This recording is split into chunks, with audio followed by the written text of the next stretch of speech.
that's about all, so we might as well get started. Robin Quayle and I last year about this time, and Sherry McCord sitting over here with three of us, brought Bill in last February, had a real good turnout, and we decided to do it again this year.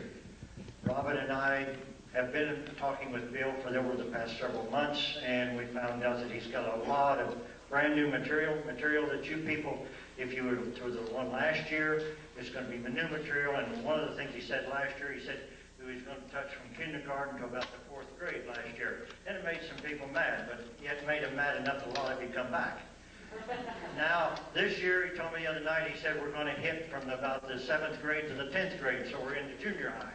So maybe in 2 more years, we'll be into high school or college. So this is some of the things. Bill spent about 7 years in naval intelligence, and he'll get into a little bit about what he did in there. And then he spent the last 17 years putting together what he is going to share with us this afternoon. And at this time, I'd like to introduce Bill Cooper. Bill?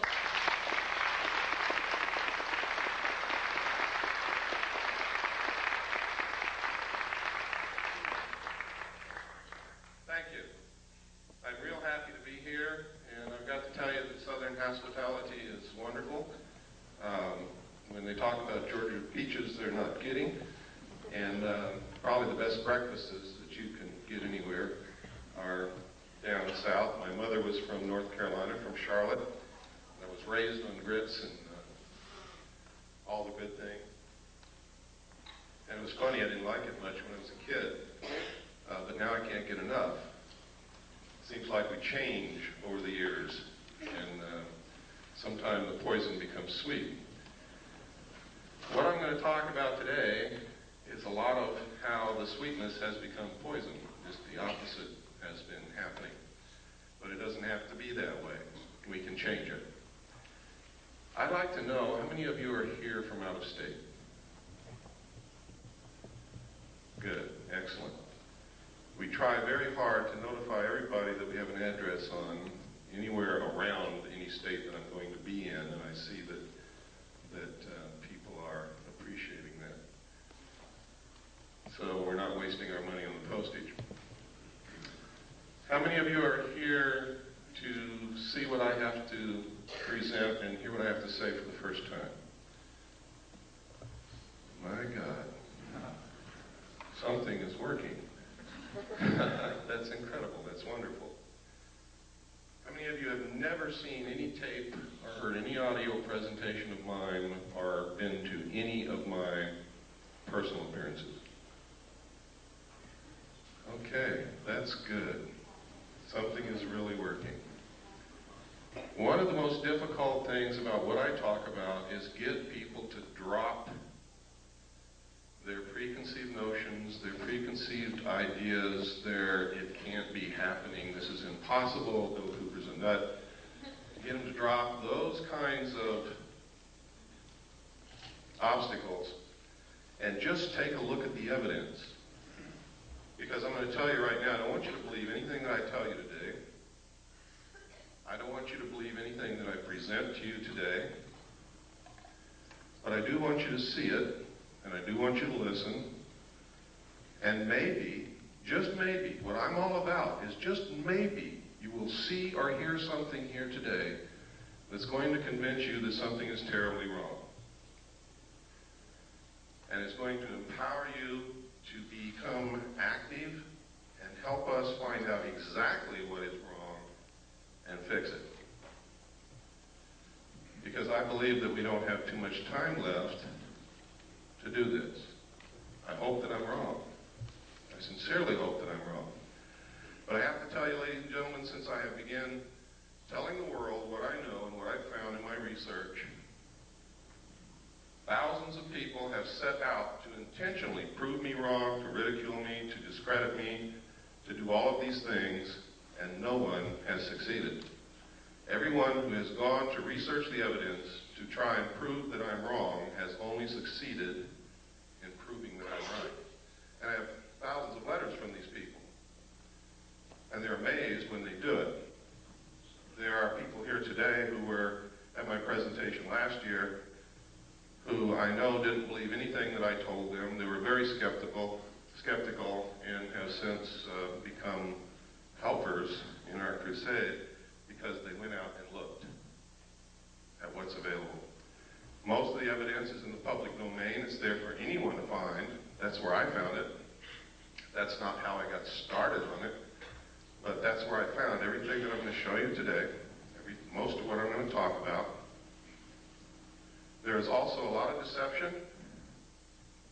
There is layer and layer upon layer upon layer of misinformation, disinformation, just plain old ordinary bullshit, and a lot of other things to get in your way. So wading through that can sometimes be difficult. You have to use your gut feeling, you have to use your common sense, you have to dig. But it's important that you learn to do that. For those of you who are here for the first time today, let me give you some background on who I am so that I won't be some mysterious character up here rattling off information, which may or may not be true. I was reared in a military family. My father was a command pilot in the United States Air Force. He is a retired lieutenant colonel. He lives in the state of Texas now. A command pilot means that he literally has flown aircraft for thousands of hours and he's still alive. He started in biplanes and he ended up in jets. When I was a child, I can remember, I think I've scrambled through every airplane that the Air Force and the Army Air Force ever had when I was a child. My dad used to take me out to the flight line to see these planes. I've flown in many of them. I used to eavesdrop on the pilots when they sat around the kitchen table and talked about UFOs and Foo Fighters and dogfights and things that went wrong with their airplanes and everything that you can think of, until they would get sick of me and my brother and sister and send us out in the yard to play. And then we would play what we heard. When I left home, also I was reared all over the world. We lived on Air Force bases in foreign countries. When I left home, I went into the Air Force. I was in the Strategic Air Command. I worked on B-52 bombers, KC-135 refueling aircraft, and Minuteman missiles as an aircraft and missile hydraulic technician. In the Air Force, of course, you have to understand I was a young man at that time. Went in when I was 18. I spent 4 years in. I got out when I was 22. And I met sergeants, people who were over me, but who I became friends with, who sometimes after about 10 or 12 beers would begin to tell me the most incredible stories that I'd ever heard in my life about having participated in teams of Air Force personnel who recovered crashed extraterrestrial spacecraft. Now you gotta understand, if they'd already had 10 or 12 beers, so had I. That's the first thing you've got to know. Second, you have to understand that after 10 or 12 beers at the age of 21, I wasn't interested in extraterrestrial crashed spacecraft. I was interested at the girl, and the girl at the other end of the bar. So I didn't pay too much attention to all of this, and you could never get these guys to talk about it when they were sober. And you still can't today. And in fact, today it's much more difficult because they have means that they have perfected of mind control and memory erasure, to where now some people who work in very top secret projects don't even know what they work on. They know that they go to work in the morning, they get off of work and go home, they don't remember anything that they did all day. The technology for this is well documented. It's in the public domain also, and it's one way that they've figured out how to keep projects secret. If you don't believe that the military can keep things secret, consider this. You just recently heard of the stealth fighter for the first time. This is 1991. I think the first mention of it publicly was in 1990. Did anyone hear of the stealth fighter before 1990? What year did you hear? Early 80s. Early 80s? Would anybody like to venture a guess on when the first flight of the stealth fighter took place?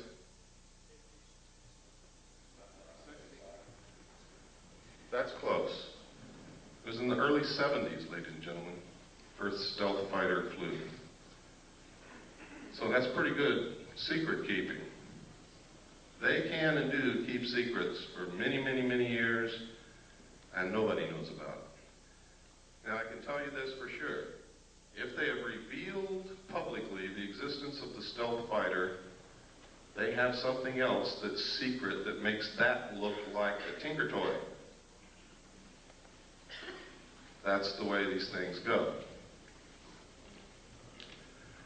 When I left the Air Force, I went into the United States Navy. I had originally wanted to go into the Navy. I love the ocean. I love ships. I love the water. I was a wonderful swimmer. I only had one problem. I got terribly seasick when I just looked at a boat. So that's why I really went into the Air Force. But when I left the Air Force, it had not satisfied my sense of adventure. I still loved the ocean. I still wanted to go in the Navy, so I did. And I volunteered for submarines. I was stationed aboard the USS Tyru, SS-416, stationed at the Pearl Harbor submarine base. It was an old World War II diesel boat. When I reported aboard, it was in the shipyard and had been cut in half. And you can imagine my chagrin, being new to the Navy and standing on the edge of a dry dock looking at a submarine cut cleanly in half, knowing that I'm going to have to go underwater on this thing. I really didn't like the thought of that. Everything was rusty. Everybody was welding everywhere. It looked like a dead grasshopper covered with ants. Well, what they did was they inserted a 12-foot section, which became a pretty sophisticated sonar facility, compartment, and put 3 domes on the deck so that we could triangulate targets. And when this was done, we could actually compete with some of the best nuclear submarines in being able to track and kill a target. In fact, I remember thinking at times how easy it was to detect submarines and keep them from getting near an aircraft carrier, and then becoming a crew member on this submarine and surfacing within 100 yards of a carrier, not having been detected until we broke water.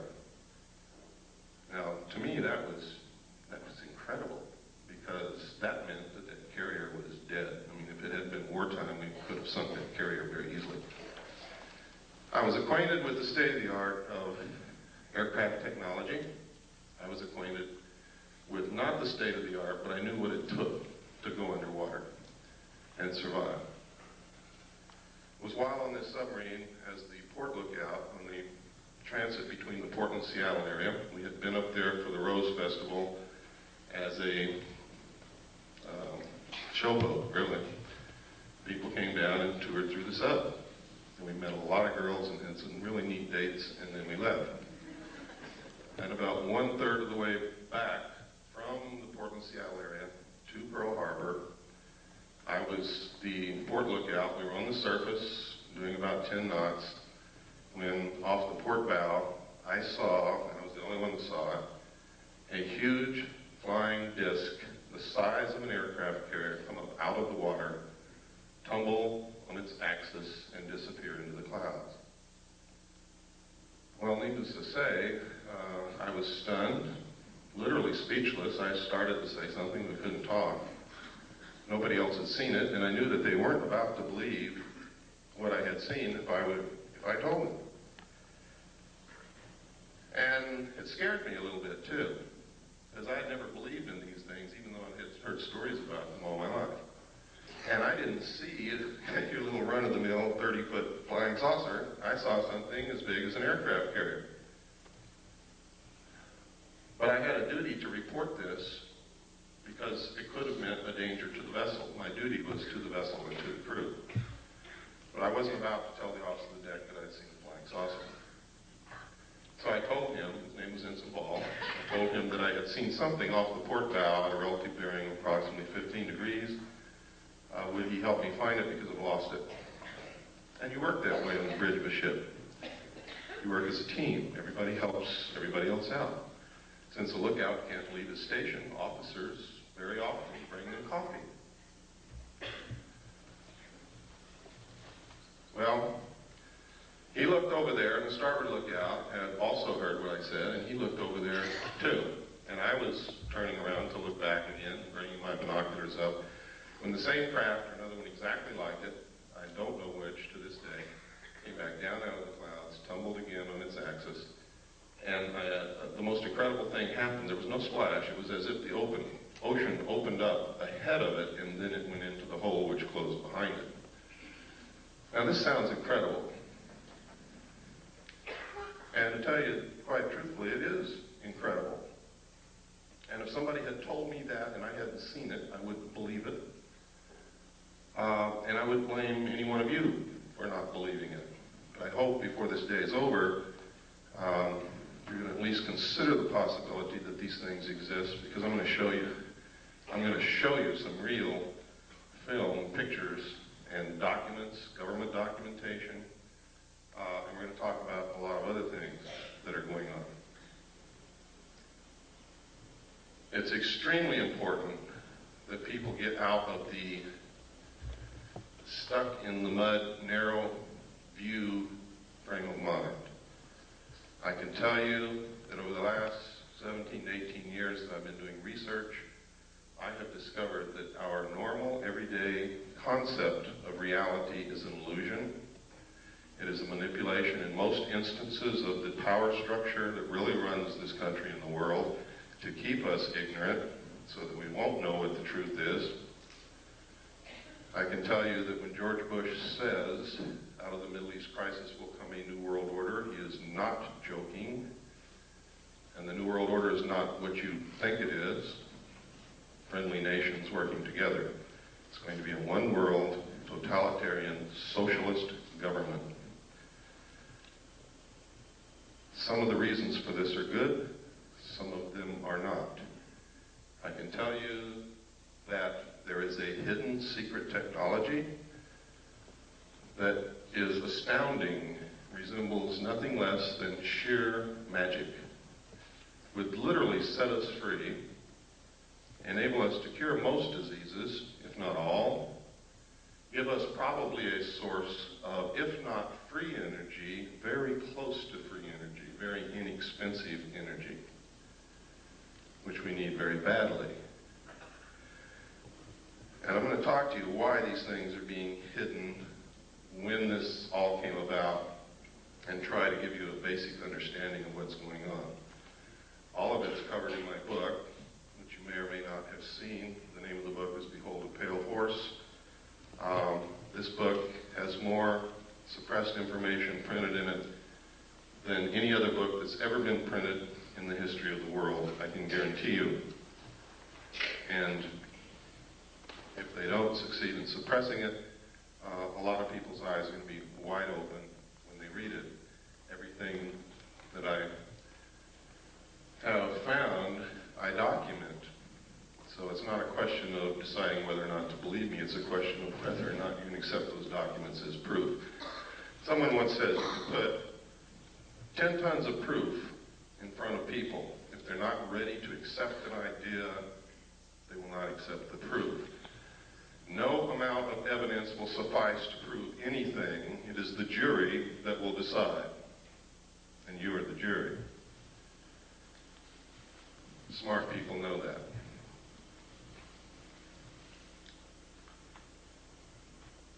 After having gone through this experience in the con, on the bridge of the submarine, I was later told by the captain that we were not to discuss this, not even amongst ourselves. I'd never been told that in the military. I'd never heard of anything like that. People who worked on projects together usually discussed them amongst themselves together. Now, when we reached Pearl Harbor, those of us who had been on the bridge, including the captain, were not allowed to go to shore. An officer, a commander from the Office of Naval Intelligence came on board, spoke with each one of us in the captain's stateroom individually, and literally what happened is he did not tell us what to say. But every time we said the wrong thing, we were threatened. We were yelled at. It didn't take me long to figure out, having been raised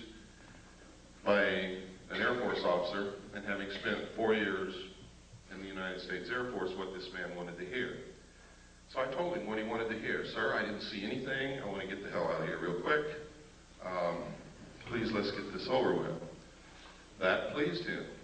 I then was given several pieces of paper to read, which literally all said basically the same thing using different words. They were different rules, regulations, and laws governing the safeguard of information pertaining to the national security. And then I had to sign a security oath saying that I would never talk about what it was that I had just told this gentleman that I had not seen.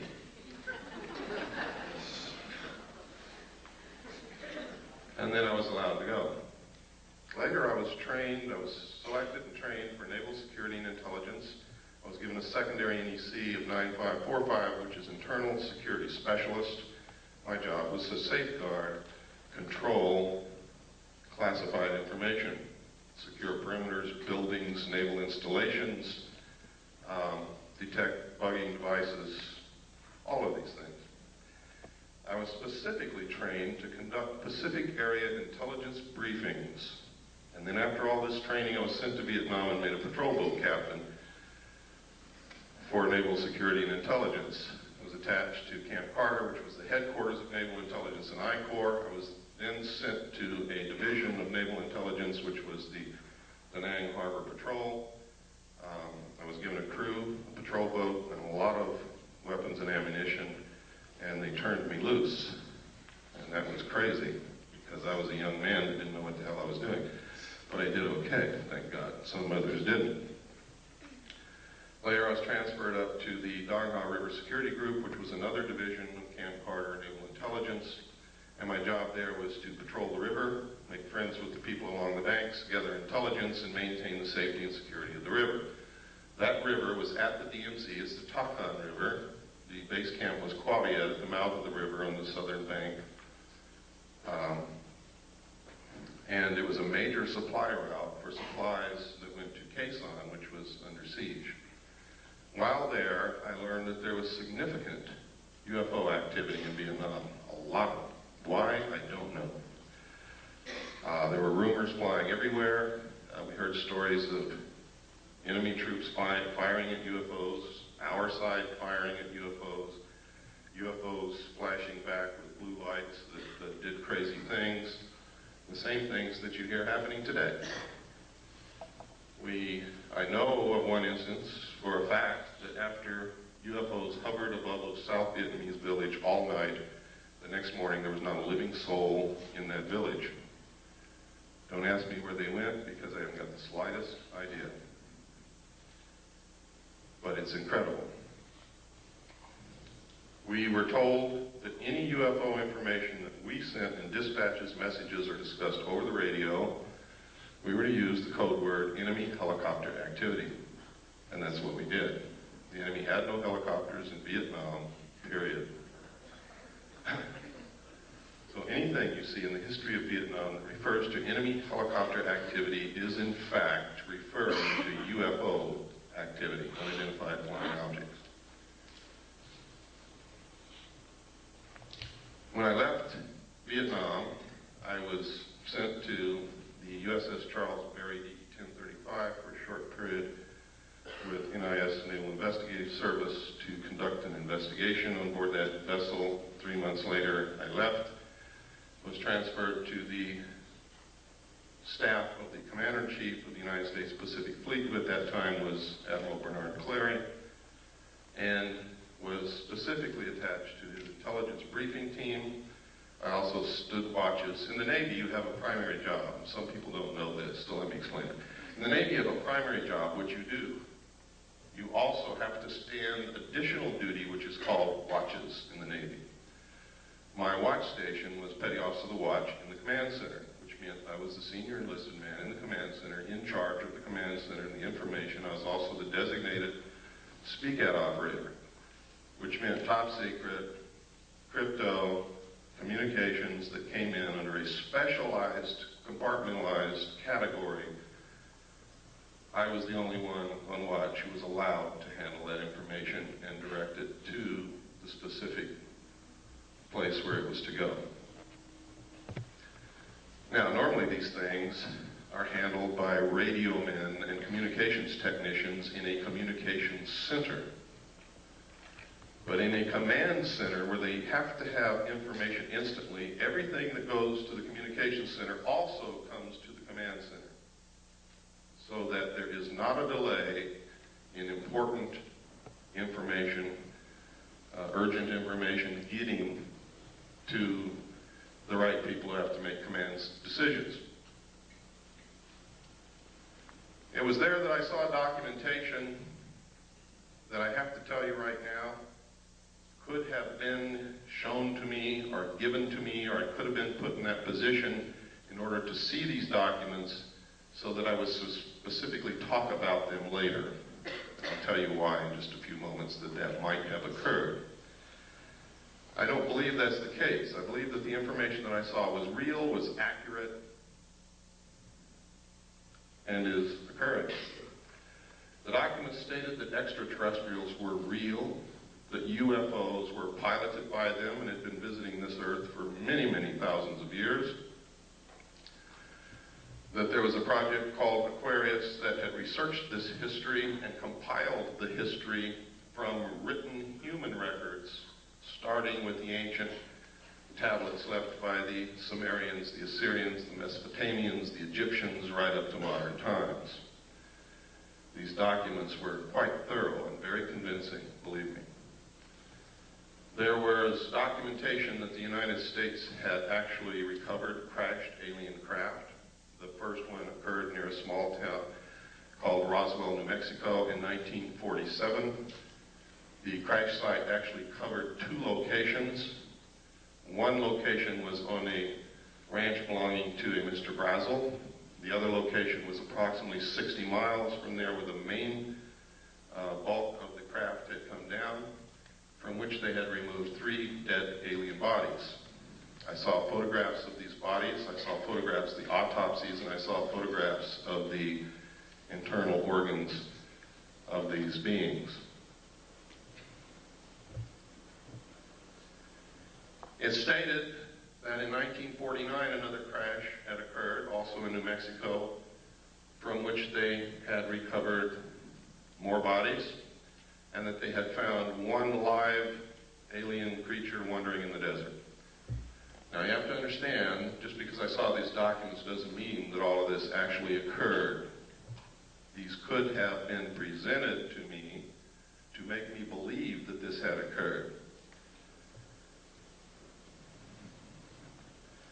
It stated that they had kept this live alien in captivity until June 2nd, 1952, at which time he died of unknown causes. They instituted a project called Sigma to attempt to contact the race that this being belonged to. Sigma evolved into the National Security Agency. That eventually contact was made. Landings occurred, communication took place, an alliance was agreed upon. This actually was supposedly happened at Muroc, which is now known as Edwards Air Force Base in California, in 1954. President Eisenhower was on vacation at that time in Palm Springs. During this time, you can see by reading the newspapers that he disappeared. The newspapers went crazy. Reporters were combing the countryside looking for the president. They were told that he had suffered a toothache and was flown by helicopter to a dentist. Well, this was not true. The true place where he was taken was Muroc, Edwards Air Force Base. The base was closed. This is also on record for 3 days. No one could go in, no one could come out. There are witness accounts that say 3 unidentified flying objects flew over Edwards Air Force Base and landed. We have a letter, which I'm going to show you later, from a Mr. Gerald Blight, who states that he was there when President Eisenhower was there. He saw the ships, he saw these creatures.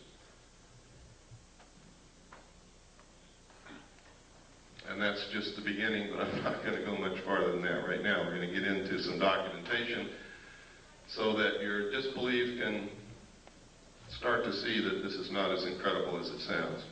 And I know what some of you must be sitting there thinking. wasn't too long ago, I should have been thinking the same thing. Now, over the years, if this is real, it's been suppressed and covered up and hidden for very good reasons in the beginning. Reasons that don't stand up now.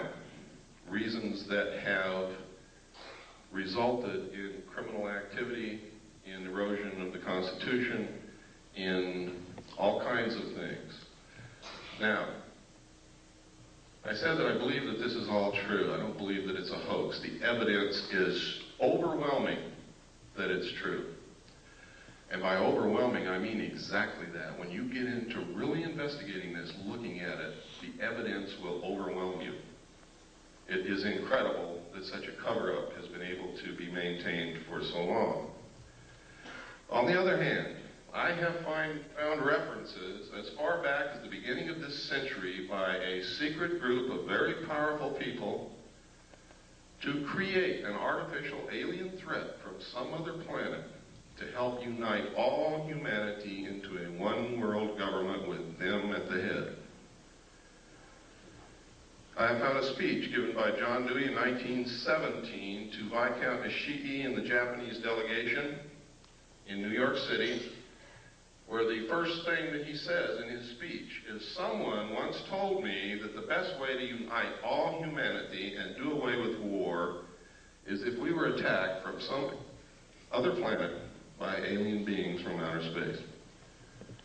I have found reference in a report called the Report from Iron Mountain to the ultimate method of permanent peace on this earth and uniting humanity, doing away with nation states which cause wars, and substituting for war a tremendously wasteful space program that would unite humanity against an alien threat of an intelligent race from another planet.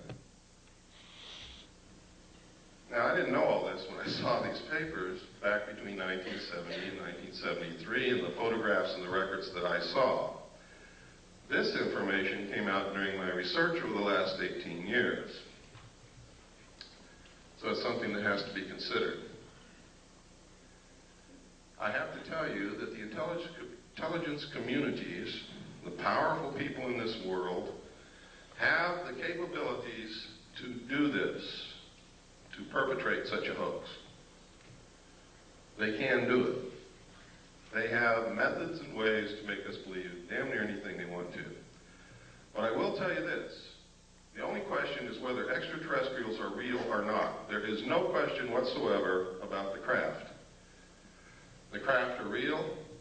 They've been seen by millions of people all over the world. Credible people, military people, doctors, lawyers, bag ladies, elevator repairmen, people who work in grocery stores, heads of colleges, politicians, Jimmy Carter, Ronald Reagan, and many others. Now, Jimmy Carter said he saw a UFO before he was elected president. Now, if he's not credible, why did you elect him?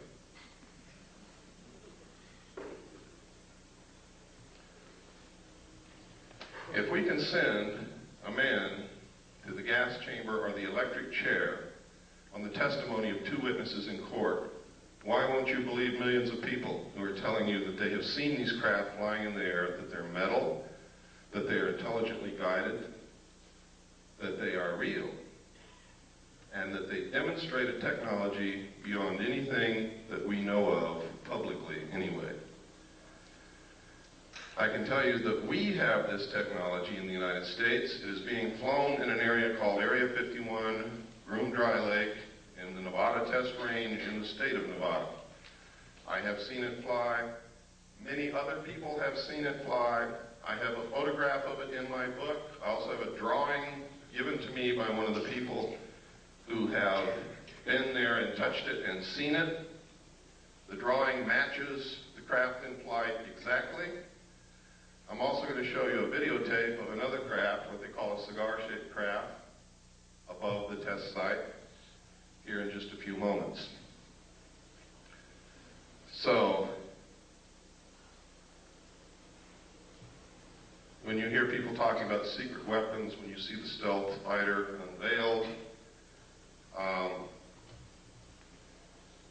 what they have behind it in the wings, that you too can also go see, by the way, in Nevada, if you have the money and the time to go out there and stand in the desert all night. If you look toward Groom Lake between sunset and sunrise on any given night, you can watch them test fly these craft. But you have to be prepared to stay there 2 or 3 nights because they don't always fly every single night. Now, at this time, to show you that I'm not so far out in left field that you could turn it off, I'm going to show you a tape now, and this tape is going to prove to you that the government's been lying to you for a lot of years. Now, when I say the government, I don't mean our constitutionally authorized and legal and lawful government. I mean the men who have infiltrated our government over the years and who are controlling it, subverting it toward their own end. Have been lying to us. Our government hadn't had a chance to work over the last 40 years. And you're going to see why.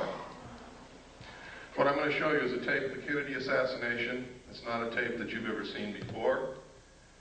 I hope you will pardon the editing because I'm not a professional editor and I have to do this at home because I cannot let this tape out of my possession because that would be totally irresponsible and it would probably disappear. Keep your eyes on the driver of the car. Do not watch Kennedy. Don't look around at the scenery. Keep your eyes on the driver of the car. That's important. They have always known who killed Kennedy, and they have covered it up for all these years. Okay, if we have the lights off, and please run the Kennedy tape. Can I sit down? Can that door be closed?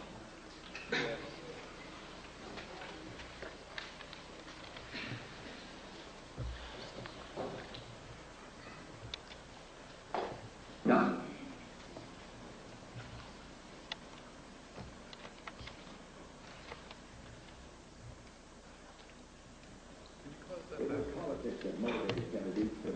Can you turn up the volume, please? To reconcile differences between two factions of the state's Democratic Party, as well as draw political support in the state that he had barely carried back in 1960. Kennedy, in fact, had felt the visit to be so crucial to his re-election chances that he persuaded his wife, Jacqueline, to accompany him. The first day of the trip, which included visits to Houston and San Antonio on November 21st, had been very successful. Despite his mediocre rating in the latest Gallup poll, overwhelming and enthusiastic crowds greeted the President and the First Lady at every stop along the tour.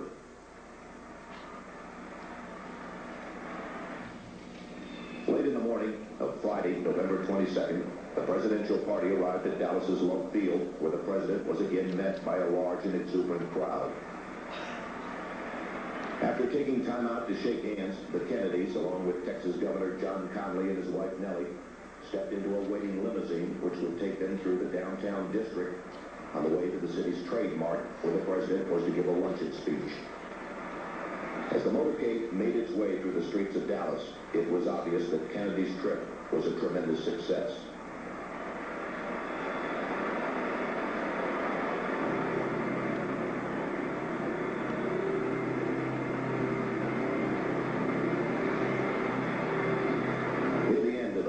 Route, the limousine entered Dealey Plaza, a small open area on the outskirts of the city. After turning right onto Houston Street, the president's car traveled one short block and then turned very sharply left onto Elm Street, where it passed beneath the Texas School Book Depository. It was 12:30 p.m. Central Standard Time. At this point, Abraham Zapruder, a Dallas clothing manufacturer who watched the motorcade from atop a grassy slope to the west of the book depository, turned on his 8mm Bell & Howell movie camera. Focusing his telephoto lens on the president, Zapruder captured the most shocking and sensational piece of film in history.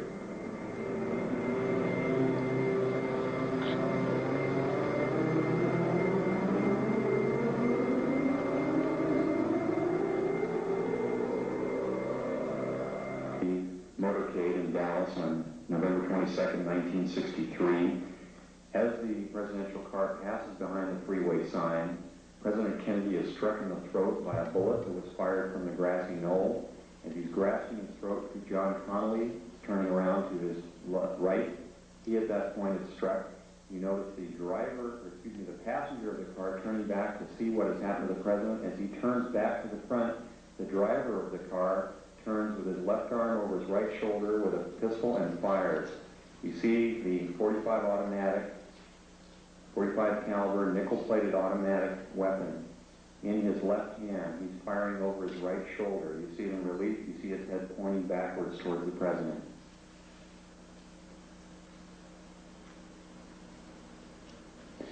In this enhanced close-up, you see the impact of the bullet upon the president. The force of the shot drives him violently backward against the back of the seat. You see Mrs. Kennedy react in horror. The ugly gaping wound, which is evident here, according to many observers at the scene, was actually created on the print. This was not the actual nature of the wound. But you notice that Mrs. Kennedy wasted no time in trying to exit the vehicle because she clearly was able to determine exactly where that shot had originated. And it was her personal bodyguard, Clint Hill, another Secret Service agent, who attempted to keep her in. What the arrow is indicating here is what appears to be the outline of a man, a hat, and his rifle. The arrow is pointing to the rifle barrel of the man in the bushes who possibly was the rifleman on the grassy knoll who fired that shot. Another view taken by another photographer. Again, you see Mrs. Kennedy trying to exit the vehicle at all times. Here you see the passenger in the front turning back, looking at the president. Instead of jumping back to assist him, he turns forward. The driver is now rotating. The weapon comes into view and he fires. You'll see this repeatedly in these sequences. Kennedy's been shot in the throat. He's leaning to his left. The driver now begins to rotate. His left arm comes over his right shoulder and he fires now. Again, you see the driver rotate. You see the weapon come into view. He's rotating again. The weapon is in view. He fires. You can clearly see his head turning and his arm and the weapon extending into view over his right shoulder. Many of the witnesses indicated that the car slowed almost to a virtual halt at about this point. And here in the normal version, you see how much more quickly it is speeded up. It's much harder to determine. Many of the people who asked the question why Jackie Kennedy did not.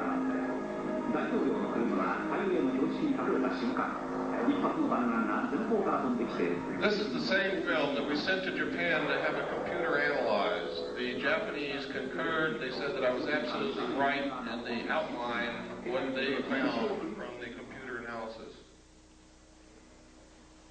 They also gave us a very clear, beautiful color cut that you will see following it.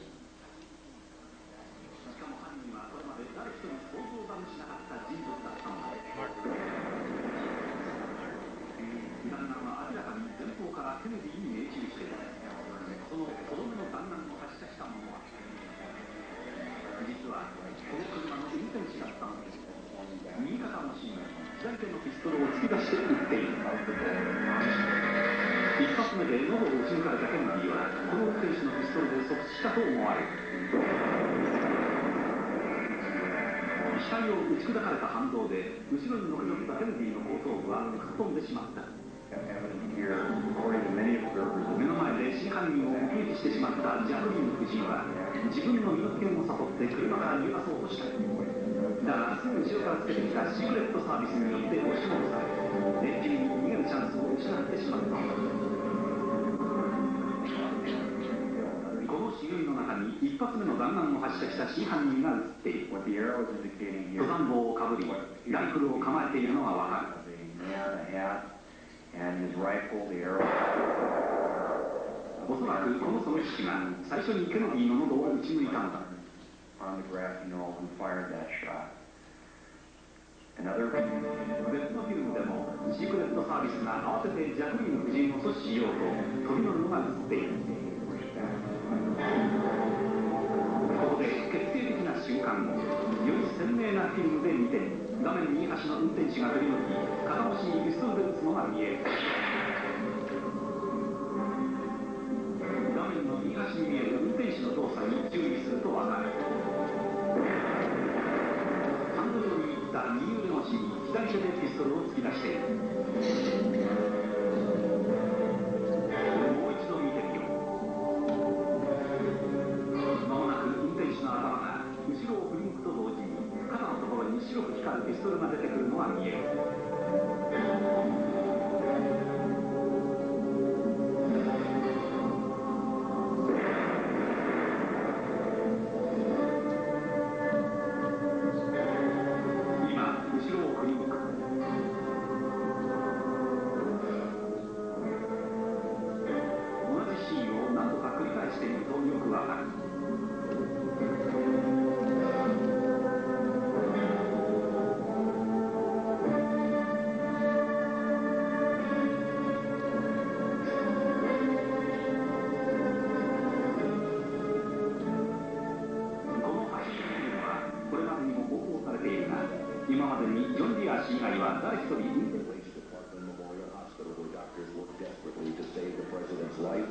And to care for Governor Conley, who was also seriously injured in the shooting.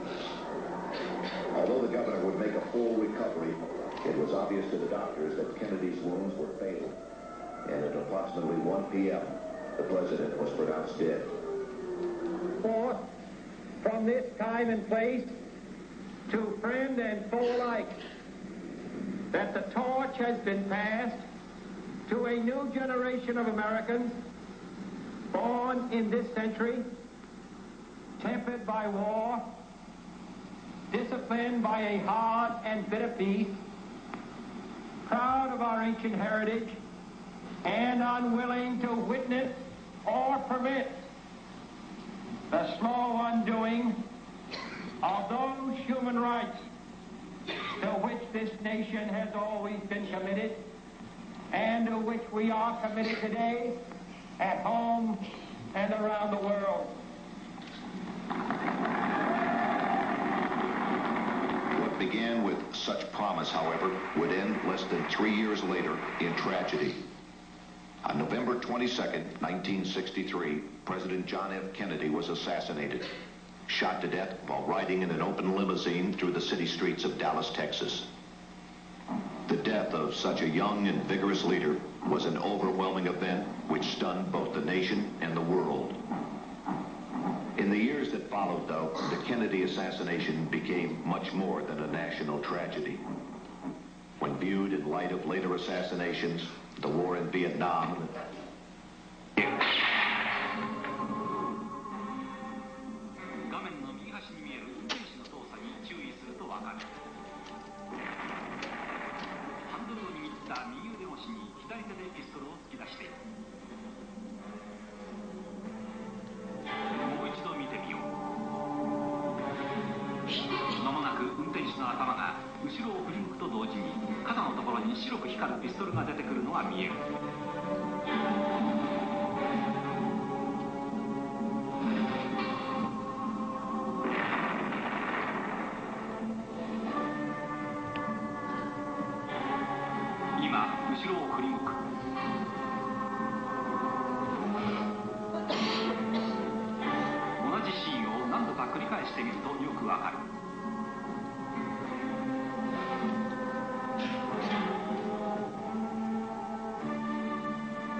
Lights, please.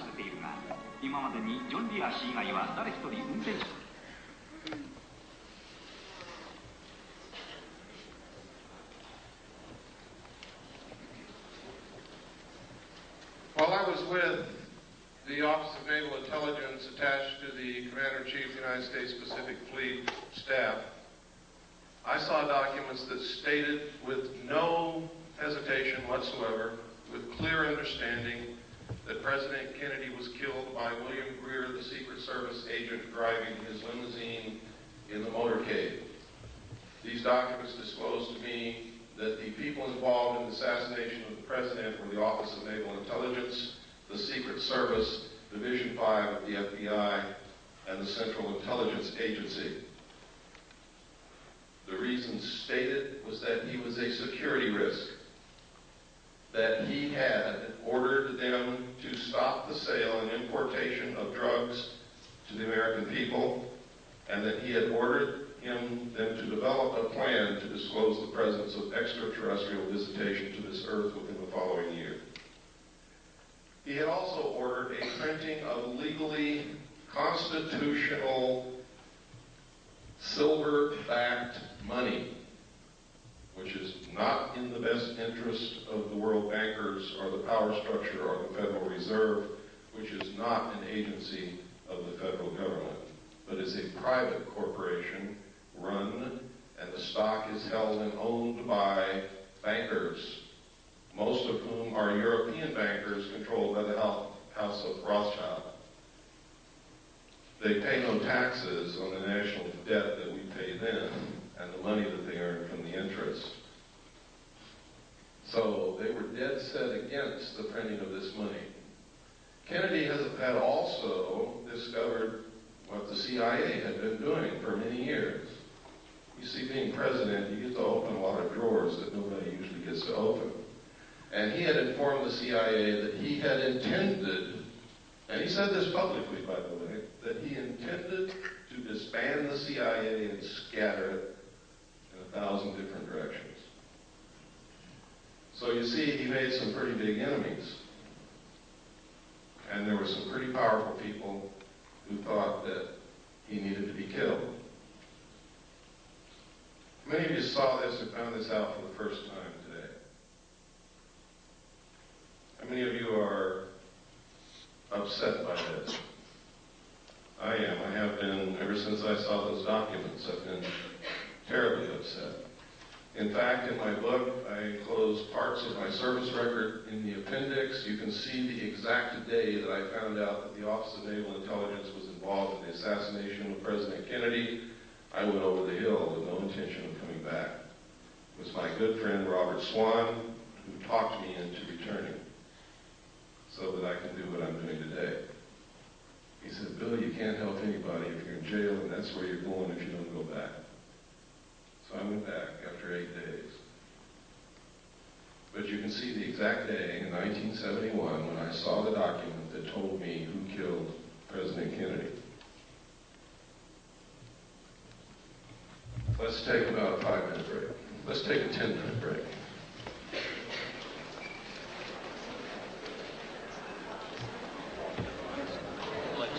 Bobby, please, we're going to get started again. I'm going to show a videotape of a UFO. You're not going to want to miss this because it's extremely rare footage of what they call a mothership, a cigar-shaped craft.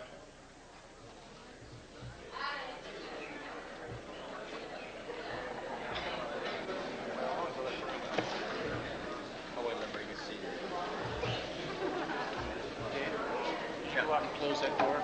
Sure.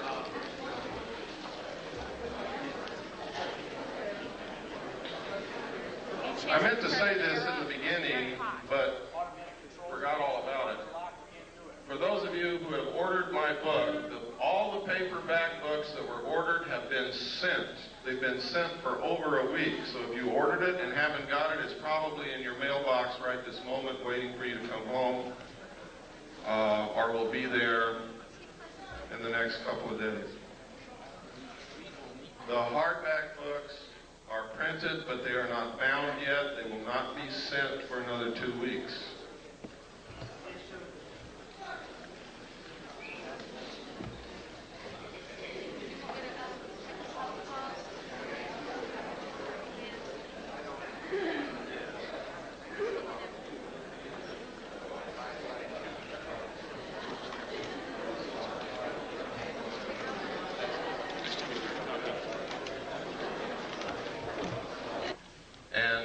To be gotten to the bottom very quickly.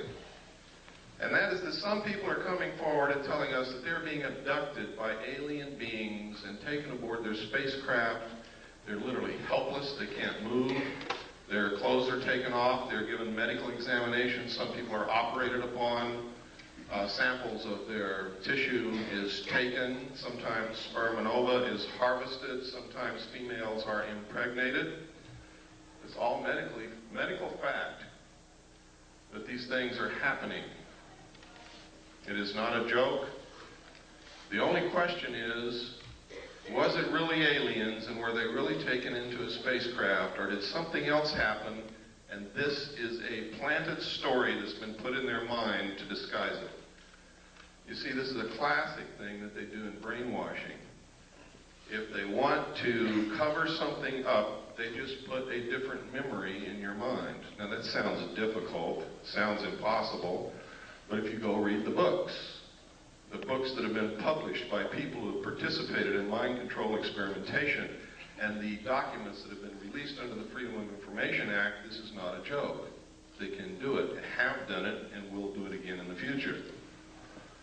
Now, if this is a hoax, if it's the biggest hoax that's ever been perpetrated in the history of the world in order to create an alien threat from outer space in the consciousness of humanity so that we'll accept the elimination of the sovereignty of nations, the destruction of our Constitution, and will accept a one-world government wherein we may not have the freedoms that we have now in order to face this alien threat together as one humanity.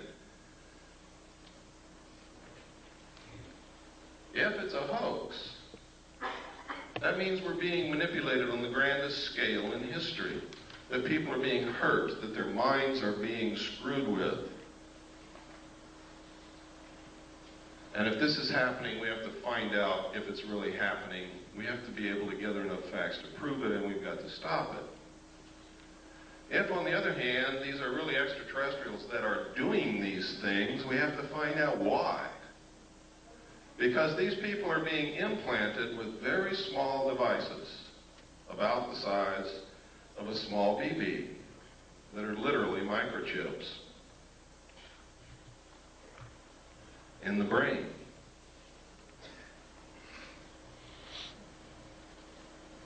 What is the purpose? I don't know. Can these people be controlled through these implants? I'm going to show you the locations where these implants are put into the brain. They're easily detected by MIR CAT scan, by anybody who is a medical professional adept at identifying foreign bodies in the human body. So, aside from the obvious reasons why we should be looking into this, those are some of the other reasons why we should be looking into it. If the New World Order is so benevolent and so good for us, why is it that we have to be coerced and manipulated into it? Because this isn't the only coercion that's going on, if that's what's happening.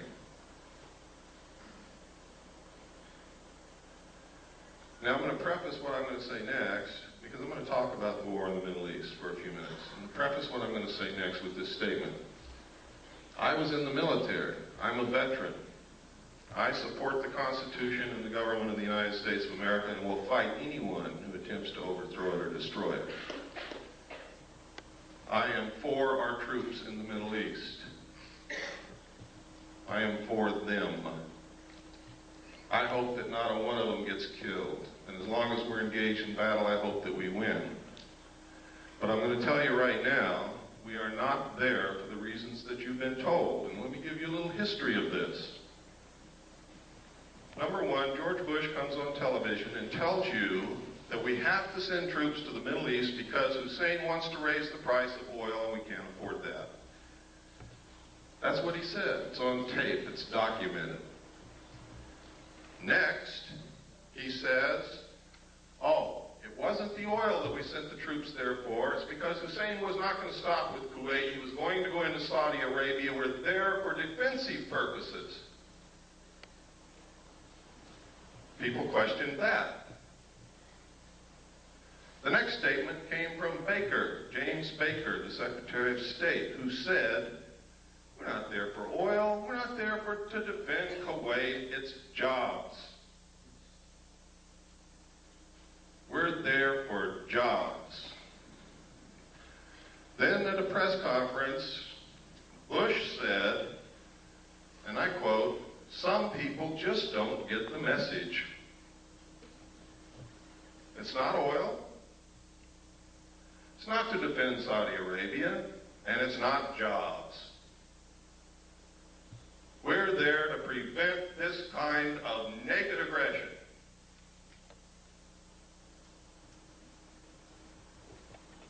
Now, I submit to you that if the President of the United States and the Secretary of State don't know why the hell we're there, and they change their mind every minute, that none of the above is true. The truth is, a legal precedent has to be established that says that the United Nations is the ruler of the world. It has to be a legal precedent that all nation states submit to the will of the United Nations and give up their sovereignty to the United Nations and submit to the rule of the law of the world, which is the United Nations Charter and the resolutions passed by the United Nations. And the United States military is acting as the police force for the United Nations to establish that legal precedent.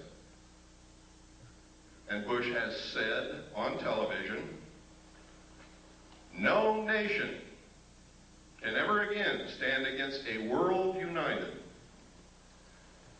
And if they try it, the same thing will happen to them.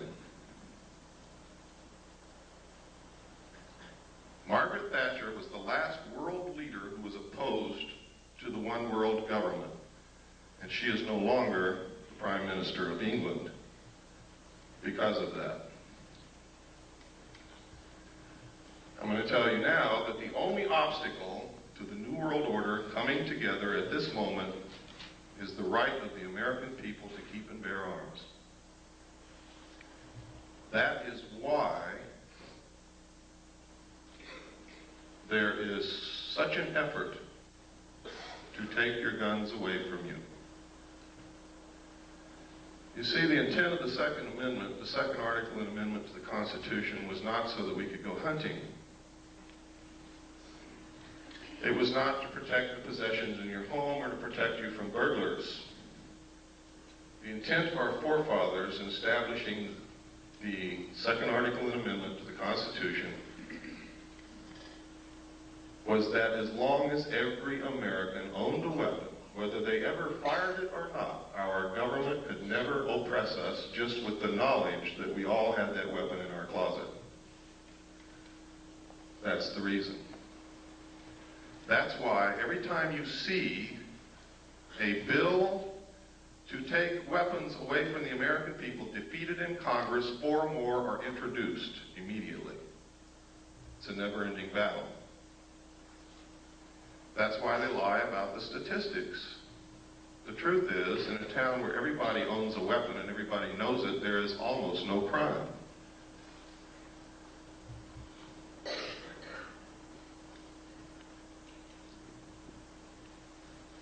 I'm going to show you this next videotape while you're thinking about that, to show you that these craft do in fact exist. This was taken above the Nevada test site. This is what's called a cigar-shaped craft.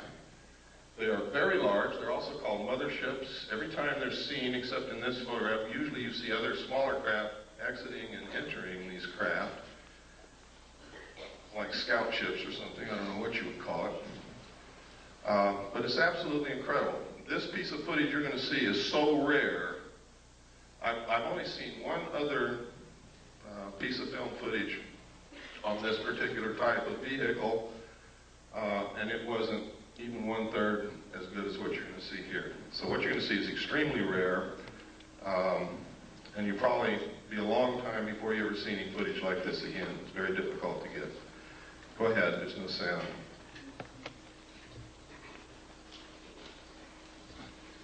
Kill the lights, please.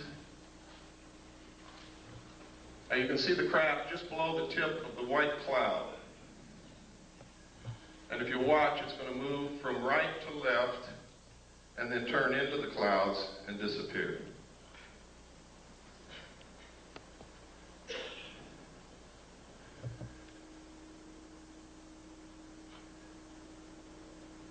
approximately 15 miles from that location when this footage was taken. Which means that what you're looking at there is approximately 2 to 3 miles in length.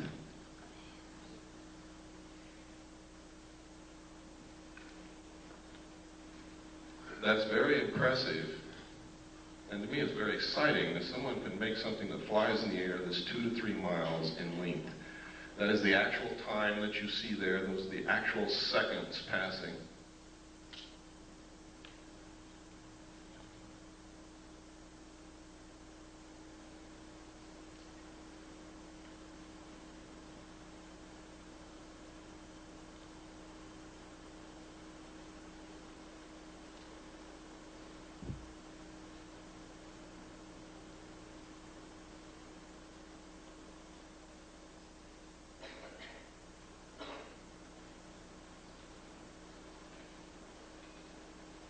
And it's almost gone now. Now it's into the cloud bank. You can stop the tape.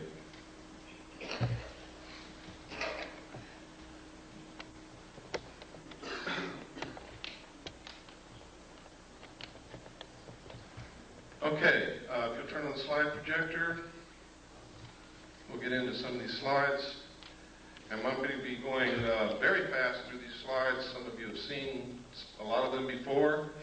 You're going to see some very startling information here. You're going to see some documentation that's going to prove to you that the government's been lying to you for many years. You're going to see some documentation that proves who I am and what I'm all about. After I left the military, ladies and gentlemen, in December the 11th, 1975, I attempted to leak the material that I knew to the press. I was attacked twice. I've lost my leg. I've had my skull caved in. I kept silent for 16 years, during which time I was the head of the Mixed Gas Deep Saturation Diving Department of the College of Oceaneering. I was the executive director of Adelphi Business College. I was the executive director of Pacific Coast Technical Institute, the executive director of the National Technical College. I was the national marketing coordinator for United Education and Software, and I owned a gallery and studio of fine art in Long Beach, California.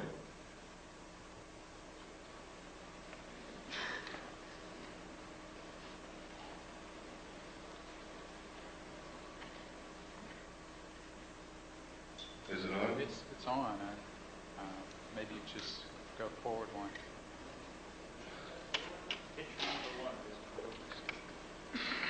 I'm hitting it. Something's wrong. There we go. You want to go forward? That's the wrong. I want to go forward. There we go. Okay. This is a letter from Jim Joyner, who's the head of the Mixed Gas Deep Saturation Diving Department of the College of Oceaneering. And basically what he's saying in this letter is I worked for him, I was the head of the department, I was an instructor, and I'm a good guy.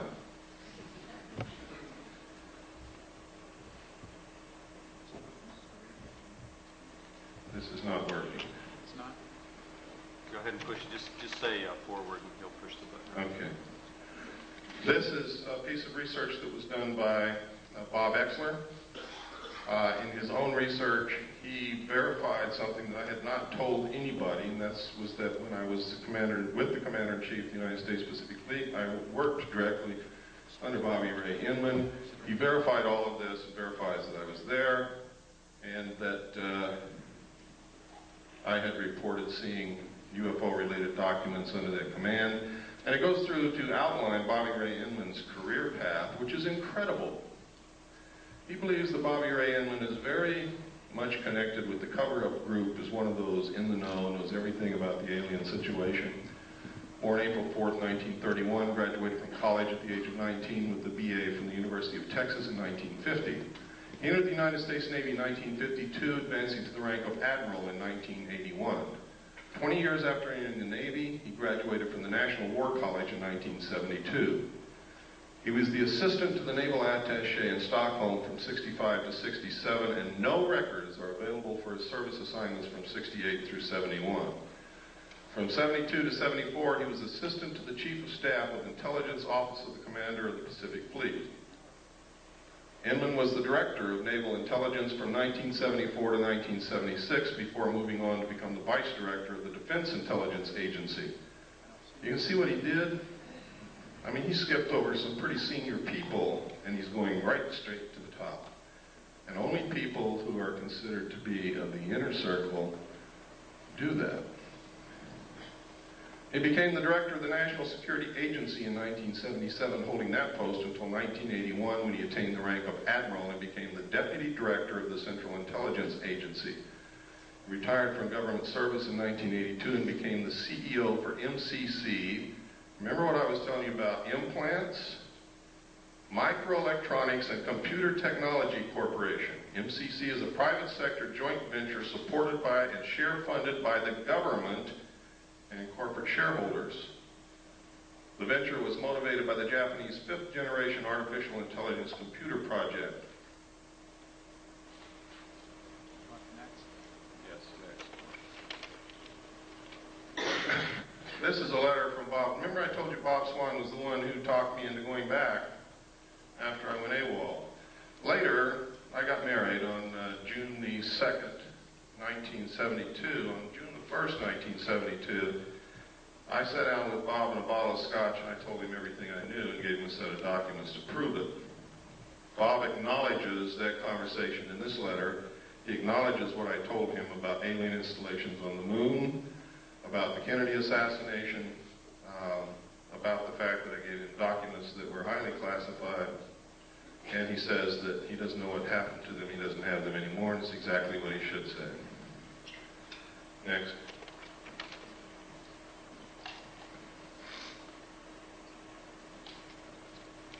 And next. This is a document known as the Eisenhower Briefing Document. It was brought out by a research team of Moore, Chandray, and Friedman.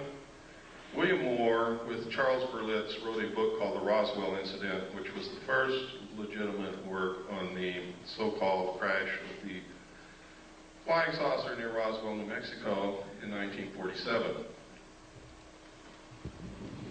This document is a fraud, and I can prove it to you very easily. But it has a lot of truth in it. In fact, the document itself reads as if it were taken right out of Moore's book, The Roswell Incident. All of the designations on it are legitimate. Top secret and magic was the same designation given to the material that I saw when I was with Naval Intelligence. Magic means Magi controlled. Magi is the majority agency for joint intelligence, which reports only to a top secret group called Majesty 12, also known as Majority 12. It is made up of 19 members. There are 6 from government, 6 from the Executive Committee on the Council on Foreign Relations, 6 from the Jason Scientific Group administered by the MITRE Corporation and Dr. Edward Teller. This briefing document calls it Operation Majestic 12. The documents that I saw said that it was Operation Majority. Also, look at the date, 18 November 1952. Eisenhower was not yet president, and if this is truly one of the highest held secrets in this country, he would never have been exposed to this information until he actually took the oath of president. He was not even in government service at the time he was elected. He was the president of a college. Next, please. I can tell you that of those listed there, those names, Admiral Roscoe Hillenkoetter was the director of the CIA when this group was supposedly formed. If in fact it was formed at that time, he would have definitely been a member. Secretary James B. Forrestal, according to the documentation that I saw, was a member and was the man responsible for the operation of the recovery of the craft at Roswell, New Mexico. And it is really his story that is outlined in Whitley Strieber's book called Majestic. The main character in that book was an abductee, carried the bodies from the crash site to Los Alamos National Laboratory. In the documentation that I saw, that actually did happen at James B. Forrestal. Next slide, please. And next slide. We don't have time to go through every sentence and every paragraph, so I'm just going to hit the major points. Next. Next.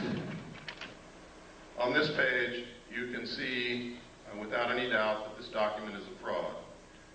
In enumeration of attachments, you'll see attachment A, special classified executive order number 092447 TS/EO. TS is top secret, EO is executive order. Executive orders are numbered consecutively from president to president, from executive order to executive order, no matter who occupies the White House, for the purpose of continuity and record keeping. Truman wrote executive orders in the 9,000 range. Eisenhower wrote executive orders in the 10,000 range, and so on and so forth. President Nixon wrote in the 11,000 range, and some of the ones that he wrote were actually signed by Carter. This is 92,447. Any way that you look at it, it can only be a date.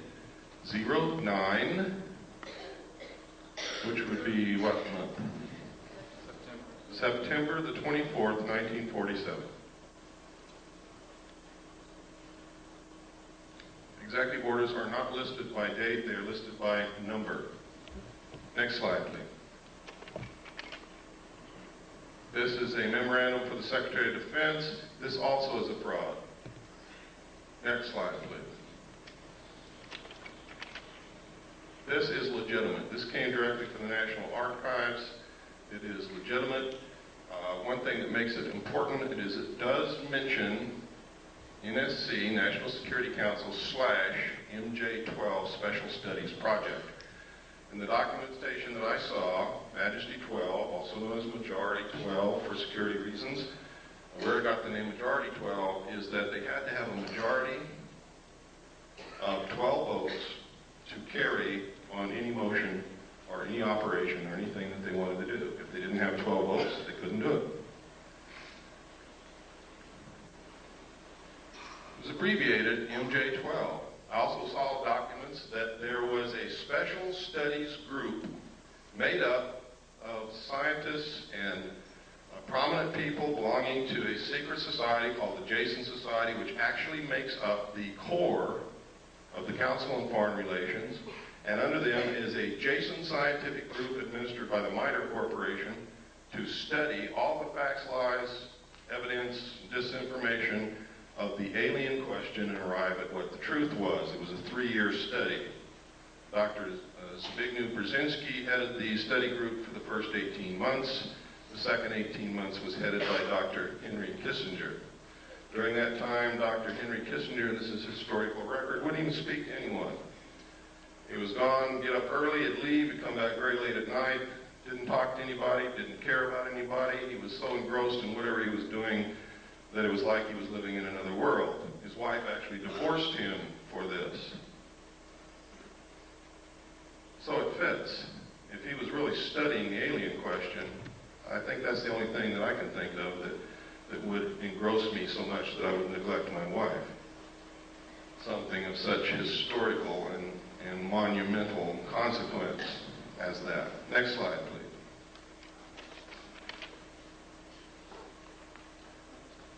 This, nobody knows if this is real or not, but this is one of the documentation that Moore, Channery, and Friedman came out with. Next slide. This is a letter from Jesse Marcel Jr. In the Roswell crash in 1947, Major Jesse Roswell was an intelligence officer attached to Roswell Army Air Force Base, and he was the one who was sent out to check out this wreckage that Mr. Brazel reported on his ranch. When he got there, he determined that this wasn't anything he'd ever seen before, didn't know what it was, gathered it all up, put it in his car, took it home, showed it to his wife and child that night, and the following morning took it into the base. That night, when he showed it to his child, Jesse Marcel Jr., interpreted that this was pieces of a flying saucer. Now, I don't know if his father told him it was a flying saucer or not, but I believe that the suggestion was probably planted in the kid's mind because the only thing that the father had was bits and pieces of stuff that looked like tinfoil from cigarette packs and balsa I-beams, although they weren't balsa, it was some kind of metal, but they were very light. Next slide.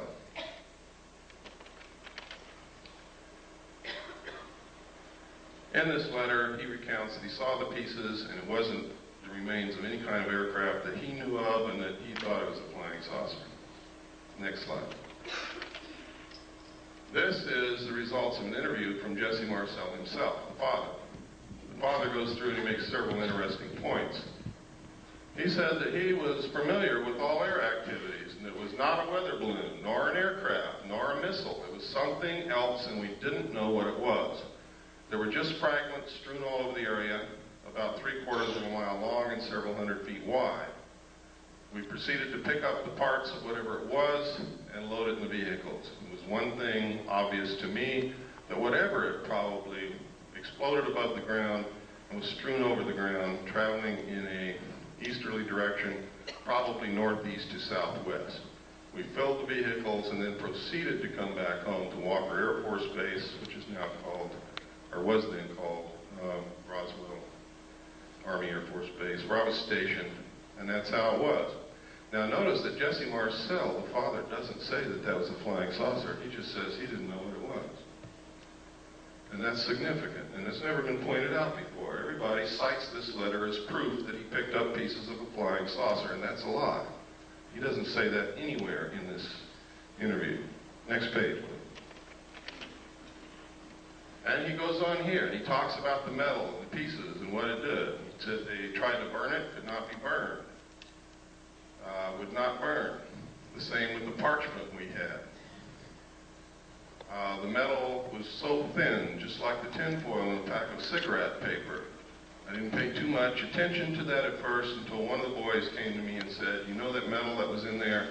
I tried to bend that stuff and it won't bend. I even tried it with a sledgehammer. You can't make a dent on it. And he talks about some other things that they did. But nowhere in here is significant. Does he ever say that it was a flying saucer or an extraterrestrial craft? He just says he doesn't know what it was. Next slide, please. And even here, he doesn't say or venture any guess as to what it was. Next slide. This is a letter. This is called the Smith Memo. Smith was a radio engineer for the government of Canada. He came down to Washington to see if he could get the United States government to participate in electromagnetic experiments and experiments involving radio waves and other things of that nature. While he was there, he read a book written by Frank Scully called Behind the Flying Saucers, and he wanted to know if it was real. Scully in his book had said that the government had recovered crashed flying saucers and was hiding this from the public. He went to his embassy, the Canadian embassy in Washington, asked them to find out the truth. The Canadian embassy contacted Dr. Robert Sarbacher, who was a senior scientist working for the Pentagon at that time. And if you'll give me the next slide, this is what Dr. Sarbacher told the Canadian embassy, and they relayed it to Wilbur Smith. A, the matter is the most highly classified subject in the United States government, rating higher than even the H-bomb. B, flying saucers exist. C, their modus operandi is unknown, but concentrated effort is being made by a small group headed by Dr. Vannevar Bush. D, the entire matter is considered by the United States authorities to be of tremendous significance. Again, no mention of extraterrestrial or alien beings. And as you're going to see later, yes, flying saucers did exist. Next slide, please. This is the rest of the Smith memo. It's important that you see the signature and the official stamps and the classifications that were on this thing. It is now declassified. Next slide. At the same time that the government was denying that they were interested in flying saucers or that flying saucers were real or that they were investigating or anything, this poster was on the bulletin boards of Air Force bases everywhere. I remember seeing this for many years on bulletin boards where my father worked. And it says, the first thing up there, UFOs, serious business, and outlines the fact that every base must have an officer designated to specifically investigate UFOs and report the evidence. And down here it tells him what he has to have. And one of the things is a Geiger counter, a magnifying glass. I don't know what he's going to do with that. And have a source for containers in which to store samples. Camera, binoculars, and other things. Next slide, please. This is a news release. At the same time that poster was on the bulletin boards at Air Force bases, the Air Force was issuing news releases saying that we're not investigating flying saucers, there are no such thing, what you're seeing is weather balloons, and we don't even want to know about it. Next slide. And next, that's the last of it. One of the things they did though, that last one, I should have held it there, but that's okay.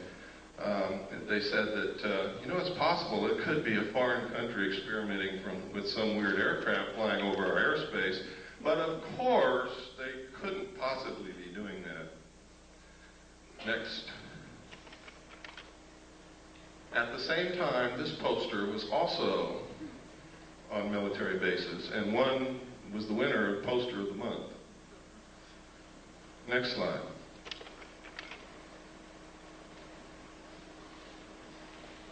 These are cows.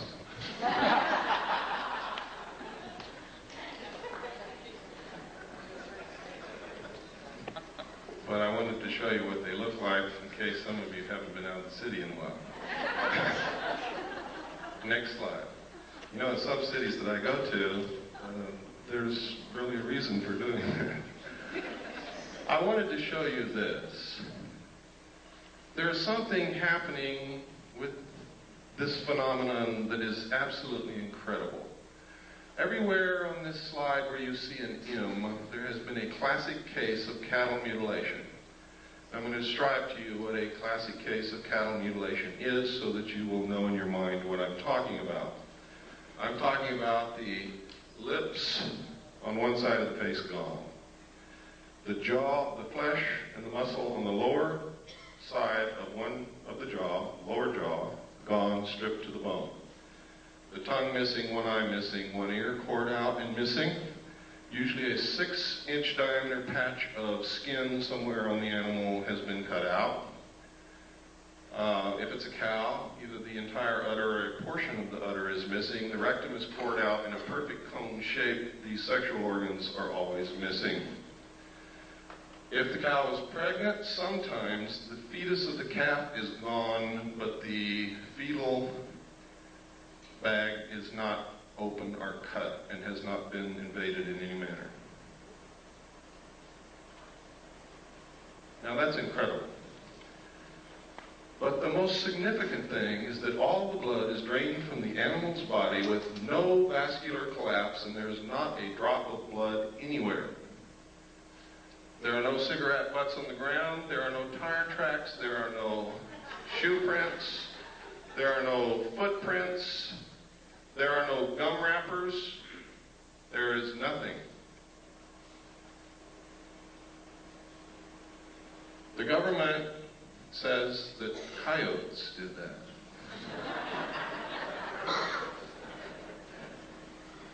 Now, I'm not going to pretend that I know who or what it was, but I do know one thing, it wasn't coyotes. And I also know that our medical personnel, with the best surgical tools at their disposal, cannot make or duplicate the same cuts that are bloodless, that seem to be literally between the cells. There is no blood in any of the wounds. There are always 2 holes on the neck of the animal. Now, we got very curious about why would these specific parts of the animals be missing? And we came up with some things that are very interesting. Dust collects in the ear. Things that float around in the atmosphere collect in the ear. The lips touch the grass and the earth, so does the lower jaw. The eyes exposed to the atmosphere. The rectum is where most of the heavy impurities, the things that cannot be digested, that are poison to the system, collect, and that's why people get rectum cancer and colon cancer from these things. The sexual organs would show genetic damage. And where does radioactivity show up first in a mammal? In the milk. So then we got very interested in where these mutilations occurred, what time of year, which way was the wind blowing, and what was upwind from these locations, and we found in every single instance there was a nuclear site of some kind, a power plant, a weapons base, a weapons storage installation, weapons manufacturing plant, a testing area, missile stockpile, uranium mines, and tailing piles,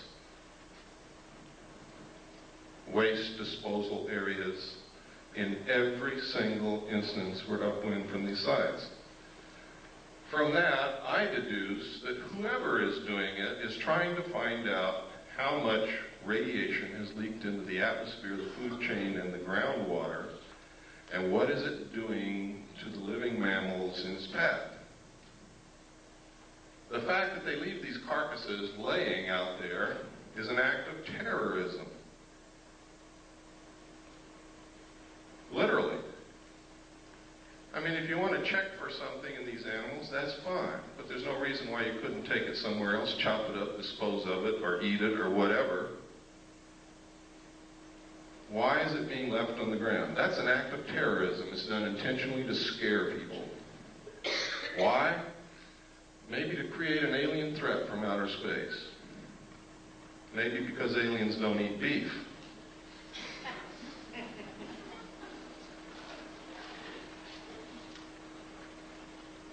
Next slide, please. Sometimes these are seen in the sky over the areas where these things occur. Next. Sometimes it's these things with something going up and down from them. Next. Sometimes these things are found, they're being found all over England. One of the incredible things about the crop circles in England is they are literally a message of some kind. There's a book called The Father of Lies. In the back of that book, it gives an example of the cipher that the secret societies used in ancient times to communicate with their members so that people who were not initiates would not learn the secrets of the society. The symbols of their cipher match exactly the crop circles found in the ground in England. Now, this was by accident that I ran across this. There's a woman in California who lives in Victorville, who is a wonderful woman, discovered this. She had been looking at pictures of crop circles. She had the book, Father of Lies, and she was reading the book, and it struck her all at once. These are the same. And so she let us know, and we have verified it. They are exactly the same. Secret societies have a lot to do with what's going on, believe me. Next slide. Sometimes these things are seen. Next slide. Always they find this. Next.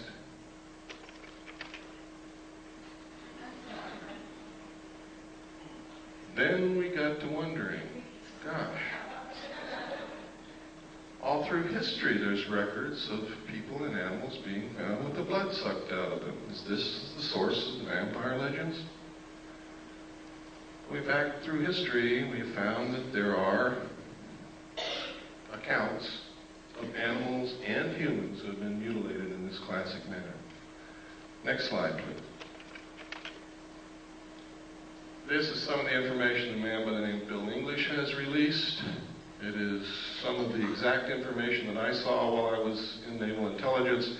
He was working as while he was working in England at a national security agency, listening post really, and he saw the same documents there. Next slide. This is UFO observers' instruction sheet from the Air Technical Intelligence Command, which tells you how to report UFOs at a time when the United States Air Force said they were not reporting UFOs, didn't care about UFOs, they didn't exist. Next. Next. These are all official Air Force forms. Next. Next. Next. Now this is part of Air Force Regulation number 200-2 Alpha, unidentified flying objects, intelligence. Now, this is significant. The Air Force is not supposed to lie to us, but they were telling us, no, UFOs do not exist. We're not interested in UFOs. There is no evidence of UFOs. And anybody who says they say a UFO is crazy. We don't care about UFOs. Yet they have written a U.S. Air Force regulation called 200-2. And this says on the cover sheet, direct communication is authorized between ATIC and other Air Force activities in matters pertaining to UFO investigation. Specifically, the ATIC may call upon the commander of the 1127th Field Activity Group, Fort Belvoir, Virginia, to conduct further field investigations if review of the initial report indicates such a requirement. In this event, the headquarters, 1127th U.S. Air Force Field Activity Group, will prepare the final report by order of the Secretary of the Air Force, Thomas D. White, Chief of Staff. Next page. This tells how to report it, what forms to use, identifying information, weather and winds, comments of preparing officer, classification, time and date of sighting, manner of observation. Next. General information. Releasing information. That's funny. Releasing information, it says under here. All information of releases concerning UFOs, regardless of origin or nature, will be released to the public or unofficial persons or organizations by the Office of Information Services Office of the Secretary of the Air Force. This includes replies to correspondence except congressional inquiries submitted direct to ATIC and other Air Force activities by private individuals. Exceptions. In response to local inquiries resulting from any UFO reported in the vicinity of an Air Force base, information regarding a sighting may be released to the press or the general public by the commander of the Air Force base concerned only if it has been positively identified as a familiar or known object.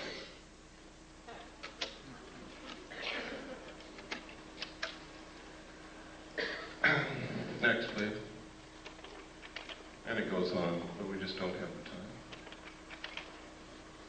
This is how to report one that moves around in the sky. Next. Next. Next.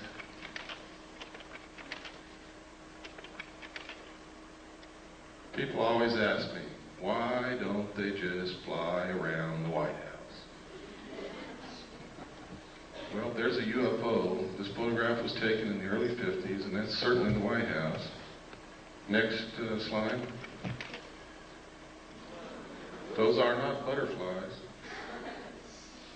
The truth is, in the early 50s, there was extensive UFO activity in the immediate area of the White House on an almost nightly basis over a long period of time.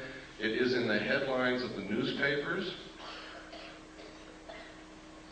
Pilots were scrambled in their aircraft to go and get them out of the airspace around the White House because it's prohibited airspace. And every time they would scramble again in their planes, take off, the UFOs would disappear. The pilots would go back and land, the UFOs would come back. This kept happening night after night after night until the pilots got so disgusted and so frustrated they wouldn't even get in their planes anymore. Next slide. This is another, this is 200-2 identified flying objects UFO. This is the rest of it. Go ahead, next. All Air Force regulations. Next.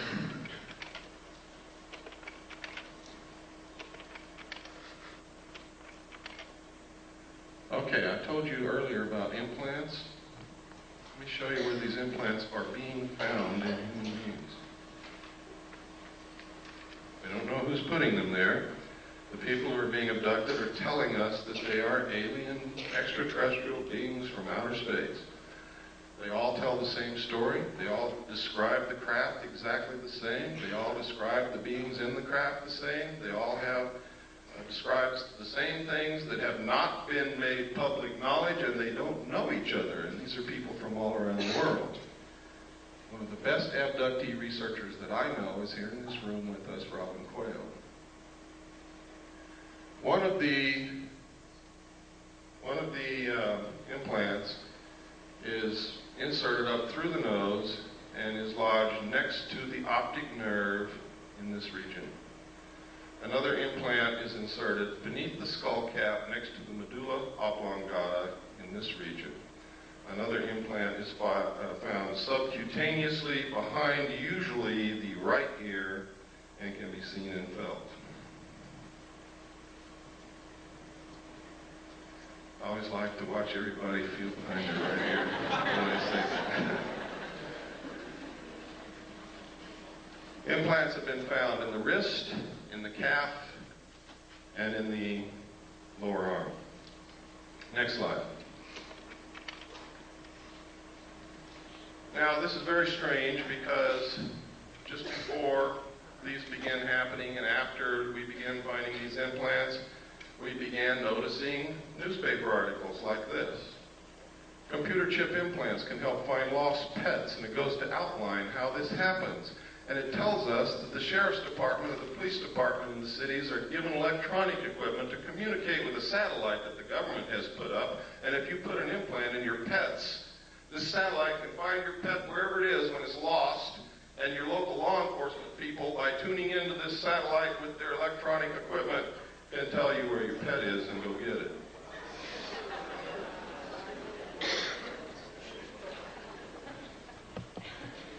Then, next slide, please. Then you hear Dan Rather on the 6 o'clock news say that the pet implant program has worked so well that 97% of all lost pets that have been implanted are being found and returned to their owners, that you should have your children implanted. He said this in 1989. Then you see in the Los Angeles Times, not the National Enquirer, ladies and gentlemen, the Los Angeles Times on 12/12/89, forecasts 10 changes for the coming decade. And one of those 10 changes, number 4 in fact, will become necessary in the future with the availability and widespread use of electrical and chemical implants that will allow 24-hour-a-day control of individuals' behavior. Now, are you beginning to get interested in the abductee experience? I hope that you are. You might be next. Next slide. This is just a letter to me from another researcher. Next slide.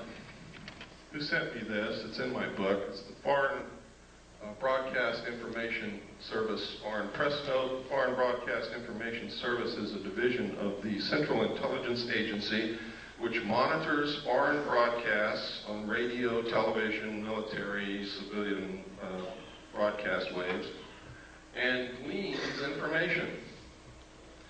This entire report, each paragraph is a separate report of flying saucer or UFO reports in the Soviet Union during the period covered by this report, and this report was issued 22 November 1989. You never heard of any. Every paragraph. One of these paragraphs refers to a crashed craft on a hill from which they recovered pieces of technology that we're not capable of manufacturing. Next page, please. All of these. Now, you see at the top is what they found up here. You look closer so I can read it. Some of the scientists have concluded that the object that crashed into Hill 611 was an extraterrestrial space vehicle constructed by highly intelligent beings. Doctor of Chemical Sciences V. Vysotsky, it's a good thing I'm not Russian, I couldn't talk, stated that without doubt this is evidence of a high technology and it is not anything of a natural or terrestrial origin. He cited the fact that the remnants of fine mesh, included bits of thin threads with a diameter of only 17 microns, and that these threads in turn were composed of even thinner strands twisted into braids. Extremely thin gold wires were discovered intertwined in the finest threads, evidence of an intricate technology beyond the present capabilities of terrestrial science, according to this man that I can't pronounce his name. Next slide. It continues. Next. Next. And I was marking some of the locations. There's a mark on here somewhere. Right here. There's one of the locations, one of the reports. Next slide. These are some of the others. I didn't mark every one of them. I marked the important ones in the Union of Soviet Socialist Republics. Next slide, please. This is the first known civilian photograph of a UFO. Next slide. This is a letter, the Gerald Light letter. This letter is absolutely astounding. It confirms everything that I've been saying. Nobody knew that this letter even existed until Bob Exler presented it in the 1989 MUFON Symposium in Las Vegas. He presented this on July the 1st. I had already issued my information that this confirms on May the 23rd of the same year. In here, he says, "My dear friend, I've just returned from Muroc." Remember, I told you Muroc is Edwards Air Force Base now. "The report is true, devastatingly true. I made the journey in company with Franklin Allen of the Hearst Papers and Edwin Norse of Brookings Institute, Truman's erstwhile financial advisor, and Bishop McIntyre of LA. Confidential names for the present, please. When we were allowed to enter the restricted section after about 6 hours, in which we were checked on every possible item, event, incident, and aspect of our personal and public lives, I had the distinct feeling that the world had come to an end with fantastic realism. For I have never seen so many human beings in a state of complete collapse and confusion as they realized that their own world had indeed ended with such finality as to beggar description." Can you get the sense of what this guy had gone through? The reality of other plane aeroforms is now and forever removed from the realms of speculation and made a rather painful part of the consciousness of every responsible scientific and political group. During my 2 days visit, I saw 5 separate and distinct types of aircraft being studied and handled by our Air Force officials with the assistance and permission of the Etherians. Notice he calls them Etherians, which means that he attaches some spiritual significance to them. And notice also that he capitalizes Etherians, signifying that he may have viewed them as gods. I have no words to express my reactions. It has finally happened. It is now a matter of history. President Eisenhower, as you may already know, was spirited over to Muroc one night during his visit to Palm Springs recently. And it is my conviction that he will ignore the terrible conflict between the various authorities and go directly to the public via radio and television if the impasse continues much longer. Well, we know that he didn't do that. And it goes on. We don't have time to read it all. It's in my book in the appendix. Those of you who get the book, you can read it at your leisure. Next. This is the second page. Next. This is Bishop McIntyre. Next. There's old Ike. Remember the slogan, "We like Ike"? Ike started this crap. Next. There he is again. Remember what Ike said to us when he left office? Does anybody remember that? He tried to warn the American people against a group, a powerful group within the defense industrial complex, which might seize unwarranted power and destroy this country. And nobody listened to him. Next. I think he would have said a lot more, but he didn't want to die. Was this one of the little guys he met? Or is this for our entertainment? Next. Is this one of the little guys? Now, this is a very well-known photo that's been leaked out to the public. It's been thoroughly debunked by everybody in the world, but it's never been proven false. Never been proven to be a fraud. Nobody knows where it came from. Now, I hope you all know what debunked means. Let me show you what debunked means. What's your name, ma'am? No, it's not. What's your name? No, it's not. What's your name? No, it's not. That's what debunked means. Next slide. One of the things that I saw and I talked about earlier was that there was an elite group of scientists called the Jason Group, administered by a corporation which at that time was not the MITRE Corporation, but is the MITRE Corporation now. I talked about that all over the country. People said, you're crazy. Well, I found reference to them in the Pentagon papers that were leaked by Daniel Ellsberg. And in the Pentagon papers, it said that the Jason Group had invented and come up with the electronic barrier that was placed across the DMZ of Vietnam to detect and prevent the North Vietnamese regulars from coming across the border. I was there on the DMZ. It didn't work. So they're not as smart as they think they are. But they do exist. Some people submitted Freedom of Information Act requests and actually got the truth out of the Pentagon. The first official acknowledgement that they exist.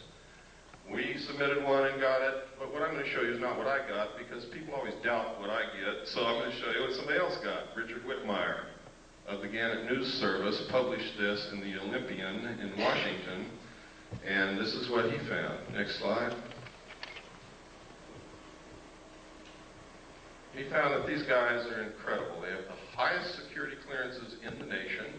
There are several Nobel Prize winners in the group. They hold the protocol rank of Rear Admiral, which is 2 stars whenever they visit any military installation, ship, airplane, Air Force base, or government facility. They are paid $500 a day consulting fee, and they're literally some of the best brains in this country. Next slide. Next. And these are some of the lists. These are some of them. There is only one woman among them. Her name is Claire Max. Let me see if I can find her. I think she's on the next slide.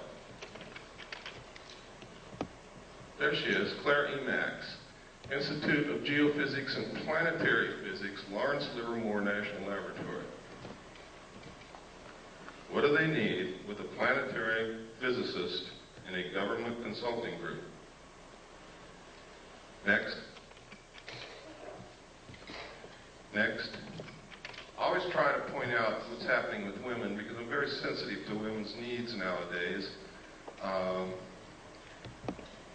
I think, really, truthfully, if the world were run by women, we wouldn't be in this situation. Next.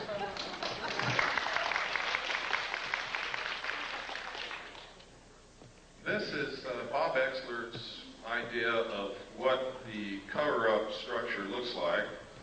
He believes wholeheartedly that to have a cover-up of this kind involving this kind of technology, you would have to have full support from what we call corporate America.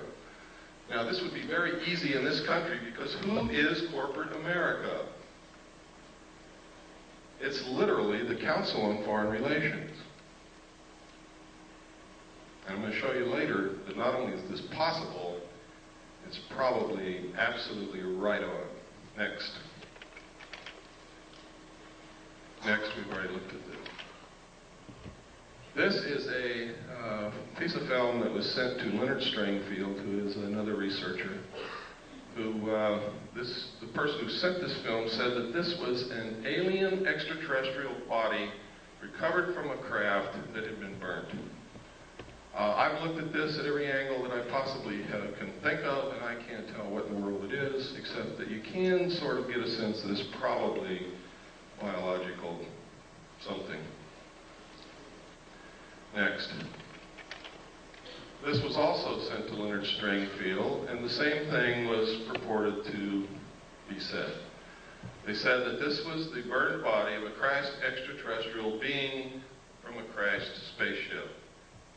And this one is a fraud. Because right here, under the body, is a pair of Air Force flight glasses.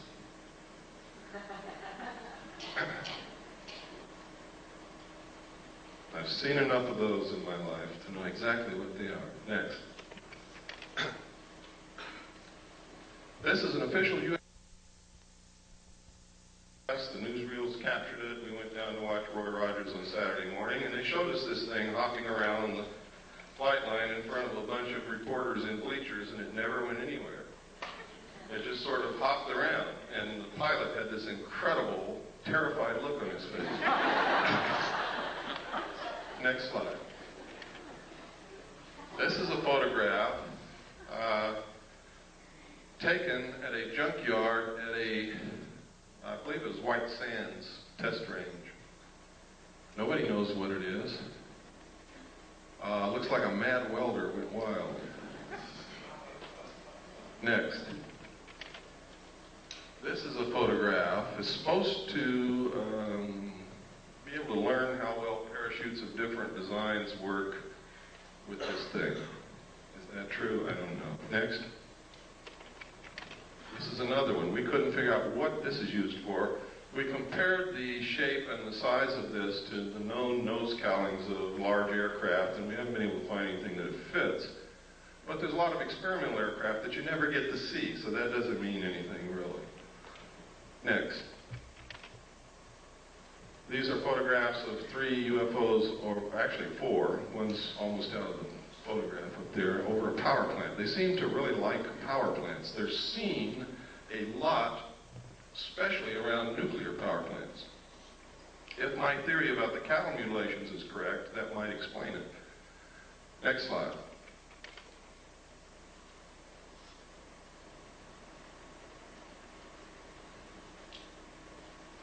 February 27th, 1951.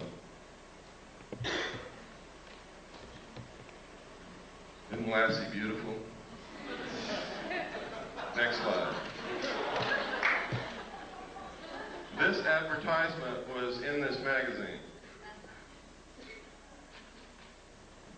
Flying mobile camper of the future may be electric powered, plugging into any electric outlet for recharging. Now this is during the period of time when people like Herman Oberth, the world-renowned rocket scientist who was the teacher to Dr. von Braun, was saying that we couldn't take credit for all the technology that we've developed in the last decade. And when the reporter asked Dr. Oberth, what do you mean? What other nations helped us? He said, it wasn't another nation, son. It was those little guys from out there. And security people grabbed him and hustled him right out of the press conference. That was at his retirement. It was also the same period of time when William P. Lear, John Lear's father, said on a television talk show, when asked what he could see for the future, he said, you will be able to get into a phone booth in Los Angeles and step out in New York City. And he wasn't joking, and the audience laughed at this man. This was one of the bigwigs in the defense industrial complex who knew exactly what was being researched in our laboratories at that time. Next slide. And also in this magazine, this scientist, Richard Wilson, exposes flying saucers. He says what they've been saying for day one, they're weather balloons. Next slide.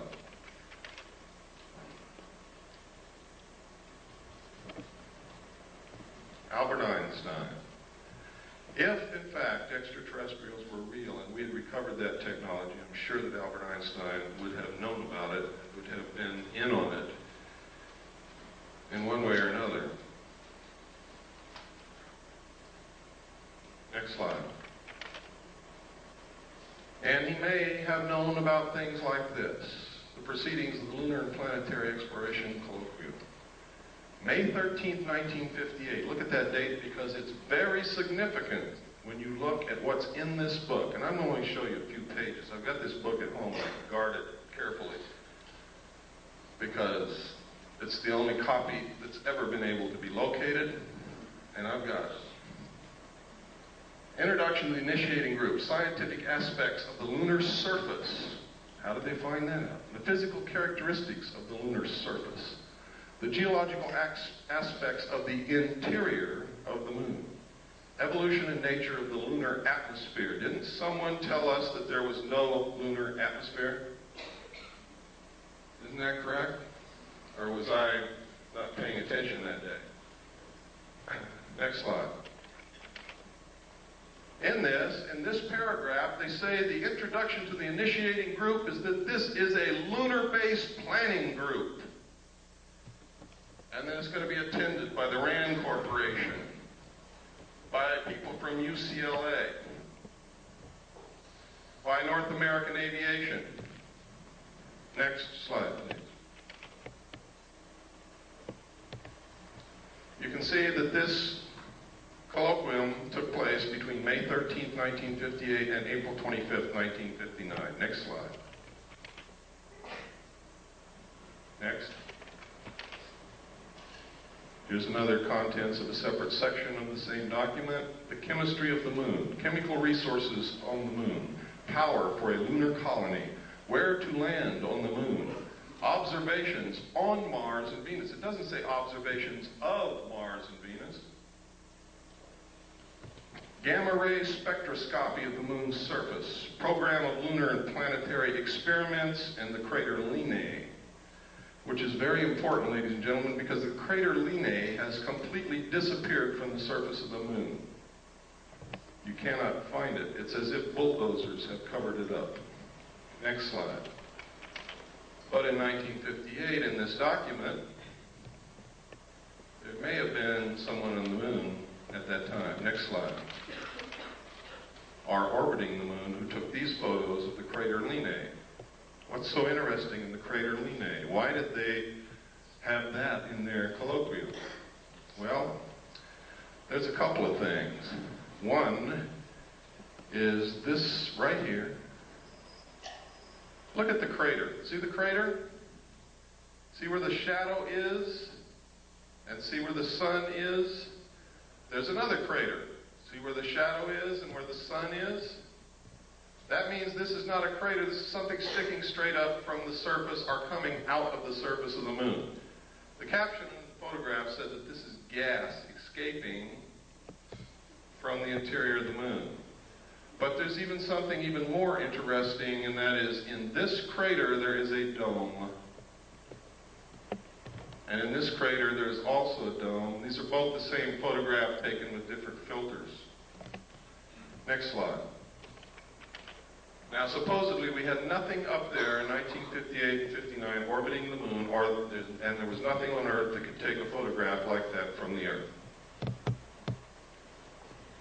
This is the Tonopah area of Nevada. Tonopah test range is out in this area. Next. Down here you see Nellis Air Force Base. See again up here, Tonopah test range. Down in here is Mercury. Over here is Groom Lake. Next slide. This is the Tonopah test range with some revelations on it. Stealth fighter flight path, turn off to TTR, rocket on stand, radar road, large radar facilities, unmarked runway used by stealth fighters is here.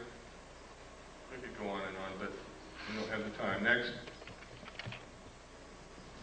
This area is also the test range. Nellis Air. Over here it says Force Base. Gold Flat, you see over here is Tonopah. Right up here it says Saucer Mesa. See that? Saucer Mesa. I don't know if that means anything, but I think that's a hell of a coincidence in an area where they're testing flying saucers, that you've got a name on a map called Saucer Mesa. Next. This is a letter from a man who worked in, and this is in my book, so I'm just going to brush over it lightly, who worked in Area 51 and saw the saucer fly. Next. That's just a lens cap for my camera. We cover up names to protect the identity of people so that they don't get hurt.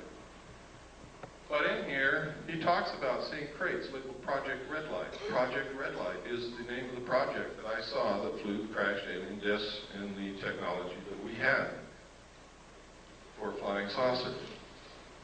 He also talks about the fact that when a certain siren would go off, they were supposed to run into a building and they couldn't look out the windows. Or if they were caught outside, they all wore a little pouch in their belt that contained a black hood. They were to take the black hood out of the pouch, put it over their head, and lie down on their stomach on the ground and not move.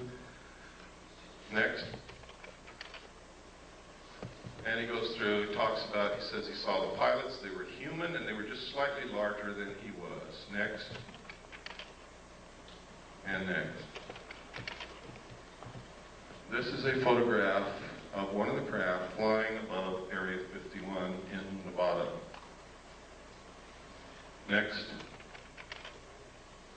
This is a photograph of some craft. I forgot where this was taken. It was not in Nevada, but this symbol, some people say that this symbol belongs to a group of aliens called the UMO group. Now, I did a lot of research to find out if there's anything in this earth named UMO. I found an UMO corporation in London, England, that was a KGB front company. Just like the CIA has front companies. One of them is Gray Advertising in New York City. Belongs to the Central Intelligence Agency. They are the ones who pay the expense checks for UFO Cover-Up Live. Next. This is a saucer developed and flown by the French. It is real. It flies. It's not a joke. Next. It's another view of the same saucer. You can see the hatch down here. This is significant. That is a watertight, airtight hatch. What kind of technology is that based on? Boy, you got me. It says here, it says 3 135 horsepower engines would supply the power. Doesn't say that it did, and it doesn't say what kind of engines. Next.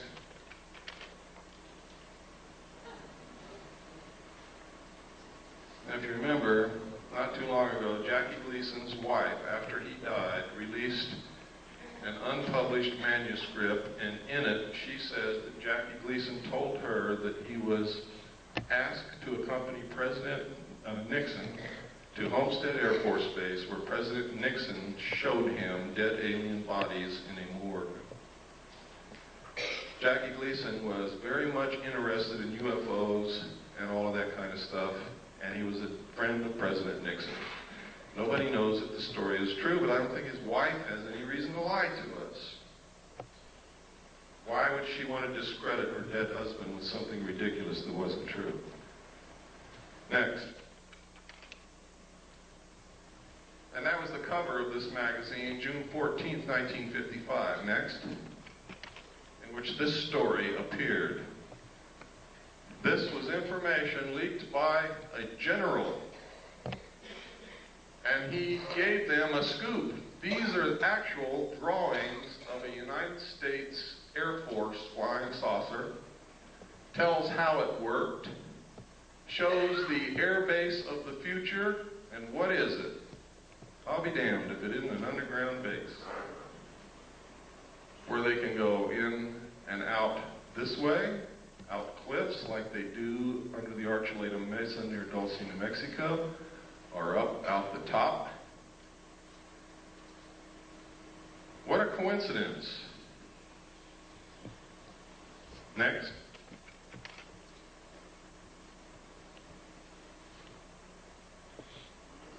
Next.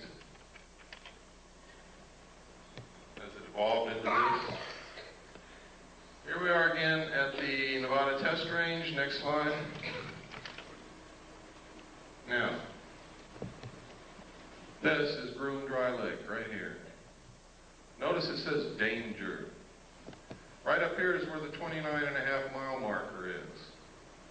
Right up here somewhere is the little alien. Down here is Las Vegas. This highway goes up out of Las Vegas through Alamo to Ash Springs. Then you take this highway down here to the 29.5 mile marker. And you look directly at Groom Lake on any given night from dusk till dawn, and you will see them fly. You can take photographs of them. You can videotape them. Thousands of people have done it. They have called into radio shows and said what they saw. When Billy Goodman was on KVEG in Las Vegas, every night, dozens of people would call in and report what they saw out there. Next slide. That's Groom Lake again, showing the tunnels that go to Los Alamos and up to Tonopah. Next. These are the facilities at Groom Lake. The United States Air Force and the government say that there is nothing there. It is a barren desert wasteland with a dry lake bed. There is nothing there. This is where they developed the U-2. Next. It's another view of the same thing. Next. Here's another view. Same. Another view. Another view. Another view. I guess by now you all know there's something there. The runway is over 30,000 feet long. That's 6 miles. It's really closer to 7 miles from the people that I've talked to. This is a satellite, an SR-71 photograph. Next, this is, no, the other one was a satellite photograph. This is an SR-71 photograph, I'm sorry. Next slide.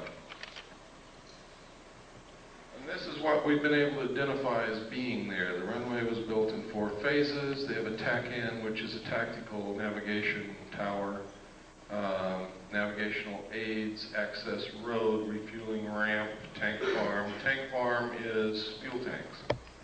Pipeline, road, housing, MiG haven. They have one of every kind of MiG that was ever built here.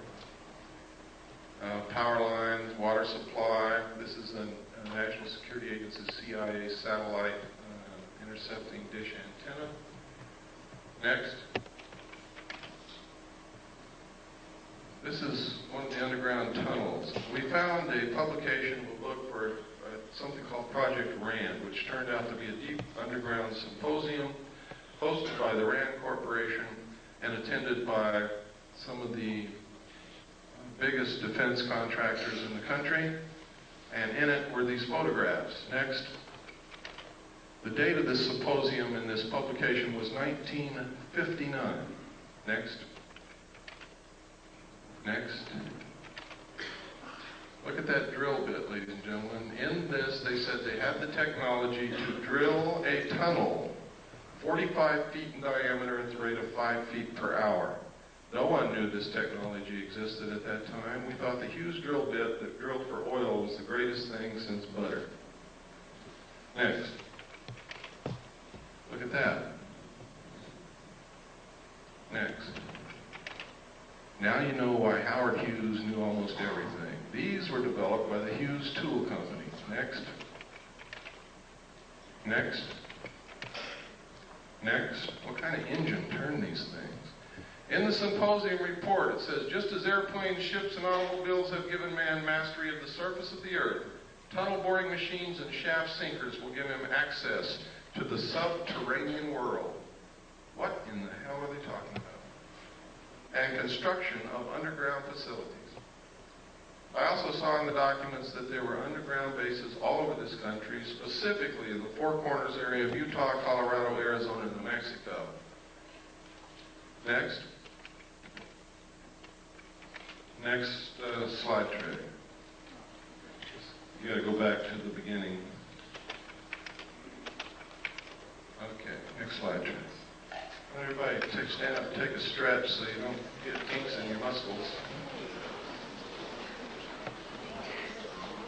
And we're just going to keep going right on through, and then we'll take a break in about 30 minutes.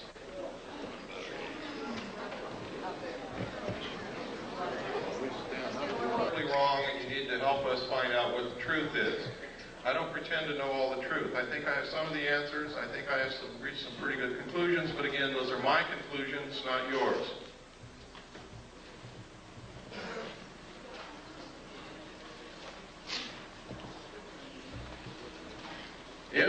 in your research or your activities you can prove something that I have said or done or shown you here wrong, I want to know about that so that I can verify your research and your conclusions and change it.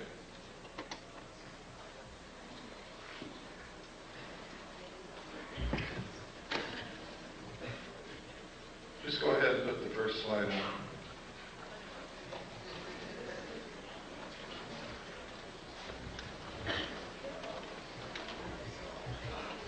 Is that the first one?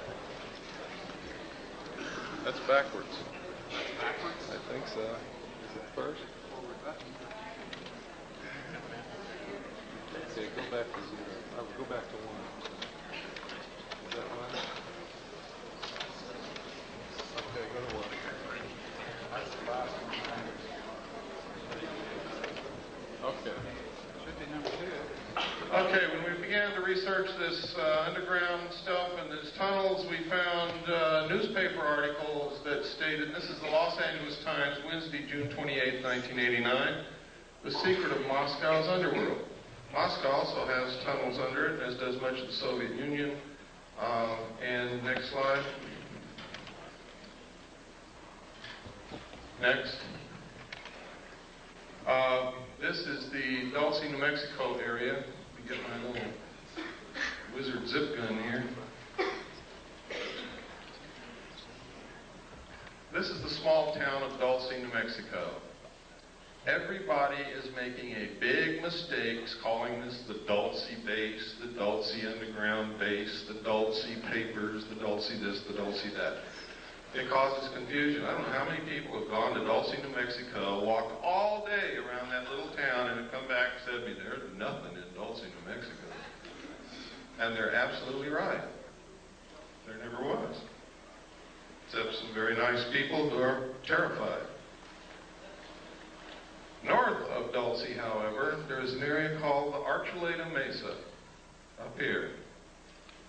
Under this mesa is an underground installation of immense proportions. Up Seguro Canyon here, there's an area right in here where there are 400-foot cliffs, out of which people who have gone on expeditions that knew exactly where the base was, because they came and talked to those of us who know and found out where to go, have gone up to these peaks across Seguro Canyon from Archuleta Mesa and observed the mesa and these cliffs and the surrounding area. They have seen UFOs fly over this mesa. They have seen them stop over the mesa and showers of sparks come down. Nobody knows what it means. They have seen craft fly in and out of this 400-foot cliff area here.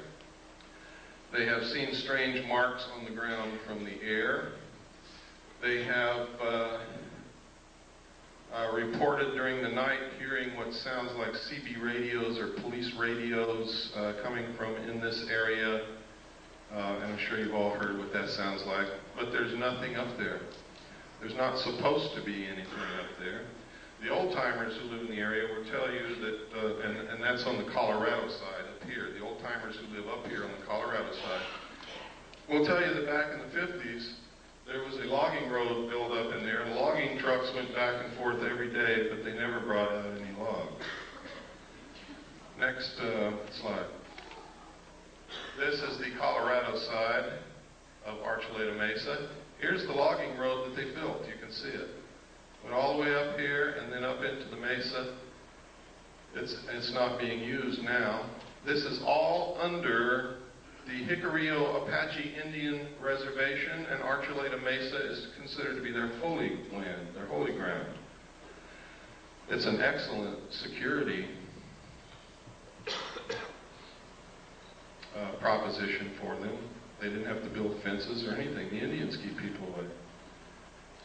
The Indians see the strange lights and the craft flying back and forth, and they attributed this to their religious beliefs that they have seen all through their history, that it's in their writings, in their tales, in their stories. You can get some of the most incredible stories about UFOs from American Indians, when they will talk to you. Next slide, please. These are some more of the photographs from the Rand Symposium. Next. Oh, This is a page from an Air Force textbook. Space, let me see. I forgot the name of it. I think it's Physics and Space Technology, I believe. But anyway, in this textbook, it says the most commonly described alien is about 3 1/2 feet tall, has a round head or helmet, arms reaching to or below his knees, and is wearing a silvery spacesuit or coveralls. Other aliens appear to be essentially the same as Earthmen, while still others have particularly wide wraparound eyes and mouths with very thin lips, and there is a rare group reported as about 4 feet tall, weight of around 35 pounds, and covered with thick hair or fur, and in parentheses they have clothing with a question mark. Members of this last group are described as being extremely strong. Human fear and hostility. It says, besides the foregoing reasons, contacting humans is downright dangerous. Might be one reason they want to keep themselves secret if they're really here. Now, this is a textbook. This is a page out of a U.S. Air Force Academy textbook. Next page. This is another page out of the same textbook. It says, this leaves us with the unpleasant possibility of alien visitors to our planet, or at least of alien-controlled UFOs. When this textbook got into the hands of researchers, they excised the entire chapter from the textbook. Next.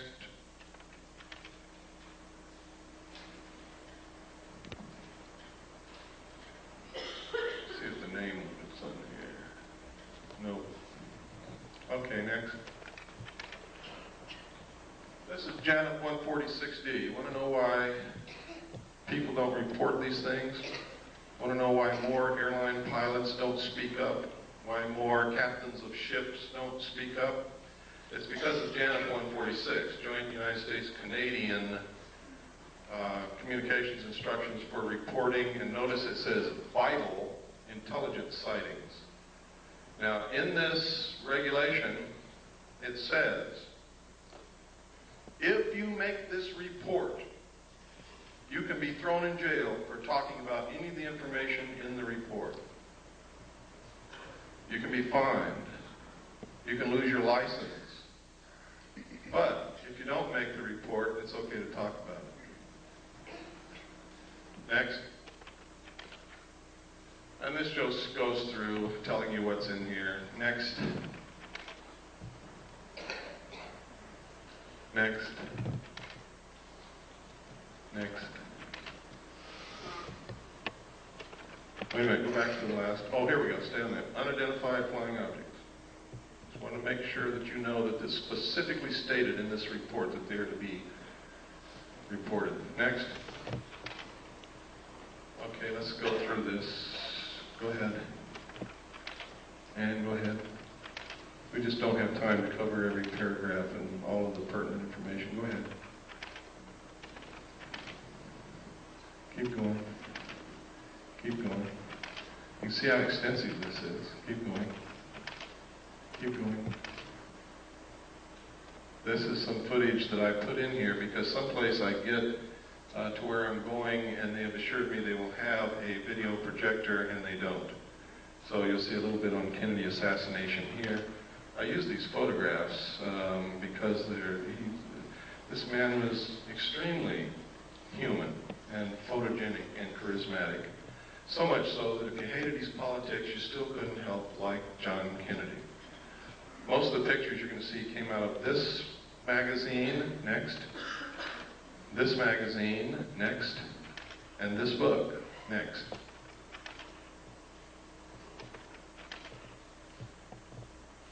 Go ahead. Can you imagine pictures like this of Richard Nixon? Lyndon Johnson, George Bush, Gerald Ford, oops. Next. Next. Look at that. I'm not going to ask you this because some people are probably not going to be able to raise their hand. But I just wonder how many men in here have kissed your father lately. Next. This is a photograph of Kennedy after he'd been shot in the throat. Jacqueline is looking at him in horror. He's clutching his throat. Next. This is William Greer beginning to turn around. You can see his hand here, his arm. You can see the end of the gun barrel right there. Next. Now you can see him. Here's his hand, his arm. The gun is right behind this flash of reflection here. You can see him looking directly back at the president. Next slide. Next.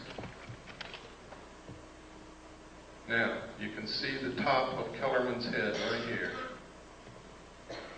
People argue that that's a reflection off the top of Kellerman's head. It is not. You can also see Kellerman's hand is on the wheel. Kellerman, that's his arm and hand, is actually driving the car at that point. Kellerman is a Secret Service agent who was the passenger in the front seat. Pardon? No. No. John Connolly was sitting directly behind Agent Kellerman. And his wife was sitting directly behind Greer. That's John Connolly's wife, and that's John Connolly. Next. This is Kennedy's grave. Next. Everybody wonders why Jacqueline Kennedy never said anything. That's the reason right there. Where were her children? They were being guarded by the Secret Service, who just shot her husband. It was the Secret Service. Who the hell was she going to tell? And what was she going to tell them? To this day, her children are under the guard of the Secret Service, and so is she. Next. It was not Lee Harvey Oswald, ladies and gentlemen, because that's him right there, standing in the doorway of the Dallas Book Depository as the motorcade drove by.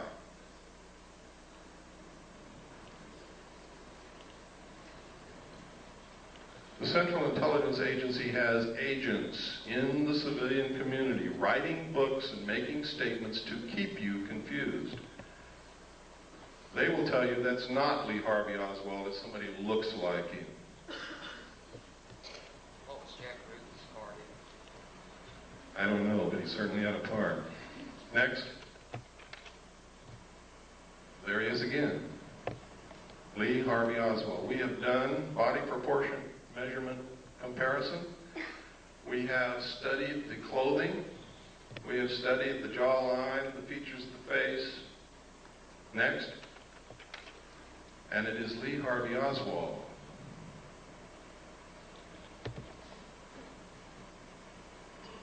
Next. And that's us if we don't do something quick. Next.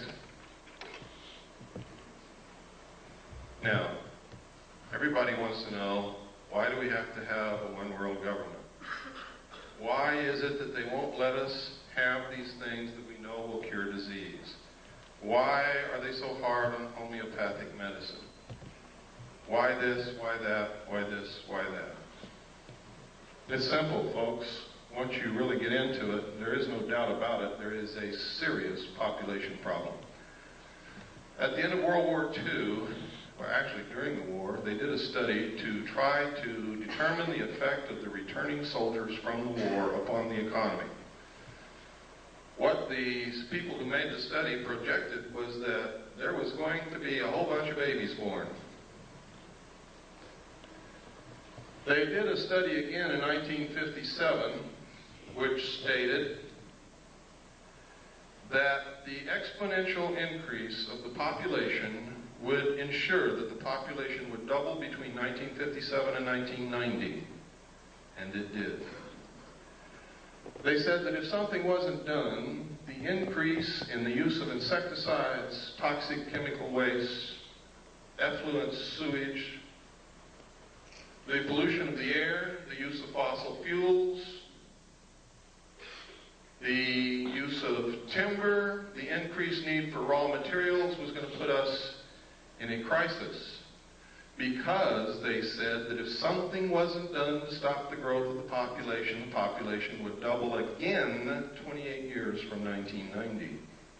And it will. And then we will need twice as many trees, twice as many homes, twice as many cars, twice as much oil, twice as much food, twice as much everything. We will be putting twice as much sewage into the earth, twice as much pollution into the atmosphere, twice as much toxic waste material. And the study said if we don't stop this, if something isn't done, the human race will cause itself to become extinct shortly by or after the year 2000. Some people still didn't believe it. So the Club of Rome was formed secretly by Dr. Aurelio Pachetti in Rome, Italy. He got together a group of elite men and scientists, and they did another study and came up with exactly the same answers. They then commissioned a group of people in the United States at MIT. They put together a team to establish a computer model to determine what can be done to stop this, what can be done to ensure that it doesn't happen again, what can be done to ensure that the human race survives. And the answer is some of the things that I'm going to show you. All of this is in my book. It's thoroughly documented. It's going to really upset some of you, but it's true. The first indication publicly was this book written by Dr. Paul R. Ehrlich. Now, y'all wonder why is Dr. Paul Ehrlich writing these books? It's because his wife, ladies and gentlemen, is a member of the Club of Rome.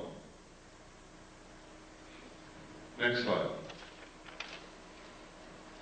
This was copyrighted first in 1968. It was the first indication of the results of the secret studies.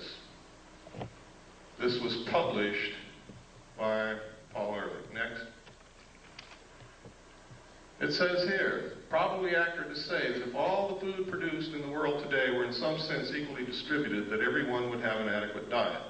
Does that mean that those who claim that there is no population problem, only a problem of distribution, are correct? Absolutely not. Population pressures are a product of animals as they exist, not as they might be. If lions ate grass instead of antelopes, the plains of Africa could support many more of them before the plains would be overpopulated. Similarly, the carrying capacity of Earth for saints is considerably higher than the carrying capacity for Homo sapiens. In theory, the problem of human overpopulation could be solved by a reduction in population size or by a change towards more saintly behavior.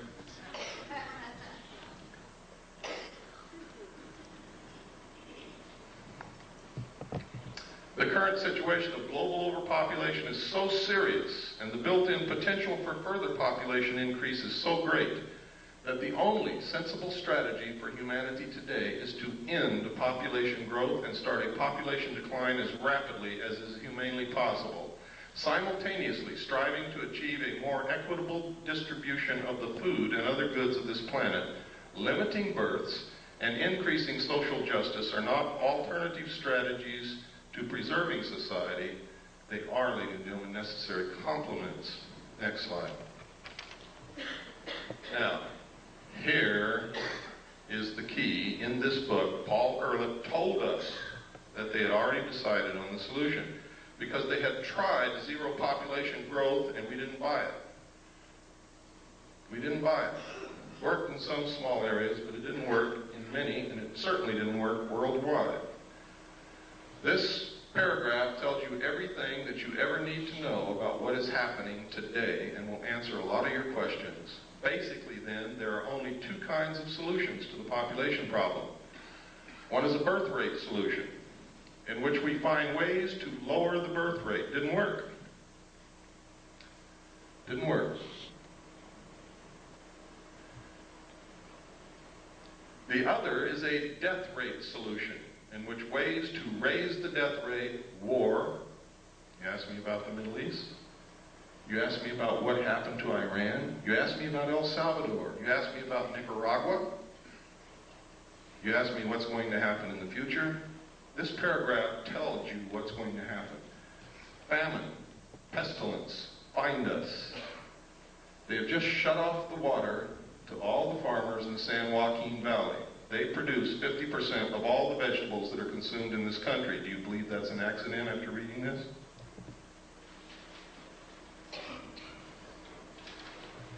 Large corporations and banks have been forcing the small farmer out of existence and buying up land which sits fallow.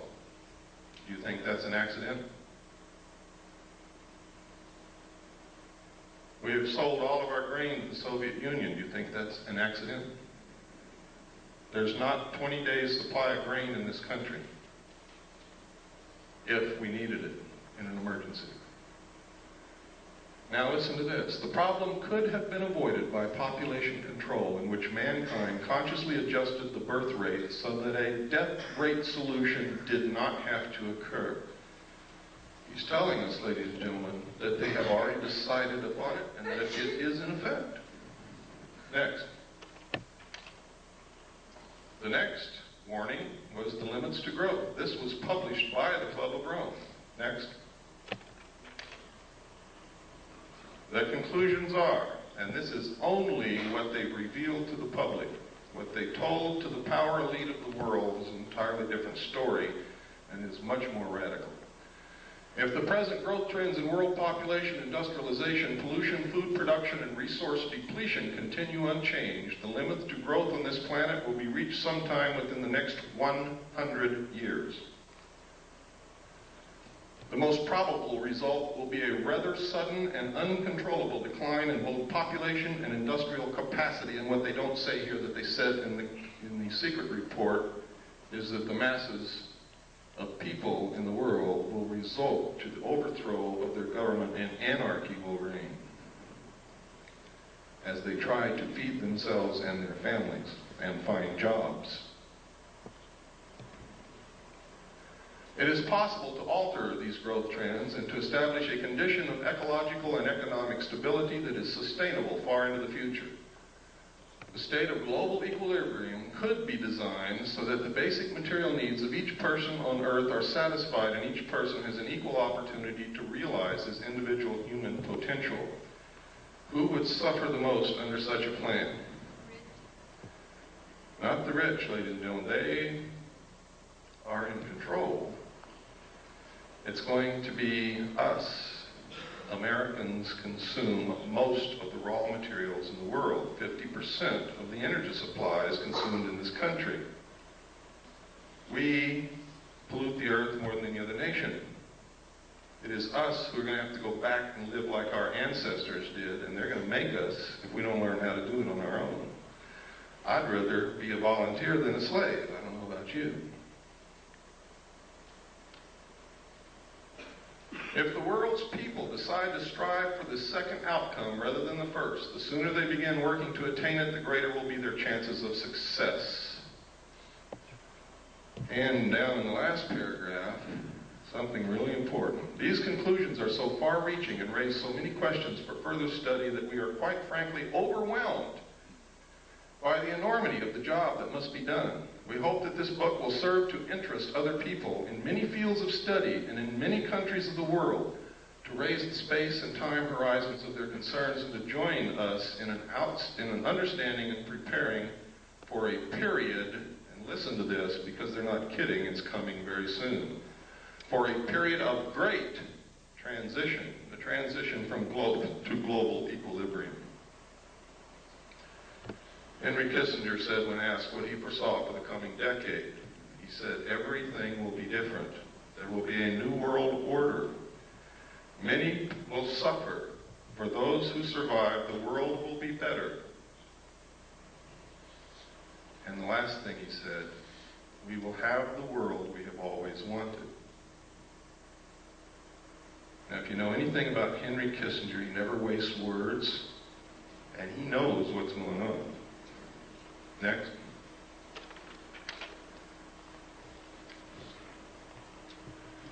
This is the regionalized and adaptive model of the global world system from the computer model at MIT, designed for the Strategy for Survival project of the Club of Rome. Patriots in this country have been running around calling the Club of Rome a subversive organization. They've been trying to ensure our survival. They're a study group. a think tank. That's all they are. They don't make the decisions. Next.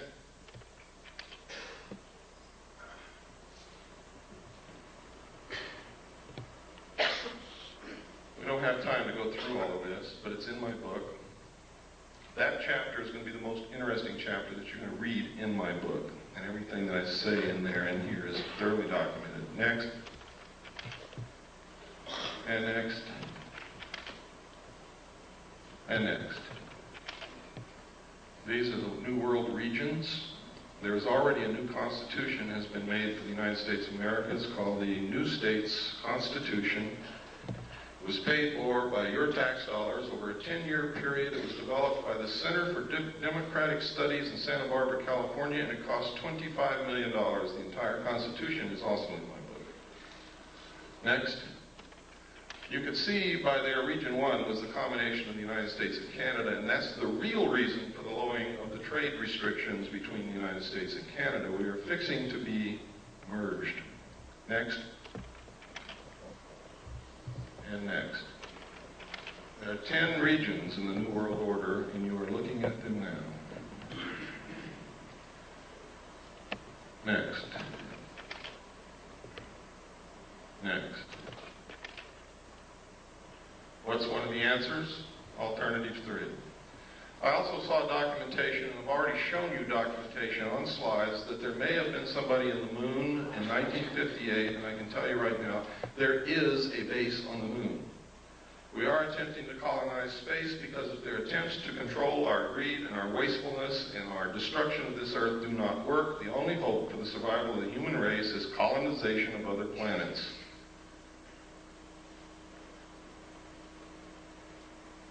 Next. This is verification. I can't tell you who wrote this letter, but it is a letter that was delivered into our hands from, well, I can't tell you that, but this confirms that as far back as 1962, working for the Jet Propulsion Labs in Pasadena, she was working on photography taken of the moon and Mars from objects that went there. I can tell you that the first landing on Mars of a probe occurred on May the 22nd, 1962, sent back photographs and verified the existence of an atmosphere that could support life.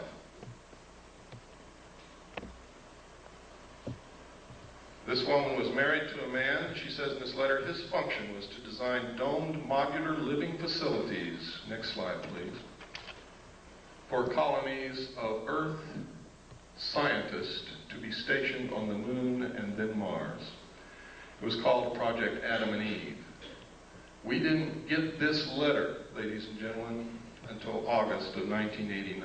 I had already revealed the presence of a colony on the moon and Mars on July the 2nd, 1989. Okay, next. Next. Next. Report from Iron Mountain on the possibility and desirability of peace. Next. This is really important. Though not yet expressly put forth as the development of a long-range sequence of space research projects with largely unattainable goals, this kind of program offers several advantages lacking in the social welfare model. First, it is unlikely to phase itself out regardless of the predictable surprises science has in store for us. The universe is too big. In the event some individual project unexpectedly succeeds, there would be no dearth of substitute problems. For example, if colonization of the moon proceeds on schedule, it could then become necessary to establish a beachhead on Mars or Jupiter and so on. Next. This is a book called Exploring Space with a Camera, published by the National Aeronautics and Space Administration. Next. In which you see tracks on the surface of the moon.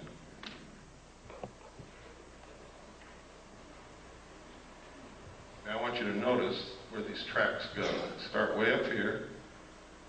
They go down, down into this valley, up over this hill, down in this valley, up over this hill, down in this crater, up over this hill, and down here, and NASA says it's rocks rolling downhill. Next.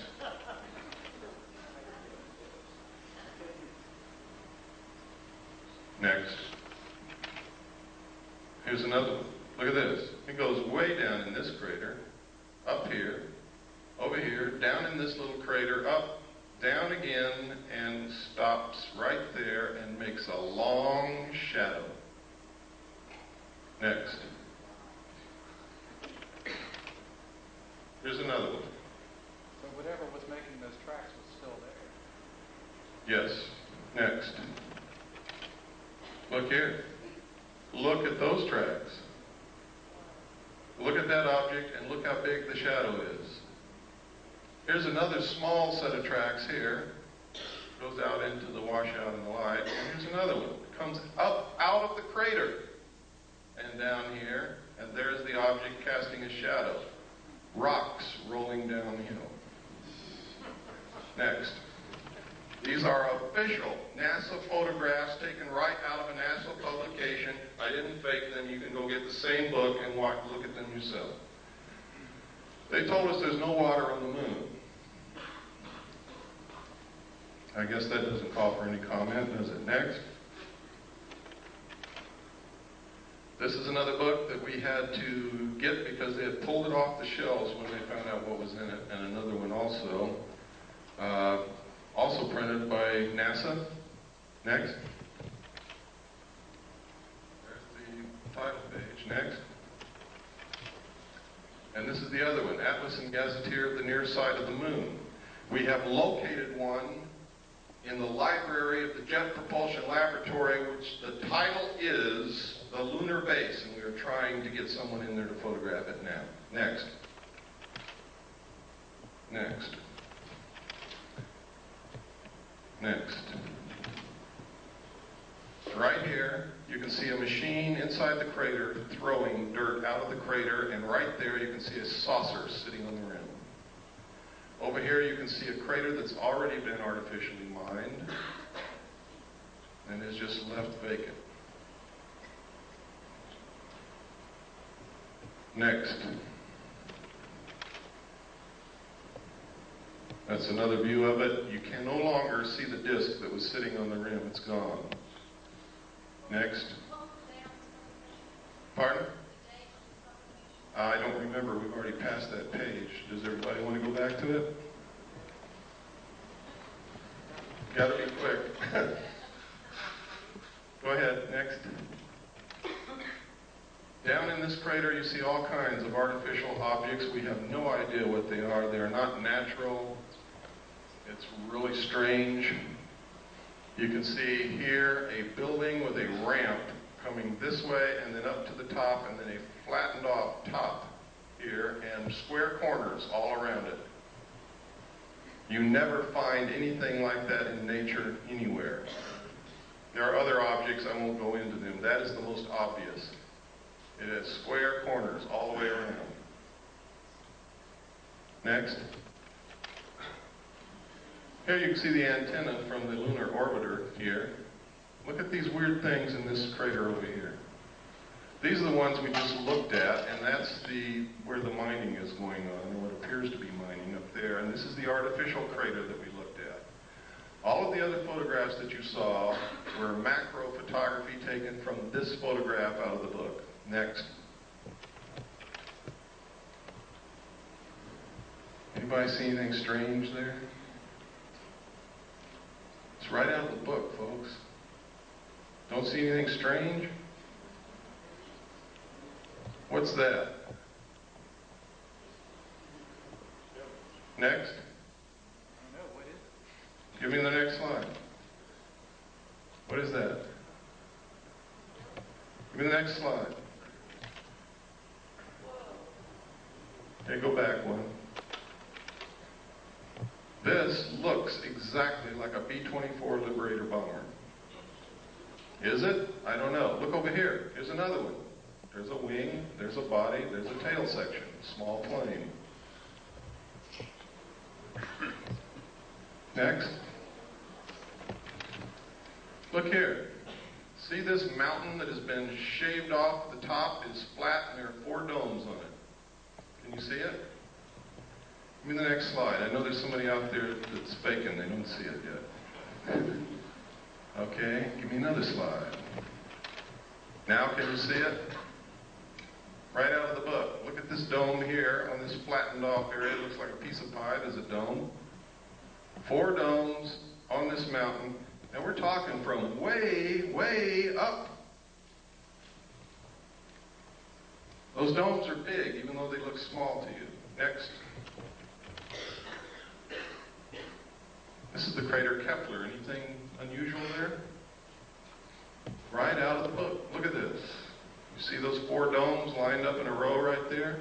You see where the side of the crater has been cut out? Do you see where somebody's built it's either a road or a wall beside a road that goes from here down into the crater?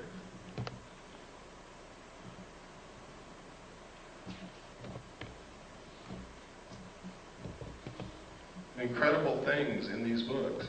Now, we only had a short time to look. We didn't have any magnifying glass of any kind, and we had to take these pictures. If we had had the time, we probably would have found a lot more. But we had to do what we had to do and get out of there because of the restrictions put upon us. Next. There's a close-up again. You can see the 4 domes right in a row. You can see the crater's been artificially cut out. Next. Look at this. What is this? This is the weirdest thing I've ever seen. We don't know what it is, but it resembles the freeway interchange in Los Angeles, doesn't it?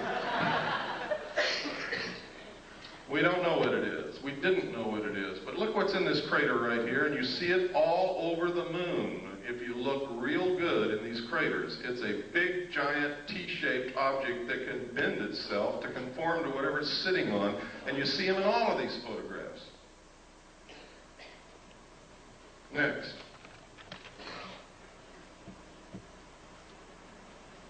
Look right up here on this ledge, folks. You'll see a whole bunch of buildings. See them? They're all square and rectangular with perfect 90-degree angle corners all the way around.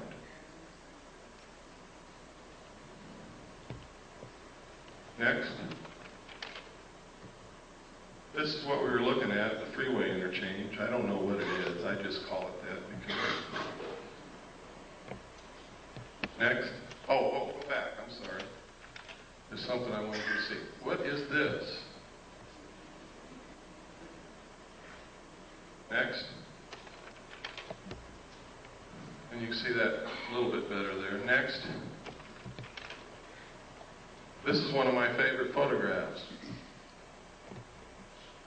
Something crawled over this lip of that crater, gouged out the lip, crawled down, gouging the earth away, made a turn here, came back, crossed its own path, and went back over the lip of that crater. I guess it could have been a rock rolling downhill. Next. There's a close-up of it. There is no doubt about this, ladies and gentlemen. You can see it as plain as day. It came up over this rim, came down, made a turn, went back over its own path and out. Next. Look at this. Experts that we have taken this to say that that resembles the crater made by a very large artificial explosion, such as a nuclear weapon. Next. That's Kepler again, just to show you that it did come out of the book. Next. Next. Next.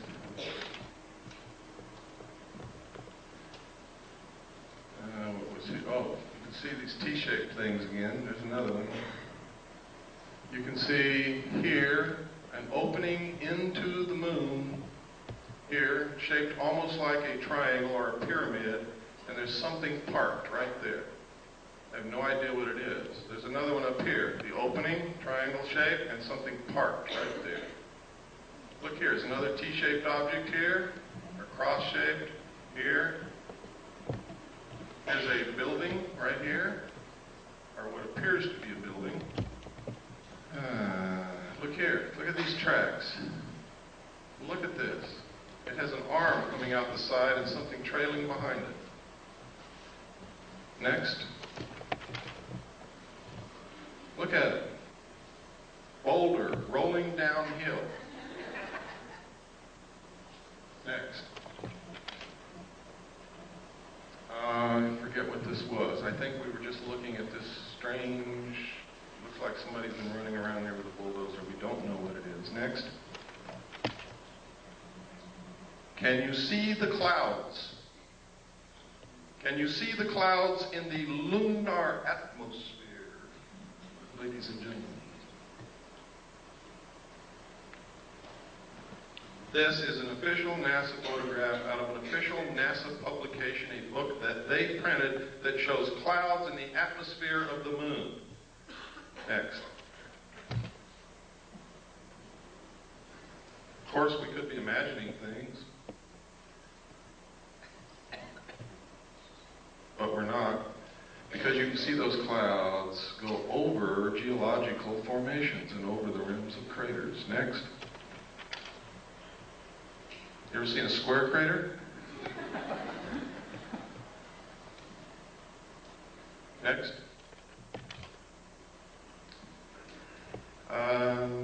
Oh, look here, folks. What is that? Doesn't that look like a triangular-shaped lake or reservoir with an island in the middle? Is it? I don't know. Next. That's the same picture a while ago. I kept trying to get a better picture of this object because you can sure see that thing sticking out with an arm trailing behind it. Next. Yeah, we saw it. This is, and this is incredible that they would allow this to be published. It says here, they resemble many steep terrestrial slopes, including those of some man-made craters produced by explosives. Next. Here are again 2 triangular-shaped openings into the moon. They are not the same location as the other ones, and they have a platform at the lip, but there's nothing sitting on these as there was on the other ones. Next. Anybody see anything unusual here? What we're looking at is across the entire crater Copernicus. What I'm looking at is a page of the book in which, in a very small portion of that photograph, I have taken this with macro photography, and in this you can see a base in that crater across on the far side of the crater, and you can see towers, you can see buildings, you can see tanks, you can see another tank or tower over here, and you can see it even better. Next slide. Check it out. Next slide. Look at this. Look at this big Christian cross right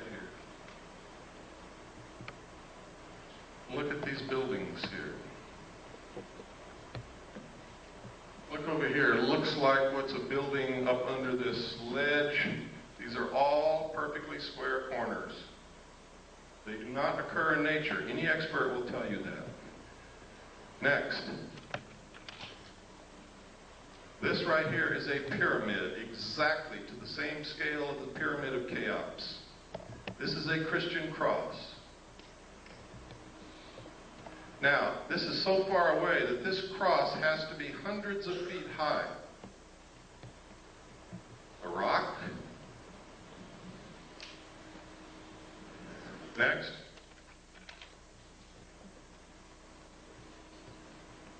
See the pyramid? See the tower? See the buildings?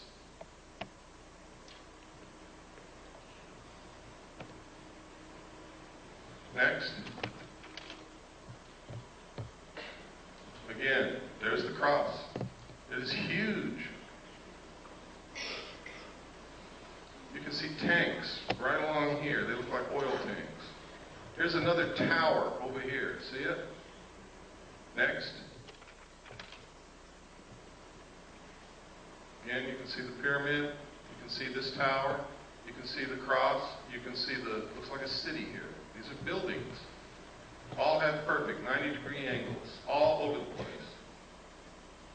Again, here's the tanks, look like oil tanks. Next. What was this? Sometimes if I don't look at these all the time, I lose what the heck I was even looking at to begin with. Oh, right here. Look at this. This is some kind of an artificial installation that has been built. Look, here's a perfect square. Here's perfect right angles. Here are two arches. Here is an arch that goes over something that goes underneath it. What is it? I don't know. But I can assure you that it is artificial. It is not natural. Next. Look at how this has been flattened out here.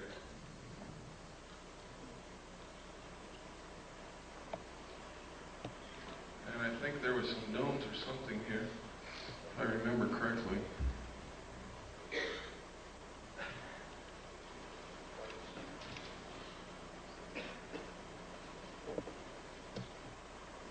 I can't see it now. Next. And next. Now this is the photograph that I took of the base across the crater. See the tower? We're looking all the way across the crater Copernicus, and you can still see that tower sticking up. That's how big it is.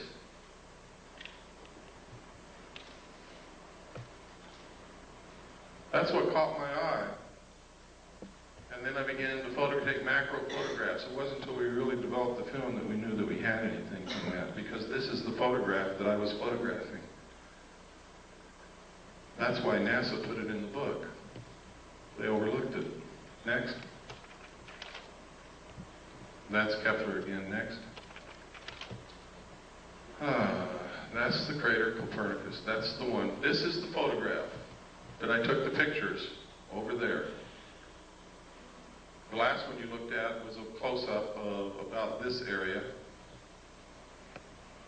And the close-ups that you saw where the base was were right in here. Next. That's the one, remember, we talked about, we didn't know what it was. It looked like a bulldozer had run back and forth inside the crater. Next. Next.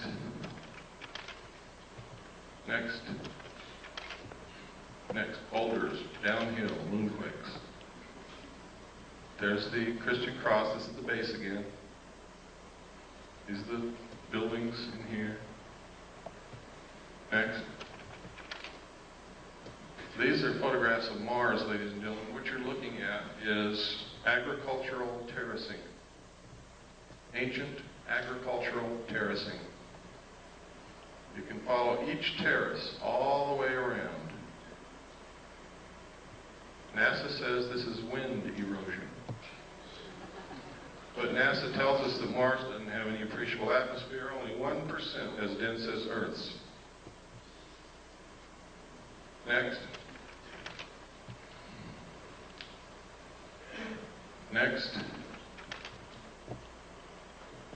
These lines are exactly like the lines on Nazca, and you can see that each line carves into the lip of that crater. Next. Here you can see the face on Mars. Up here you can see an arrow in the surface of Mars. See it? Over here you can see pyramids. What we call the fort. We don't know what it is. Incredible? Damn right it is. Look at this plateau with these buildings on top of it. Next, or whatever they are. Another view. Next. Under computer enhancement, the face has eyeballs and also has teeth.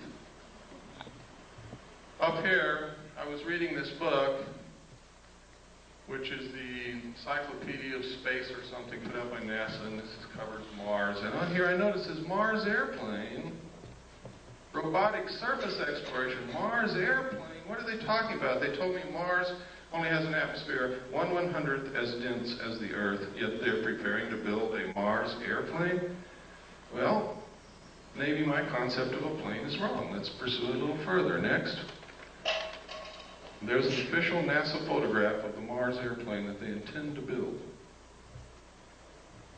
If what they tell us about the atmosphere of Mars is true, this airplane will not fly in the atmosphere of Mars. It's absolutely impossible. Look at the nose of that airplane, ladies and gentlemen. You will see a propeller spinning. Next. Now, this confirms the alternative 3 scenario. Franklin D. Martin, NASA's Associate Administrator for Exploration, has the host of reasons for sending humans to Mars, but after he gives all those reasons, he says, science is one of the reasons you do these things, but it's not the driver. The driver is the survival of the human race. Next. These are some more of those lines like Nazca on Mars. Here you see the arrow.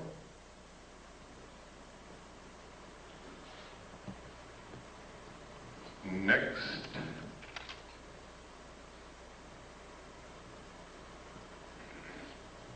Next. Oh. Okay, let's go back one and change slide trays. We're almost through the slides, and we can get into some serious stuff.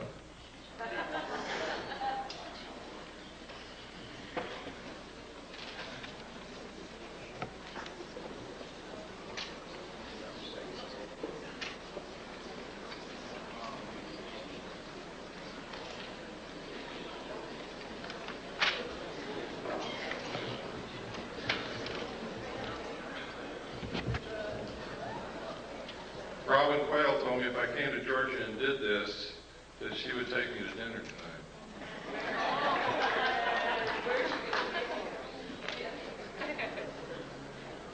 But I think she left already. This is the face on Mars again. Look at that square crater right next to the arrow. We measured the arms of this arrow and the length across it. It's a perfect triangle in here, and these arms are exactly the same length. The chances of that being a natural occurrence are almost zero. I imagine there's some remote chance, but I certainly wouldn't give that much credence. Next.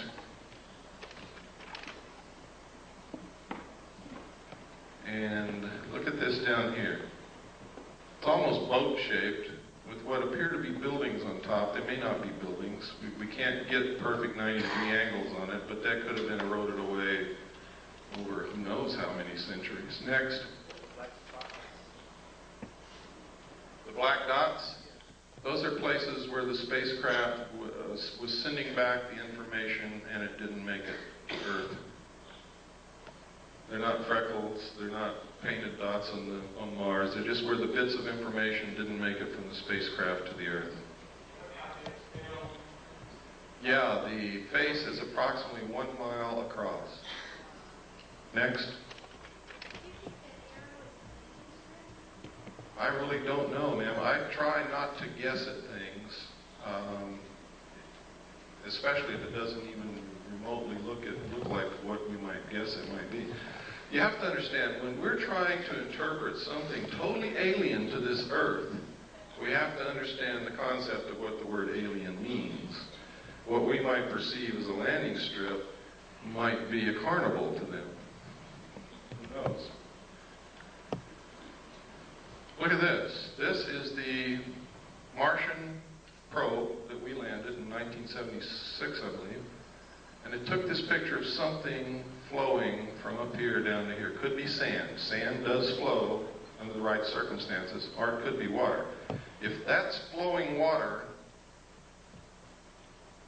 then that's significant. If it's sand, it means nothing. Next. Government scientists call newly discovered heavenly object a stray asteroid. Sounds kind of interesting, doesn't it? Until you read the subhead. Astronomers worldwide in disagreement with official explanation call phenomenon an intelligently guided object. London Evening Standard.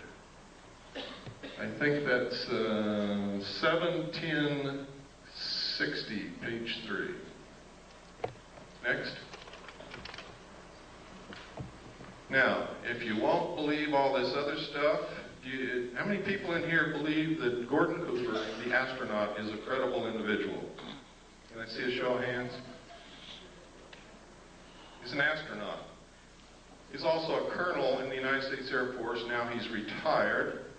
He wrote this letter to the United Nations, and in the first paragraph he says, "I wanted to convey to you my views on our extraterrestrial visitors, popularly referred to as UFOs, and suggest what might be done to properly deal with them."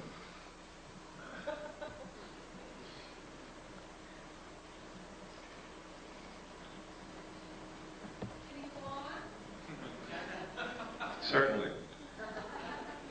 I was waiting for the gasps to die away. I believe that these extraterrestrial vehicles and their crews are visiting this planet from other planets, which obviously are a little more technically advanced than we are here on Earth.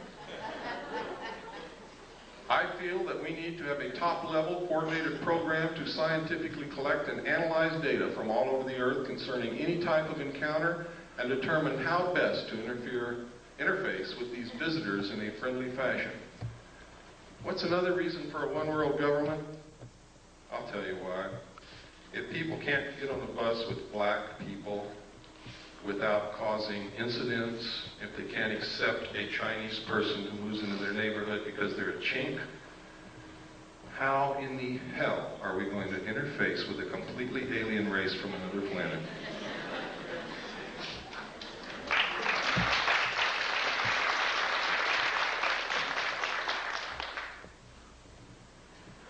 Okay, next slide.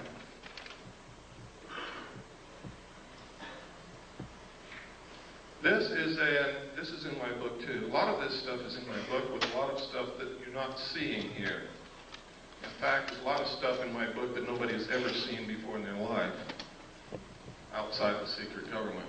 This is an accident report that occurred at Ellsworth Air Force Base, South Dakota. 7 miles southwest of Niland, South Dakota.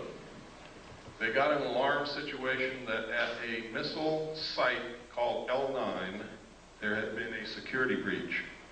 They sent a SAT team out that consisted of Airman First Class Jenkins and Airman First Class Reiki. There was SAT alert team, or security alert team called SAT. Next slide. When they got out there, they saw these crazy little guys running around in silver suits with helmets on their head and something hovering real bright above the missile silo. Reiki went up this hill, challenged them, told them to stop. They didn't stop.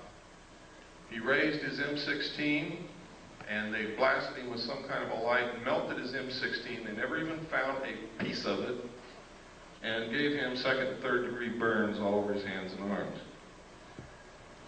He called back to Jenkins, who came from the vehicle. Jenkins saw 2 of them, fired at both of them, hit one in the helmet, one in the chest. They both fell to the ground. A few seconds later, got up and ran off and went up into this craft, which zoomed away into the sky. Further investigation showed that the nuclear components of the warhead was missing from the missile. Next. And next. UFO photographed over Disneyland, that's it down there. In the space of clicking the shutter of the camera, this thing moved back and forth about 12 times and then caught it here. That's how fast it was moving. And the reason I included this, because while people who go to Disneyland may be interested in fantasy, they're usually families, they're usually middle-class people, they're usually respectable, they're usually credible, and thousands of them saw this. Next. There it is.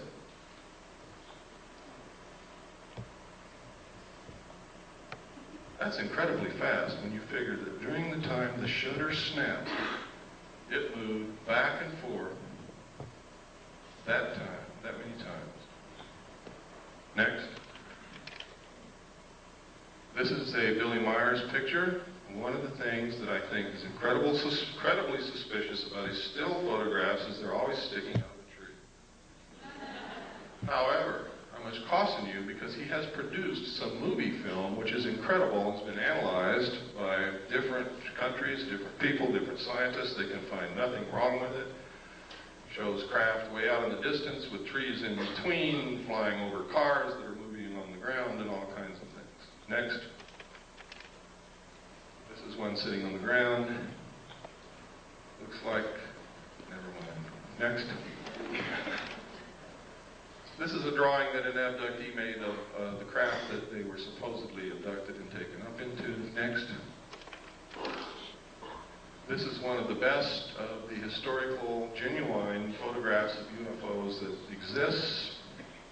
Because of the different things in the photograph, you're able to obtain perspective, depth, and you're able to triangulate and compute the size and shape and distance away from the camera of the saucer. Next. This is another very good one. Next. This was over Phoenix, Arizona. It was seen by hundreds of people. Next. This was taken over Mount Rainier in 1948. It's original Kodachrome slide, which we made the prints from. And I made slides from the prints that we had then, and we also made 4x5 negatives and transparencies in case something ever happens to the slide.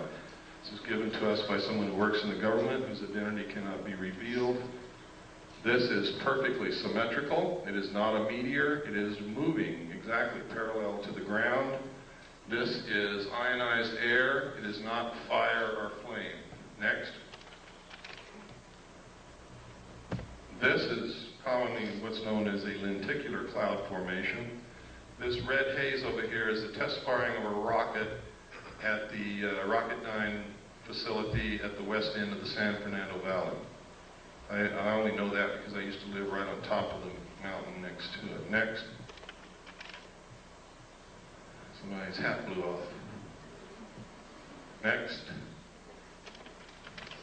Notice that photograph was taken by the local barber. These are photographs that were taken in New Mexico and Colorado during a particularly heavy, what they call a flap. There's a lot of sightings by a lot of people in one area. And there were a lot of photographs came out of that. These are some out of the newspaper. I tried to photograph them so that they can be identified as not something that I made up. I have been accused of being the most rotten bastard that ever lived, making up everything, phoning photographs. So I have to be very careful. Next.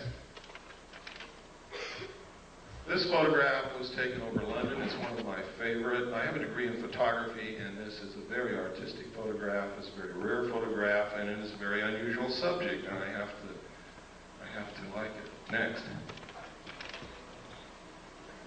This is another part of what I call Project Snowbird, to make the public think that what they're seeing can be explained away by technology like this.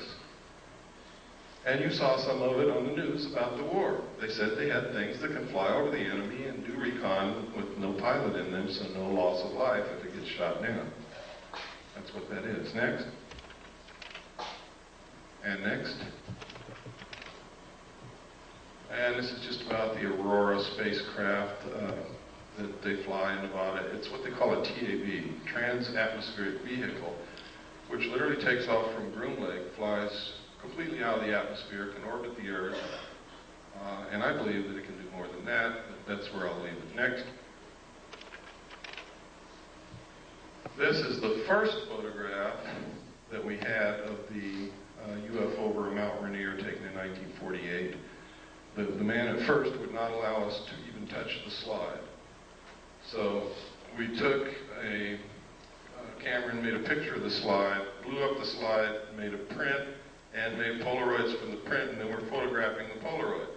That's how crazy we were getting, until finally he agreed to allow us to use the slide, and we were able to make the prints that we have and the transparencies and the 4x5 negatives to preserve that image Next. We go through a lot of work to produce the material that we have, believe me. It costs a lot of money, it takes a lot of time, it takes a lot of searching. Sometimes it takes begging and pleading and everything else. Next. And next. Next. This is what's called a cigar-shaped object. This appeared in Omni magazine, and this is a photograph taken, photographed of the photograph in Omni magazine. Next. Next. This is a classic UFO photograph. It's considered one of the best ever taken and is considered by every expert to be absolutely genuine. Next. This is the man who took Albert Einstein's place, Stephen Hawking's. How many of you read his book? Anybody here? I would suggest that you read it. Next. Another lenticular cloud formation. Is there really a cloud? Or could they possibly have the ability to generate what looks like a cloud around them? I don't have the answer to that question. Next. I read in documents when I was in naval intelligence that they do have the ability to generate clouds of what appear to be clouds around them. I guess water vapor. I have no idea in the world what those are except clouds. Next. And next.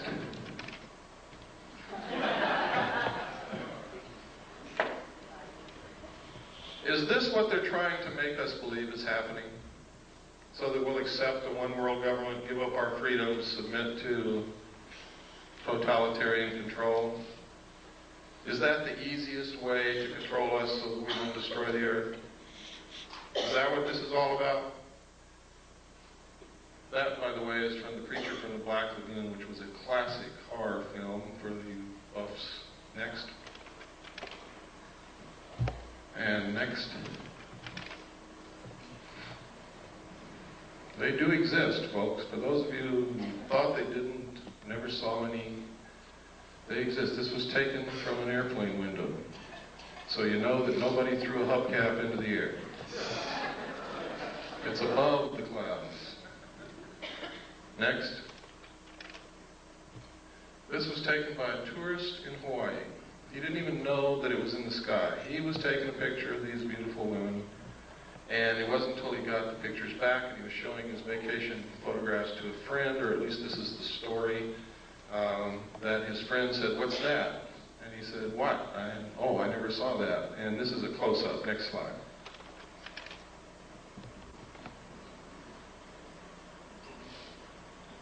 Incredible. Next. Now, they say this is a UFO. I spent a lot of time in Vietnam, and it sure looks like a flare to me. Next.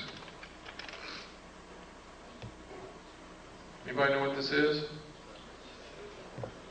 This is the Russian space shuttle. What's it look like? Looks like the U.S. space shuttle. I'm going to tell you something that for some of you is just going to shatter your whole world. The United States and the Soviet Union have been secret allies ever since World War II. And the guise of antagonism between us has been artificially produced to create large sums of money from the populations of both countries for experimental methods of controlling populations and to fund and carry on a joint space program to colonize the moon and Mars. Please don't hang me. But it's the truth. Every bit of technology that the Soviets have ever obtained has been given to them covertly by the United States of America. This is no accident. That is our space shuttle that we gave to them. The only thing is theirs has a little bit better technology in it because we experimented with ours first. We gave them the atomic bomb, and then we fried the Rosenbergs as scapegoats. Next. Next. These are a series of photographs put together from the Venus orbiter. The United States maintains that the atmosphere of Venus is so thick that we cannot take pictures of the surface of Venus, and cameras and film will not last, or cameras and TV cameras will not last on the surface of Venus to send back pictures. So they do what's called cloud-penetrating radar mapping, and that's what this is. For you Hollow Earth folks, there's a hole up there. I don't know what it means. Next. If any of you see this happening, please call me immediately.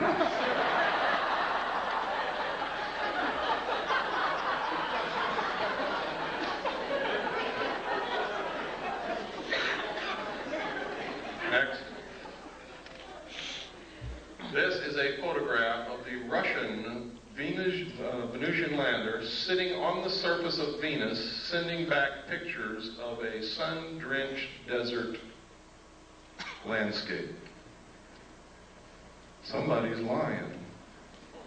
Immediately after the Russians released this photograph, officials and government people from Washington called a high-level meeting with the Russian space program people, and you never saw it again.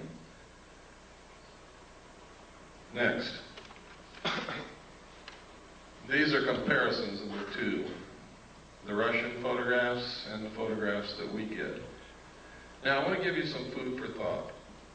Recently, they had a flyby of Uranus. Remember that?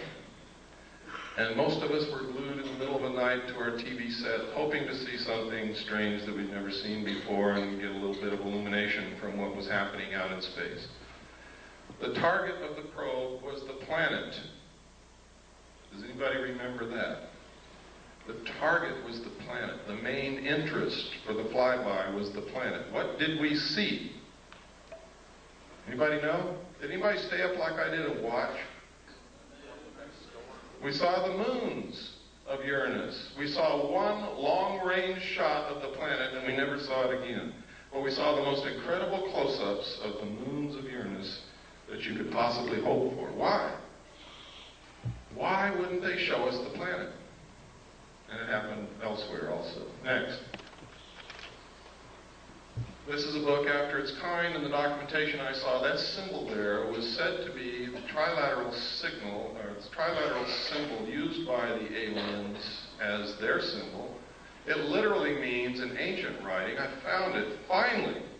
The first place I ever saw it, outside of the official documents, was on this book. The second place was in a Bible that contained a page of old ancient Christian symbols. And another one, I found a book in the library, I forget the book, but it was about symbology and symbols. And this is an ancient symbol that means mother and father with the children. See, these are two old symbols. You take this apart and you have a mother symbol and a father symbol, or a man and a woman symbol.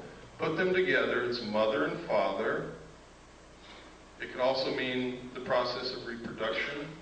With a circle on one side, it means one child. With a circle on the other, it means two.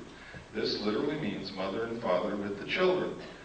The thesis for this book is a scientifically dependable yet popular analysis of the theory of evolution. In it, he asserts that there must have been some outside interbreeding or influence or genetic insertion into the human race to produce modern man. Next slide.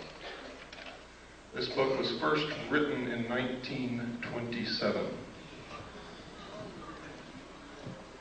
Next.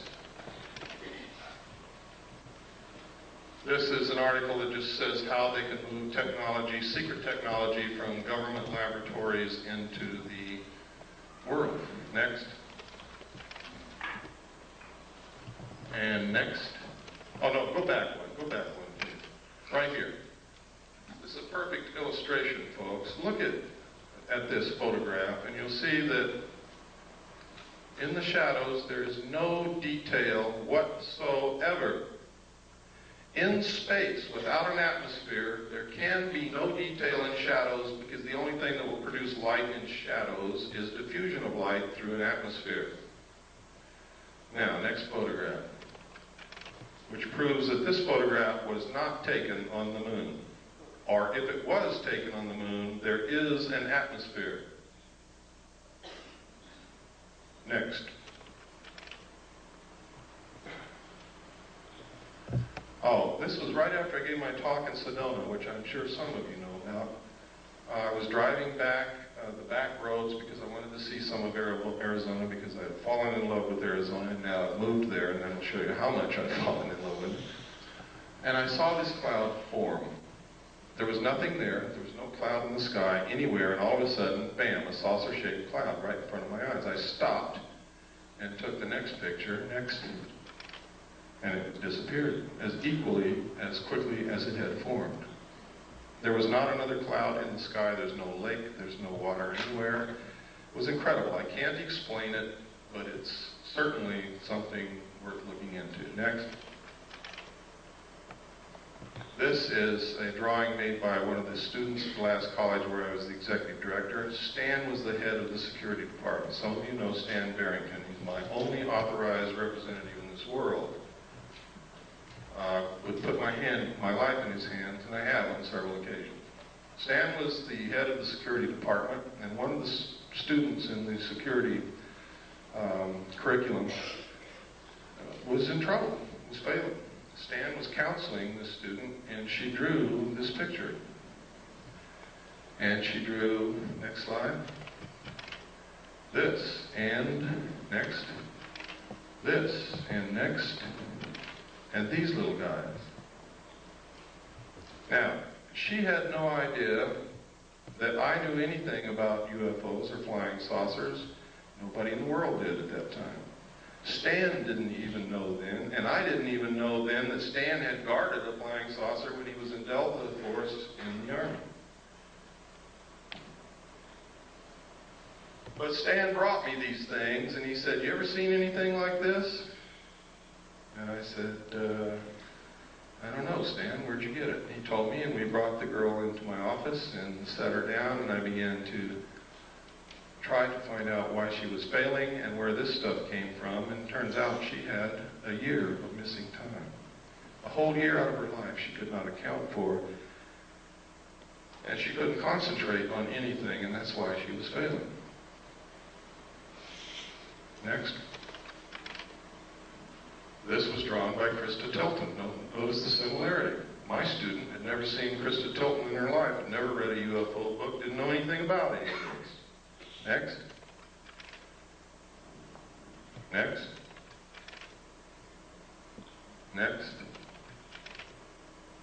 This is Aviation Week in Space Technology, November 21st, 1988. Write that down because somebody's going to ask me. November 21st, 1988. You can find it in used bookstores and libraries. Next picture. In which this ad appeared, talking about technology so advanced it will help answer some big question, and on the facing page, what's there? This picture. On the side of the neck, there's hair growing. We did extensive analysis of this photograph. We rephotographed it, we relit it, we blew it up. We tracked down the photographer who would not tell us what it was he photographed. We asked originally to Amoco for the name of the artist who drew the picture. They said, "I'm sorry, we can't reveal the name of the photographer."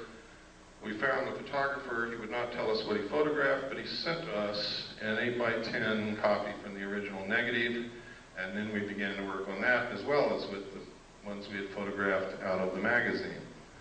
And this is what Amoco told us. They told us several different things. First, they told us that it was a 9-foot-tall bronze statue.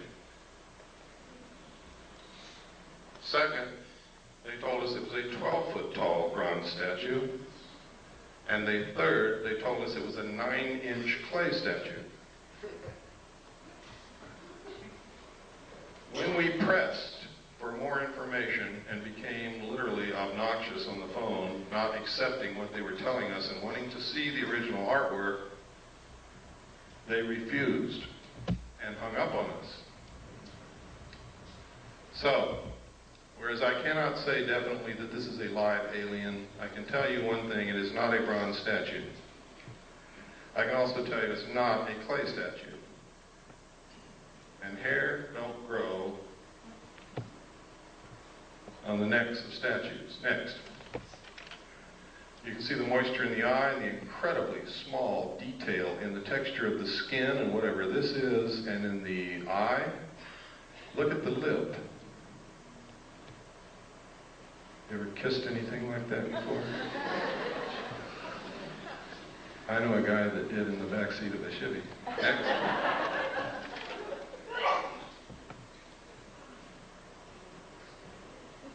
Look at the incredible detail. I have never seen an artist in my life that was capable of doing this kind of work. But I haven't seen all the artists that there are either. Next. Look at the lines on the neck. Look at the detail on the arm. Next. Look at the hair on the neck. Can you see it?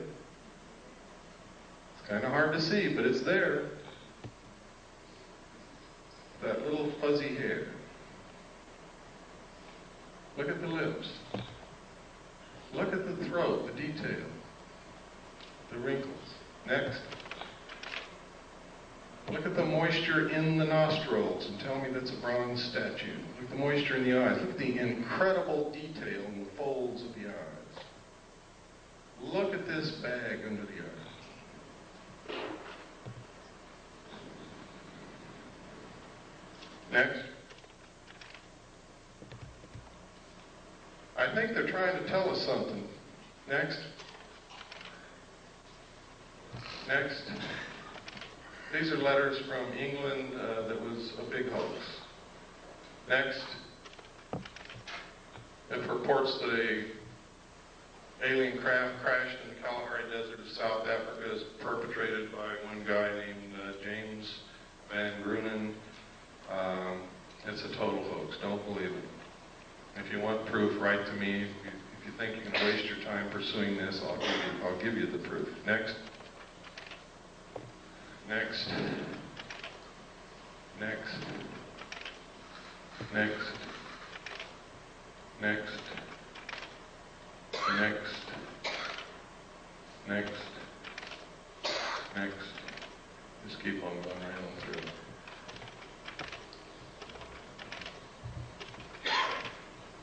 Okay, next. Oh, this is significant. 1917, the Imperial Japanese Mission, record of the reception throughout the United States, the special mission headed by Viscount Ishiki. John Dewey, professor of philosophy at Columbia University, he's the one who built our education system that is not teaching our kids anything.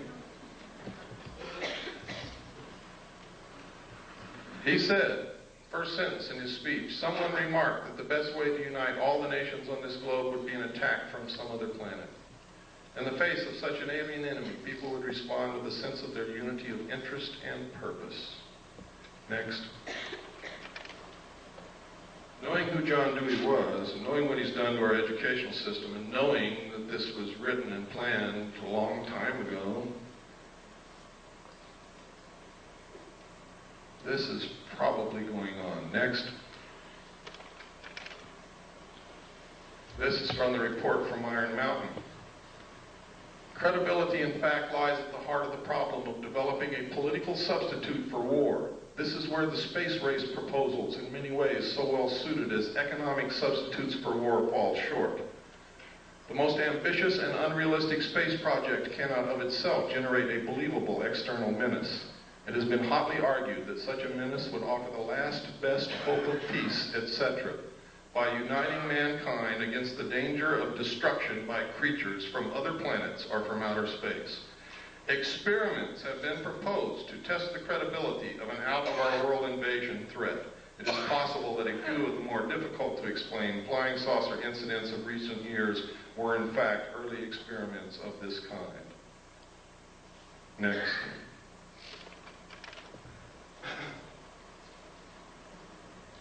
By guys like this. Next. Or this. Anybody know who this is? It's John Lilly. one of the fathers of the CIA mind control methods. Next. Is this what's going on?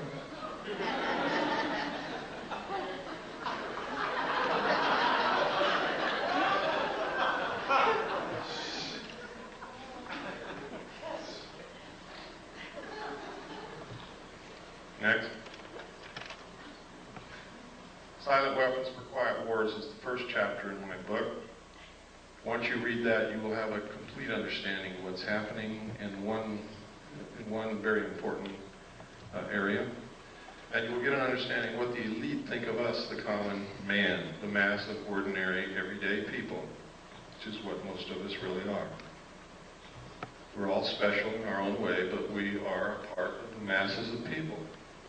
They believe that we are cattle, that we do not use our intellect, that we are easily manipulated, that we will not solve the problems of the world because we are greedy scumbags. And because of that, we are nothing but stakes on the table for those who will use their intellect. And until we change that, they're going to treat us like cattle. And I've got to tell you right now, on a daily basis, we prove them right. Next.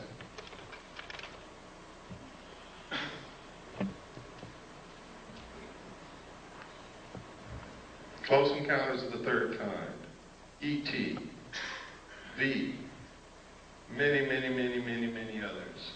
Many, many, many movies. We've been bombarded with alien movies, alien commercials, an alien spaceship landing at the end of the 1984 Olympics to reinforce in our consciousness the creation of an alien threat that does not exist, or to wake us up to an alien presence that has been here for many, many years. It's not an accident that these things are happening. It's not an accident that you're seeing on your TV. Was it ITT or ATT? AT&T, one world, one card. These aren't accidents. Right out here in the lobby of this church, you see a picture of the world on the bulletin board. And go, when you leave, just look what it says. Next. Don't get me wrong, ladies and gentlemen, I'm not opposed to a one-world government at all. I think in the evolutionary future of mankind, it is absolutely necessary and unavoidable. What I'm opposed to is being manipulated into something I know nothing about, and knowing the fact that if I have to be manipulated into it, I'm not going to like it. And knowing that the best government that's ever been created on the face of this earth is going to be destroyed in the process. And that we're going to lose our Constitution and our Bill of Rights in the process. That's what I'm opposed to. I want to be included. I want to help them decide what this is going to be, so that I can be satisfied with whatever it turns out to be. Stephen J. Kurzweil, MD. I've met this man, I've talked to him, I've researched this case thoroughly. This is his credentials, his curriculum vitae. Look at who this man is. This is no flake. This is a medical doctor with many degrees, a lot of credentials and memberships in many of the medical society, what do you call them?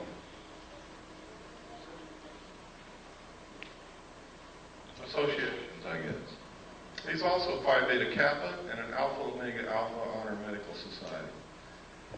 This guy has the credentials that most people would drool for.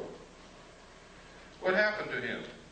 I'm going to show you his testimony here in a couple of minutes. What happened to him, he was approached by someone named Joan Thompson at not at a UFO meeting, to attend a UFO meeting. He said he really wasn't interested, but went because she was a pretty woman. He wanted to meet her. He went with her. It was like a date.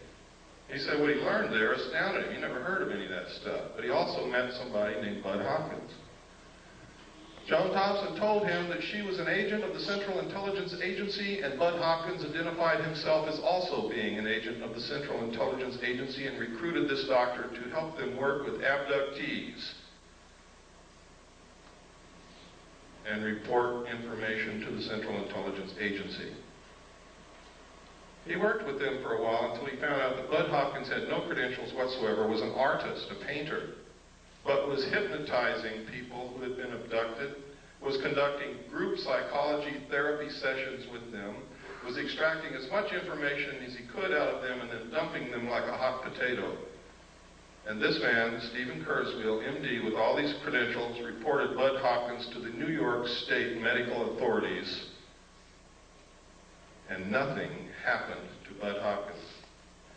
Stephen Kurzweil, on the other hand, was charged for being delusional, and they're trying to take his medical license away from him, because he told them that Bud Hopkins was engaged in this research of alien abductions that the government was covering up, and he was judged to be delusional. We have all the documentation, the medical reports, everything. Next. It's all in my book. These are the official charges that the state of New York brought against him. It's incredible. Next.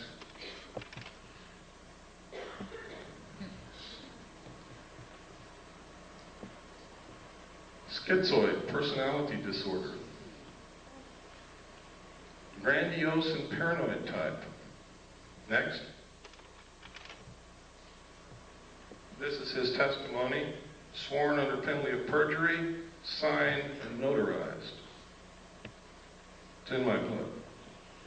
It proves the assertion that I've been saying all along, that most of the people that you ever see on the stage of a UFO symposium are working for the government. When they have a show on TV like UFO Cover-Up Live, which William Moore participates in, who is an admitted government agent,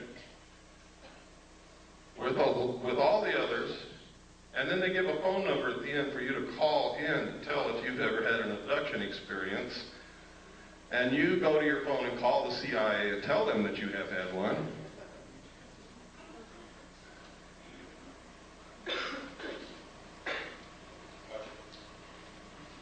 That's right, gotcha. You guys better start being careful, and you better start listening to those of us who are really looking for the truth and not trying to bullshit you. We are being manipulated on a grand scale by people who know what the hell they're doing.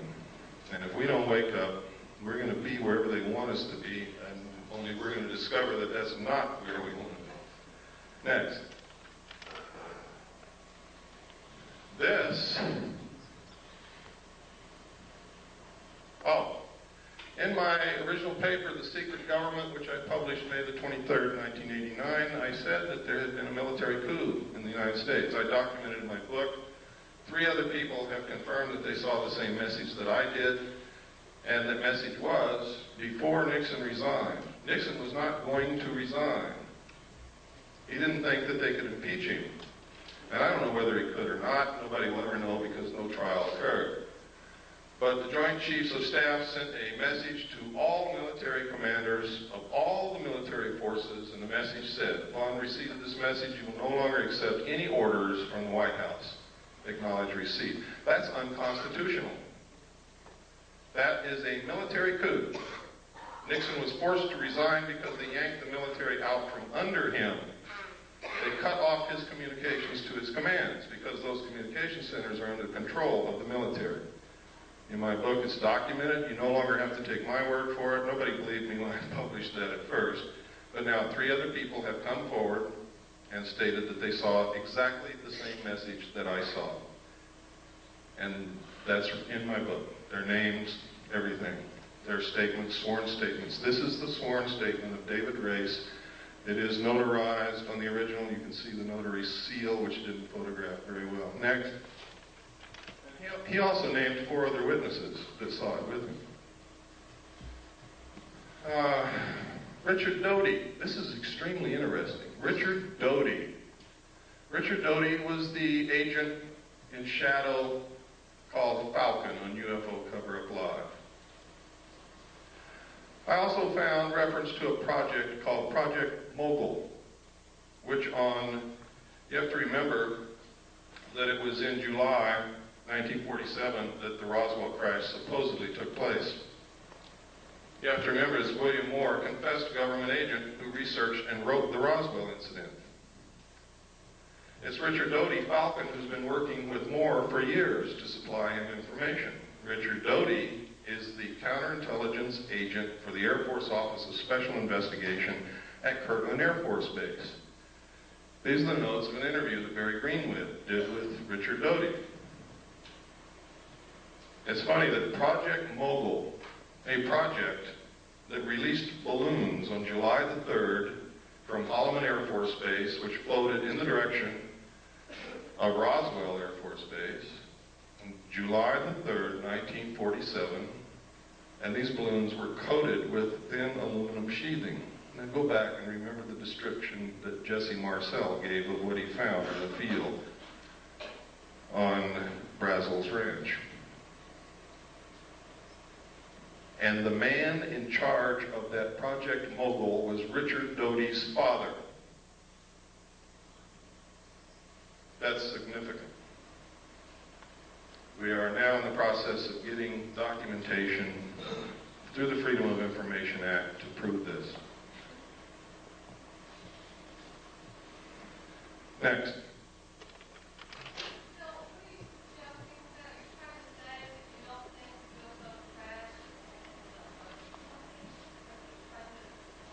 I'm saying that we can no longer accept that a UFO crashed on the basis of the evidence that we now have. We've got to find out there's something else to this. They have a Project Mogul that released balloons on July the 3rd near Roswell, New Mexico. It's coated with thin sheeted aluminum. No, it wasn't. No. No. They also released balloons from Project Mogul also in June, on several dates in June of 1947. What I'm saying is that Richard Doty is participating in putting out phony flying saucer information to the world, and his father was in charge of Project Mogul, that we need to look at this more closely. That's what I'm saying.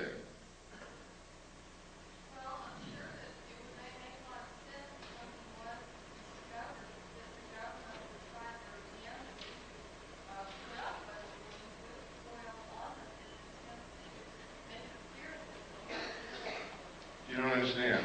These balloons were also released in June of 1947. The crash at Roswell occurred in July.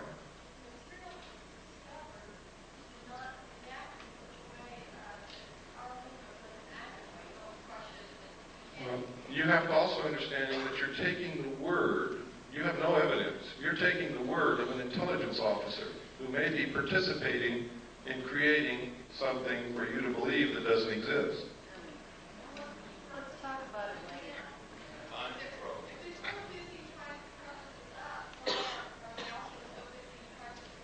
Listen to me very carefully. One of the best ways to bring about a one-world government and get you to accept the destruction of your Constitution and the loss of the sovereignty of this nation is to create an artificial alien threat from outer space so that all humanity will give up whatever they have to and band together to face this threat. That's not what I'm saying. I'm saying I'm presenting evidence to you that should make you want to do some more investigating before you believe anything.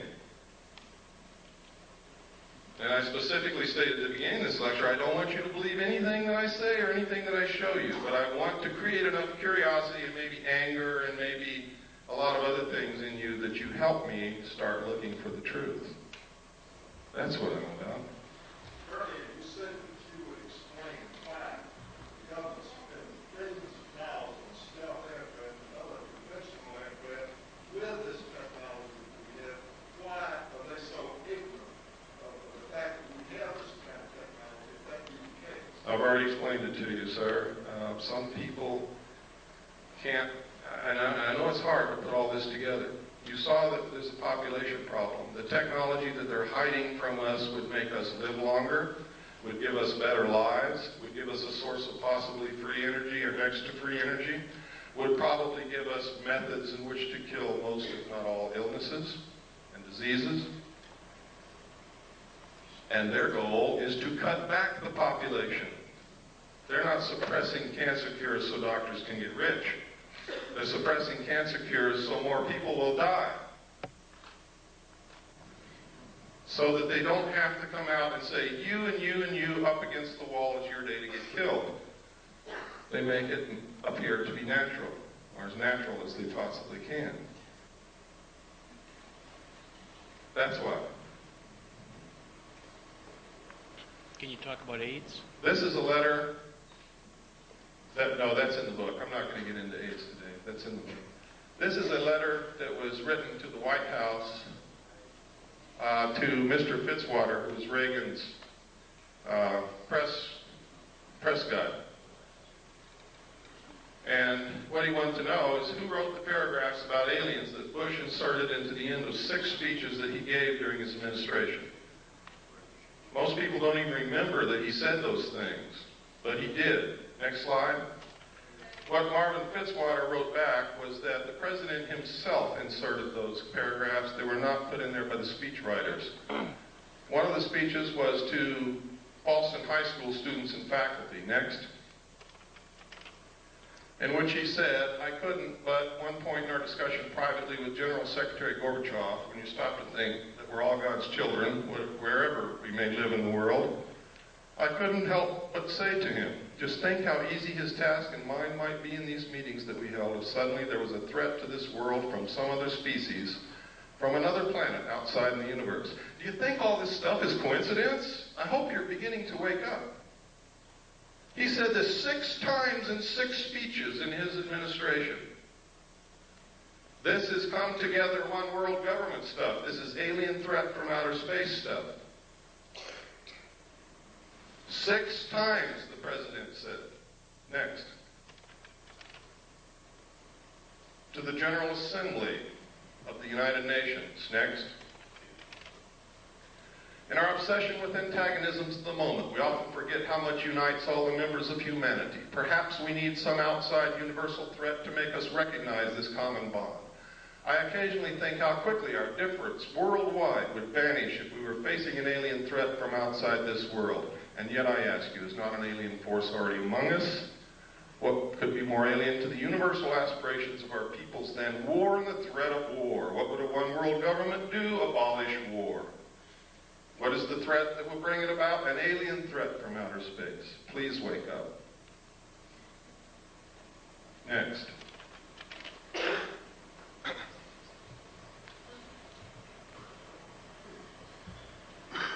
In my book, I document the things our own Congress and our own people have been doing to destroy the Bill of Rights, the Constitution, and join the one world order. Document it. I don't just say it, I document it.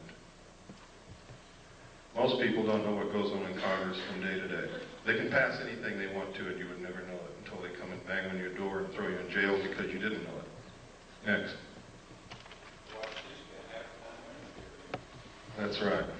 But they're not there because they know that most people aren't watching and don't give a damn. The backbone of hidden government. This is documented in my book, NSDDs, National Security Decision Directives, National Security Memos, the fact that they write memos and write law outside of Congress and the executive branch, and most of it is signed by auto pen. The president never sees it. Next. And next. And next. And these are some of the things that they've done. There's no time to go into it. Next. Next. This is the United States with the Soviet Union into a one-world government.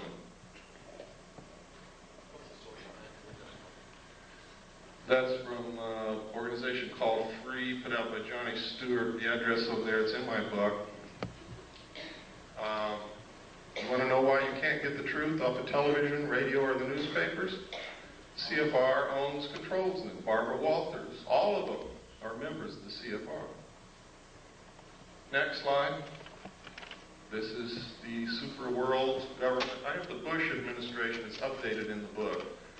of all the membership in the Bush organization. Next. This is George Bush. Notice Dan Quayle's not a member.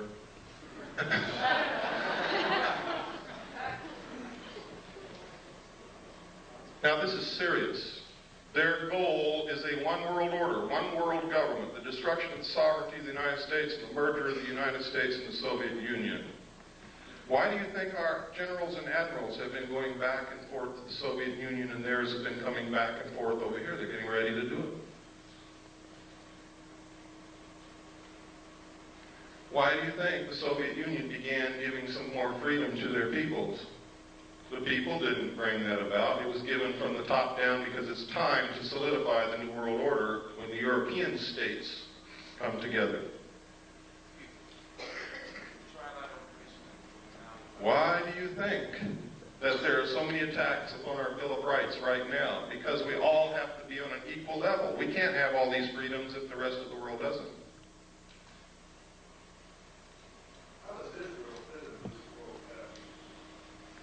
I don't know what you mean by how they fit. There's certainly a thorn in everybody's sides, but not because they're Jewish, but because they will not settle the Palestinian question. There'll never be peace in the Middle East until they do.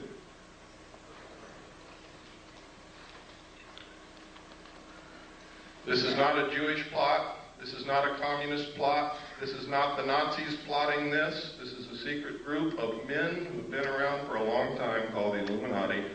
They are made up of all different religions, all different political viewpoints. They believe in reason. They believe in solving problems. They believe in controlling the populace if the populace won't control themselves.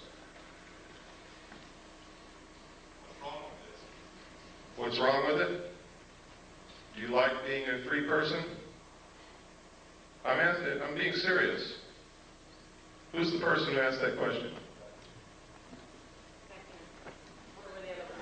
Where at? I'm saying we don't know what goes on in our government now as it is. Whose fault is that?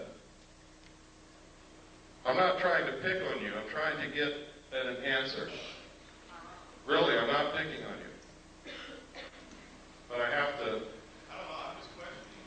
Okay. The reason that this is happening is because we've all abdicated our roles as responsible citizens in this country. We bought a business. Here's what we did. We bought a business. We hired everybody that's going to work in this business. We stocked the shelves with merchandise, and we went on a permanent vacation. What do you think is going to be left of our business in 20 years when we come back?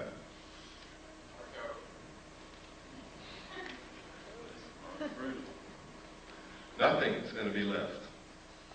Because as soon as all those people who are working for you find out you're gone, everything's going to go, too. Oh, yes.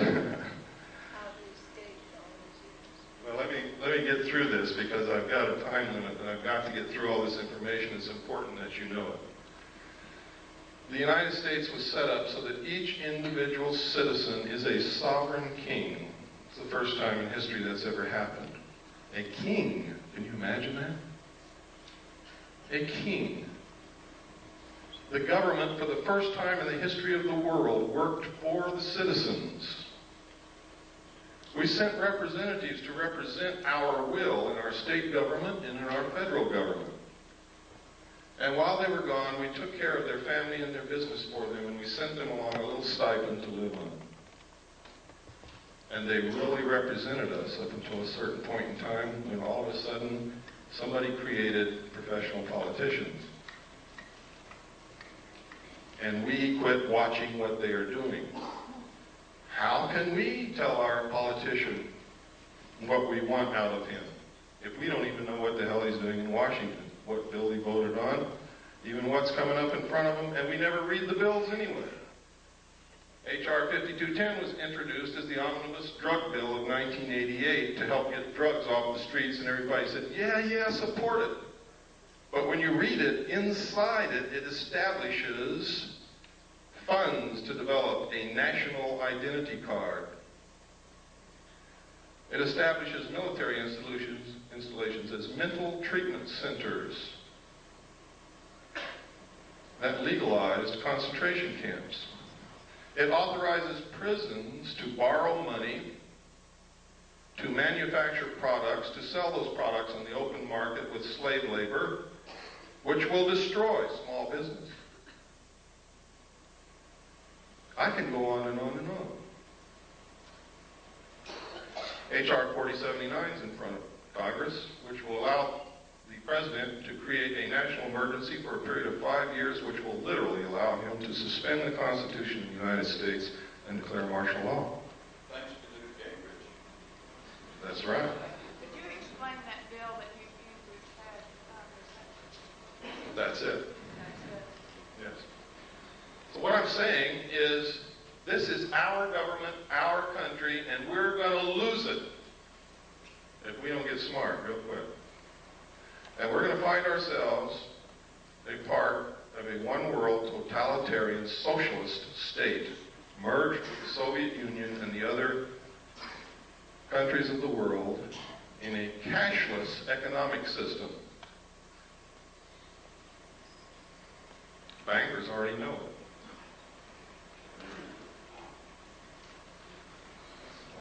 That's my message to you. My message is to you that all of this extraterrestrial stuff may be phony. I may have been used. They may have passed me all this kind of stuff. And for years I believed it was real, and now I have doubts, real doubts. Now I'm telling you, I don't know if extraterrestrials are real or not, but there's no doubt in the world that the technology is real. And I've shown you documentation after documentation after documentation. And there's more in my book. Much more. So much, in fact, that that book is probably going to cause me a hell of a lot of trouble. But it's worth it if we can save our country. Next slide. There's the membership in the media.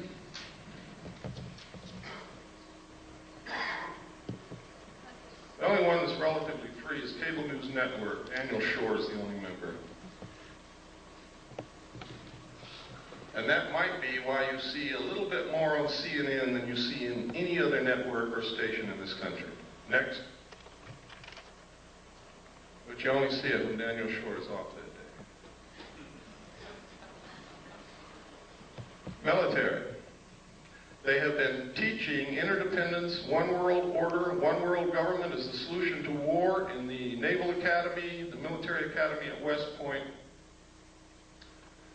and the War College since the end of World War II. I'm a little confused. I thought the war was one of the things they were trying to promote to solve the conflict. No, war has traditionally been used to solve the problems. They want to bring about a one-world government that will eliminate war altogether, but they have to have a replacement for war.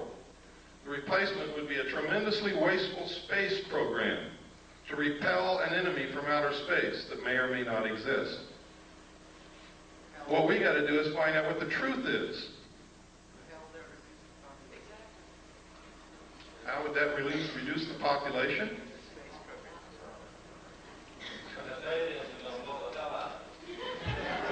Next slide, please. Next. Next. Is Colin Powell on that list? Next. Next. These are the letters I get back from Congress. Thank you. Next. Thank you. Next. Thank you. Next. Thank you. Next. And from Alan Cranston. Thank you for your letter expressing your views on foreign policy. And he goes on to tell me what all he's done in the 100th Congress and what he's going to do in the 101st Congress. Next. Thank you. Screw you, Alan Cranston. Next. Out of 500 and I forget how many letters, sent a letter to every senator, every congressman. Those were the only replies that I ever got. Ever. I sent one to the president. I sent one to the vice president. I sent one to the attorney general and each of the Supreme Court justices. I never received replies from any of them. This is one reason why I never received replies from congressmen. This is a person who is a staff member of a congressman on Capitol Hill. She's actually the office manager. She says she sympathizes with everything that I sent, but the reason that the congressman isn't going to answer my letter, my inquiries, is that she threw it all in the trash can. Next. This is George Bush and the secret team.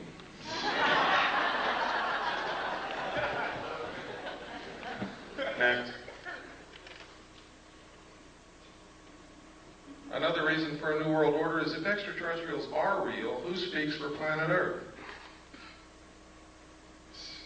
Who? I mean, if they're really real, who's going to speak for all of us? Who's going to represent the Earth?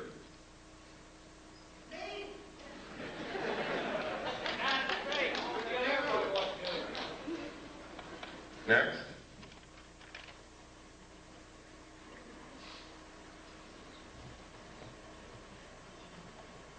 For all those of you who were going to tell me that you're just one person, there's nothing that you can do, I think this says it all. That young man stopped 17 of the most dangerous killing weapons of war that have ever existed right in their tracks, and they didn't move again until he walked away. That's a real hero. He has not been executed yet. He is a real hero. He's the only real hero that I know in this whole world. In this whole world.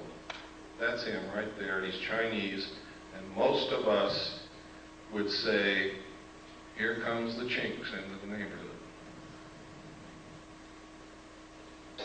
That man is my brother. I don't care who he is. And I hope that you learn that he's yours. His heart's probably bigger than all of ours in this room put together. But that's your answer when you come to tell me that you're only one solitary little person.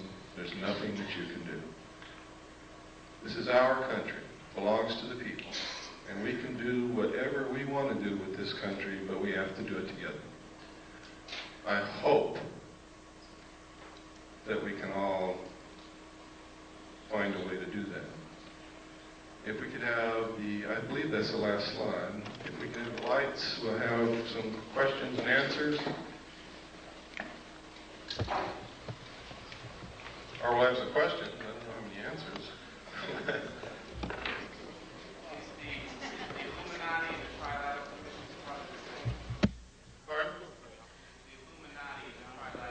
The core of the Trilateral Commission is certainly Illuminati. The core of the Council on Foreign Relations is also, and many other groups, one of the tenets of the Illuminati is that they would not use their real name. They would never appear under their real name, but under different names and different occupations.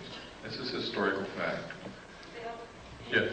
Are you in personal danger because you are, advocating all of this? It doesn't make any difference, and I don't want to dwell on that. I believe that the future for my family and for my daughter and for my children is more important than my personal safety. I believe that this country is more important than my personal safety. And you have to understand that we wouldn't have this country if George Washington asked if he was going to be in danger, if he signed the Declaration of Independence or signed the Constitution or participated in the war against the king. There are some things worth dying for. And I believe that I found out what it is. No, I'm not afraid. Yes, I'm in danger, but I don't give a damn. Yes, Nancy. I came to your talk 2 years ago with Webster, and I'm curious to know what political organizations have organized or what kind of activists. I mean, it seems it's wonderful to sit here and listen to all this stuff, and then everybody goes home and they don't do anything about it. Yeah, we need to talk about that. One of the things that is bad about this country are political organizations. Because you tend to label yourselves and square off against each other instead of against the real enemies. For instance, I know many people in this room consider themselves to be right-wing conservatives. I also know many people in this room who consider themselves to be left-wing liberals. But I also know that in their heart, every one of those people believes in this country, believes in the Constitution of the United States, would never consent willingly to give up any of our rights under the Bill of Rights or under the Constitution. So therefore, this right-wing conservative, left-wing liberal is bullshit. They're really Americans, but they don't know it. They don't realize that they're just really Americans. Why label yourself something other than that? I'm an American, I'm a constitutionalist because that's what this country represents. The Constitution is this country. Destroy it and this country ceases to exist instantly. Therefore, I have no other political viewpoints, period. None other whatsoever. If it's allowed in the Constitution, I'm for it. If it's not, I'm against it, period. That's my political viewpoint. I would hope that it would be yours, because any other viewpoint is anti-American, anti-constitutional, anti-United States.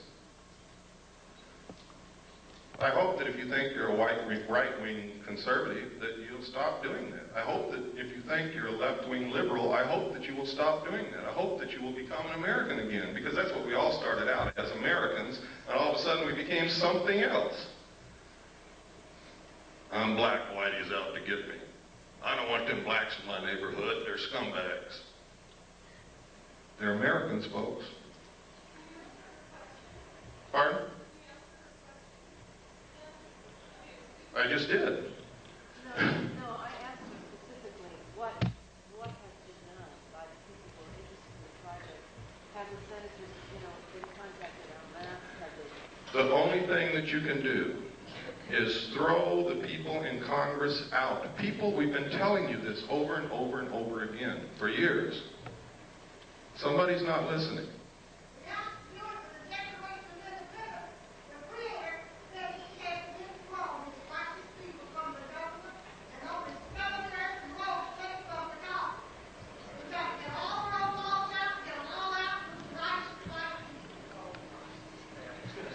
Well, I will not support any racist attitude from anyone, but you have to get the professional politicians out of Congress, out of office, out of the presidency, out of the governorship, out of the state houses, and you have to send citizens who will truly represent us, who truly will do what's needed, and only send them for one term, and that's the only thing that's going to work. If you think you're going to change the minds of these people who are so ingrained into, well, it's not politics, it's the destruction of this country. They're bent on it. If you think you're going to change their minds and all of a sudden they're going to start representing you, you're wrong. They're not. Yeah.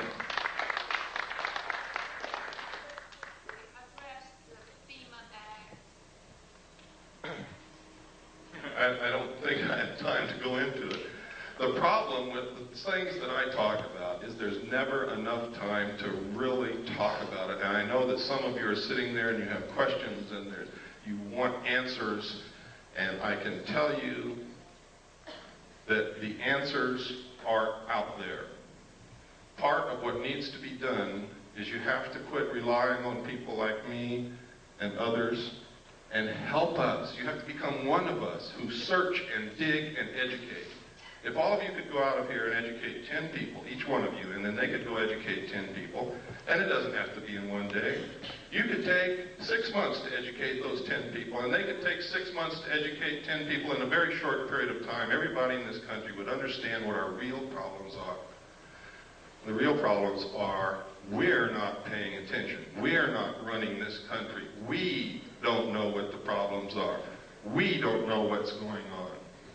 We've left our business and gone on vacation. We are fighting amongst each other while the real enemy is destroying the country. That's the real problem. That's correct. Yes. May I suggest that everybody get a little copy of the Constitution? It takes about 20 minutes to read. And if you don't have one, if you write to me and send me a self-addressed stamped envelope with 50 cents on it, I will send you a copy free. Come up to me in the parking lot, I'll give you a copy of it. Excellent. Yes, sir. In your book, you say there's a lot about tax effects. When we went to press, I thought Oklahoma was the only state. It's actually in 22 states. Oklahoma is the only one I have the documentation on at this time. Is that, the outcome? Have they actually started doing that? They have until March 15th to register all their property. Everything, down to the VCR, their knives, forks, and spoons, everything. If they don't, A tax man will be sent to their door with a warrant and will take inventory of everything in their home. Anything they find that was not declared on the list, or if they never submitted a list, they will be taxed 20% over and above what they normally would have been taxed. But you see, taxation is just the excuse to register the property.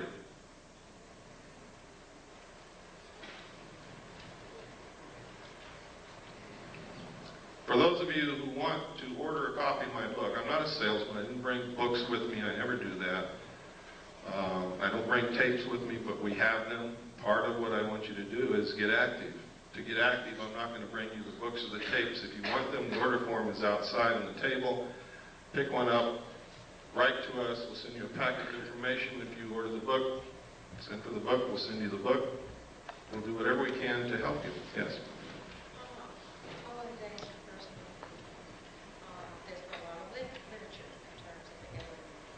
The animal mutilations, yes. human mutilations, the genetic things.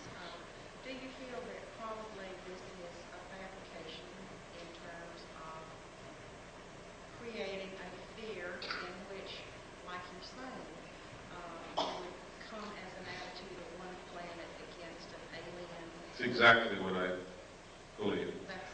Now, you have to know that when Hitler got ready to go into Europe, to invade France and the other countries of Europe, he began broadcasting Nostradamus' predictions.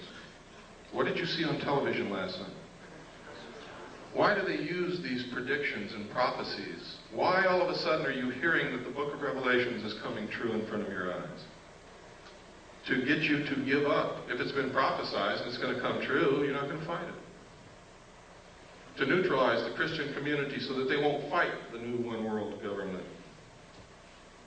Hitler dropped the prophecies which said Hitler was going to win and was going to be the ruler of a 1,000-year time of peace. So the French dropped their weapons and ran. Pay attention to what's happening. AT&T, one world, one car.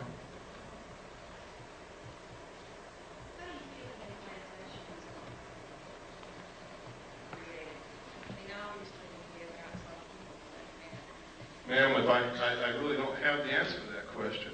The abductees say that it's alien extraterrestrial beings. You start doing research and you find out that the intelligence community has done so much work into mind control and implantation and being able to control individual human beings with this technology that you begin to wonder if it's really aliens or if it's really us. And then you look in the UFO community and you find out most of these people are connected directly to the intelligence community, are active agents that have been caught or have confessed. And you have to wonder what in the hell's going on. Which ones are those? Pardon? Which ones are those? A list of them. I can tell you that Richard Doty is, John Lear is, Bob Lazar is. You've seen evidence that Bud Hopkins is. I can tell you Whitley Strieber is, because there's no other place he could have gotten the information that he wrote in his book, Majestic, except from the same top secret documents that I saw, only he's never been in a position with a clearance to see them. He's an author. I could go on and on. Yes, sir. What about personal property? If this new war, world order took over, like you suggested tonight, what about personal property, like land, home? Private property will be abolished. You will use what the state gives you. Remember I said totalitarian socialist state. In a socialist government, everything belongs to the state. Will there be any places in the world that will have that kind of situation? The question was, will there be any place in the world where they won't have that situation? Let me say this again, as George Bush. Read my lips. New world order. New world order. There's places you could go and probably escape for a time because it's not number one on their agenda, but they're going to get there sooner or later, believe me. What about changing the That's coming. I foresee a cashless system where you use a card or a laser tattoo on your hand, And I'm not trying to connect this with any religious prophecy. This is what I know is coming. This is what they have planned. I've talked to bankers who already know this is coming, and they're prepared for it. They're already withdrawing $100 bills from circulation now. Next will be $50 bills. They're doing it now. The president has already said, out of the Middle East conflict will come the New World Order. And people still keep asking me, how much time do we have? There is no time. Yes, sir. I wanted to say that ever since I was in high school, early high school, and I learned that the Federal Reserve was a company that was formed by, there's 9 families that own the Federal Reserve. It is a company. It's not a part of the government at all. The Federal Reserve, at the same time the Federal Reserve was formed, 2 constitutional acts or amendments were passed. And one of, but my point is this, is that, well, I want to ask, I put a question out there, which is that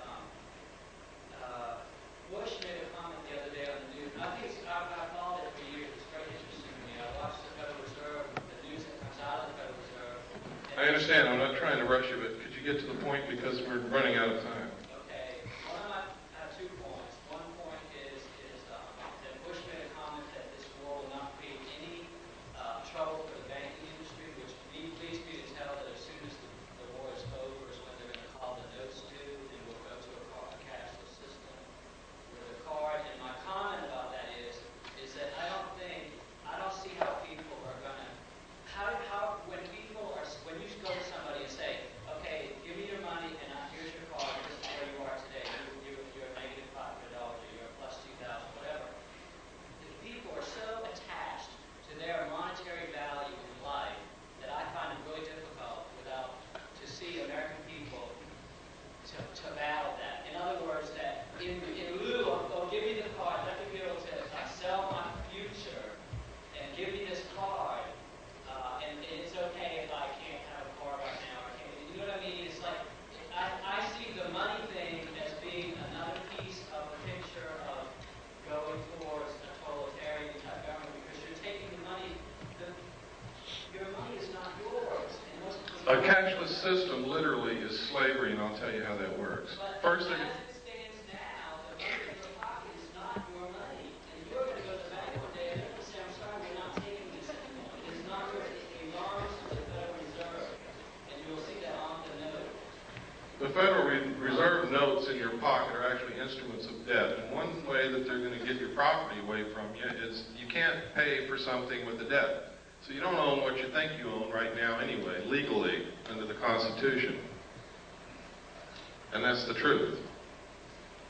They're going to come and they're going to collapse the economy instantly. The money is not in the banks. They've been doing fractional lending, fractional banking, which means if you have $1,000 on deposit, they can loan as much as 10 times that out. That doesn't exist. They created on the books with the stroke of a pen, which means that if all of you wanted to gather up enough cash to go pay your debts, you couldn't do it because the cash doesn't exist. If you wanted to go draw your money out of the bank, you couldn't do that either because it's not there. It's very easy for them to collapse the system. Those of us who have done the research know that the third world nations have already pledged their natural resources to the World Conservation Bank, which is going to be the new World Bank, in exchange for forgiveness of their debts, which means they're not going to pay back all those billions that we've loaned them, which means the money is not in the bank, doesn't exist. The economy is going to be the easiest thing for them to collapse. How are they going to get you to join the new economy? They're going to say, we have a solution. You see, one of the tricks of the Illuminati is they create a problem and then they provide the solution when you beg them to. They're going to come to you and say, you have a house, and we have the note on your house. If you'll accept our new economic system, we'll refinance your house and let you keep it. You also have a car. We'll do the same with your car, and your furniture, and your kids, because you probably owe the hospital. Okay? See, when I was a kid, it was a disgrace to be in debt. Nobody was in debt. There was no such thing as credit cards, and if you even mentioned debt, People got angry with you. Now, in just my lifetime, and I'm 47 years old, they've changed all that to where everybody is in debt and it's accepted, and if you're not in debt, you can't get a hotel room because if you don't have a credit card, they won't let you in. And that's the truth, and that's how they're going to do it. And you're going to say, well, I want to keep my house, I want to keep my car, and I want to keep my kids, so I'll join. And they say, fine. For every dollar you used to have, we're going to give you 10 cents, and we'll start all over. They're going to devalue the money at the same time and eliminate the middle class.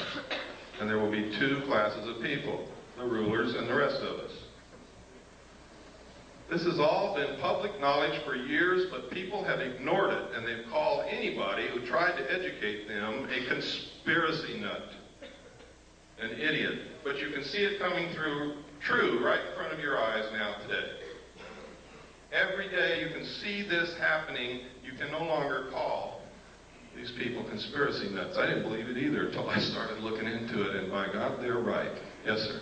Yes, I just want to share with everyone something I had read in a current laser magazine, and under development there is a barcode scanner that will not be able to be seen with the human eye, but will be seen with infrared technology. So that you could have a barcode scanner on yourself and no one. That's right. It's an invisible tattoo, but it can be scanned. I'd like to say also that the reason I left California, took my family and left, I went to vote in the last election, and I saw on the voter registration form next to my name the Universal Product Code. I packed up my family and I left California. I now know, and I just left California, I was just speaking in Pasadena, I have seen them, it's true. The driver's license in California now have the Universal Product Code on the driver's license. It's not far off. The UPC, yes. The barcode, for those of you who don't know what Universal Product Code is. Yes. It's been used in over 700 cities in Europe for over 7 years now, where they inject plastic under the skin in the right hand or the forehead. It's going to be the new world. It's going to be your accountant. It's not going to be any more cash. There will not be any more swap meets. There won't be any selling your mattress to your neighbor when you buy a new one.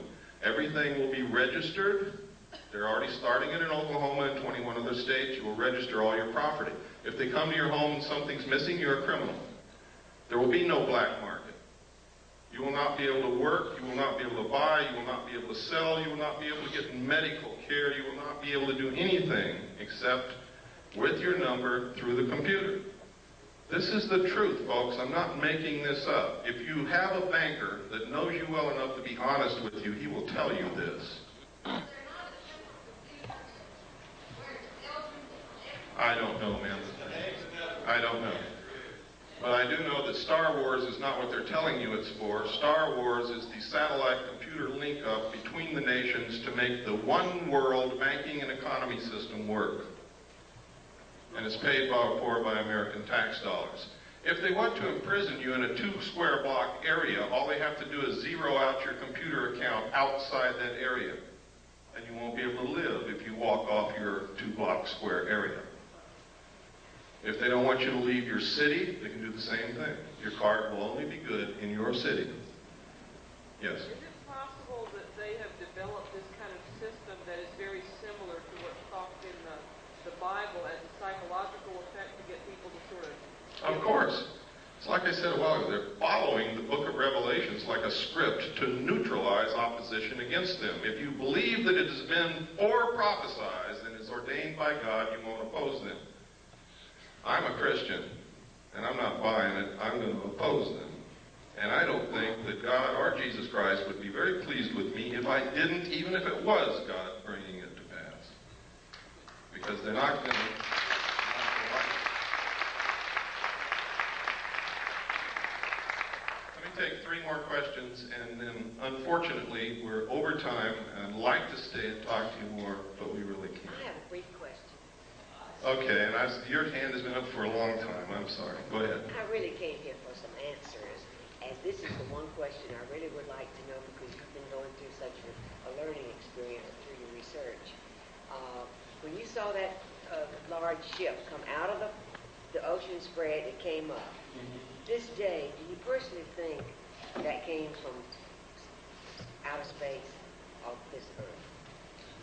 Personally, I don't think it was built on this earth. Knowing what I know about the state of aircraft technology and about submarines. But what I think doesn't make a bit of difference. It's what I can prove that counts. And I can't prove that there's anybody here from outer space, although there's a lot of evidence to support it.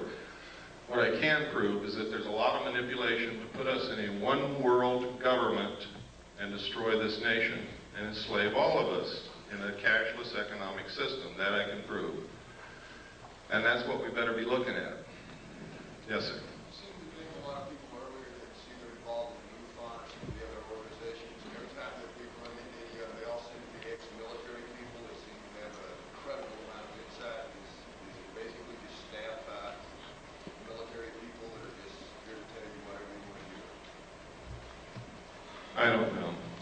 I know that MUFON is not doing what they claim to do. I know that evidence has disappeared when it's been sent to MUFON. I know that physical evidence of UFOs is one of the hardest things in the world to collect, and when they collected liquid that dripped from a saucer in Gulf Breeze, Florida, and sent it to MUFON, it disappeared. That's what I know about MUFON. I know that if aliens are really here, and the government wants to keep it a secret, all the publications dealing with the information and all the organizations investigating this would be infiltrated and controlled by the government to suppress the information. I know that if aliens are not real and the government is perpetrating this hoax, then they're doing it through those organizations and publications and through people like me that innocently was passed documents through my hands and tried to come out and talk about it.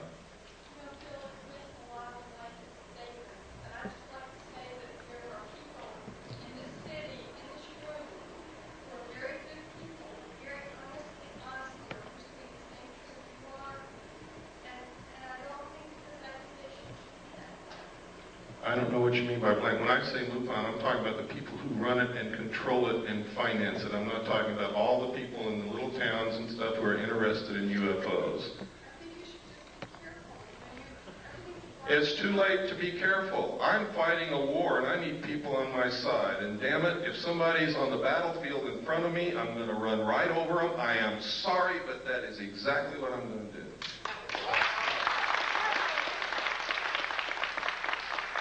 Yes, sir.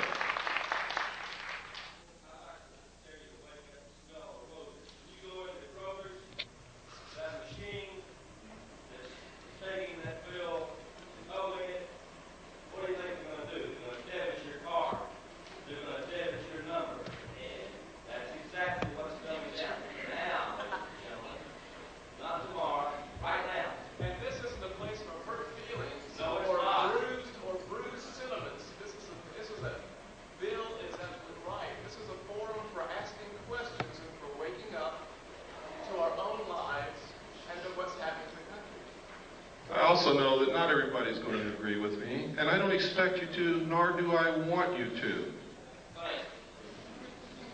We're out of time. I'm sorry, I said 3 more questions, and I did a lot more than that. I want to thank you sincerely. You're probably the best citizen in Atlanta, or you would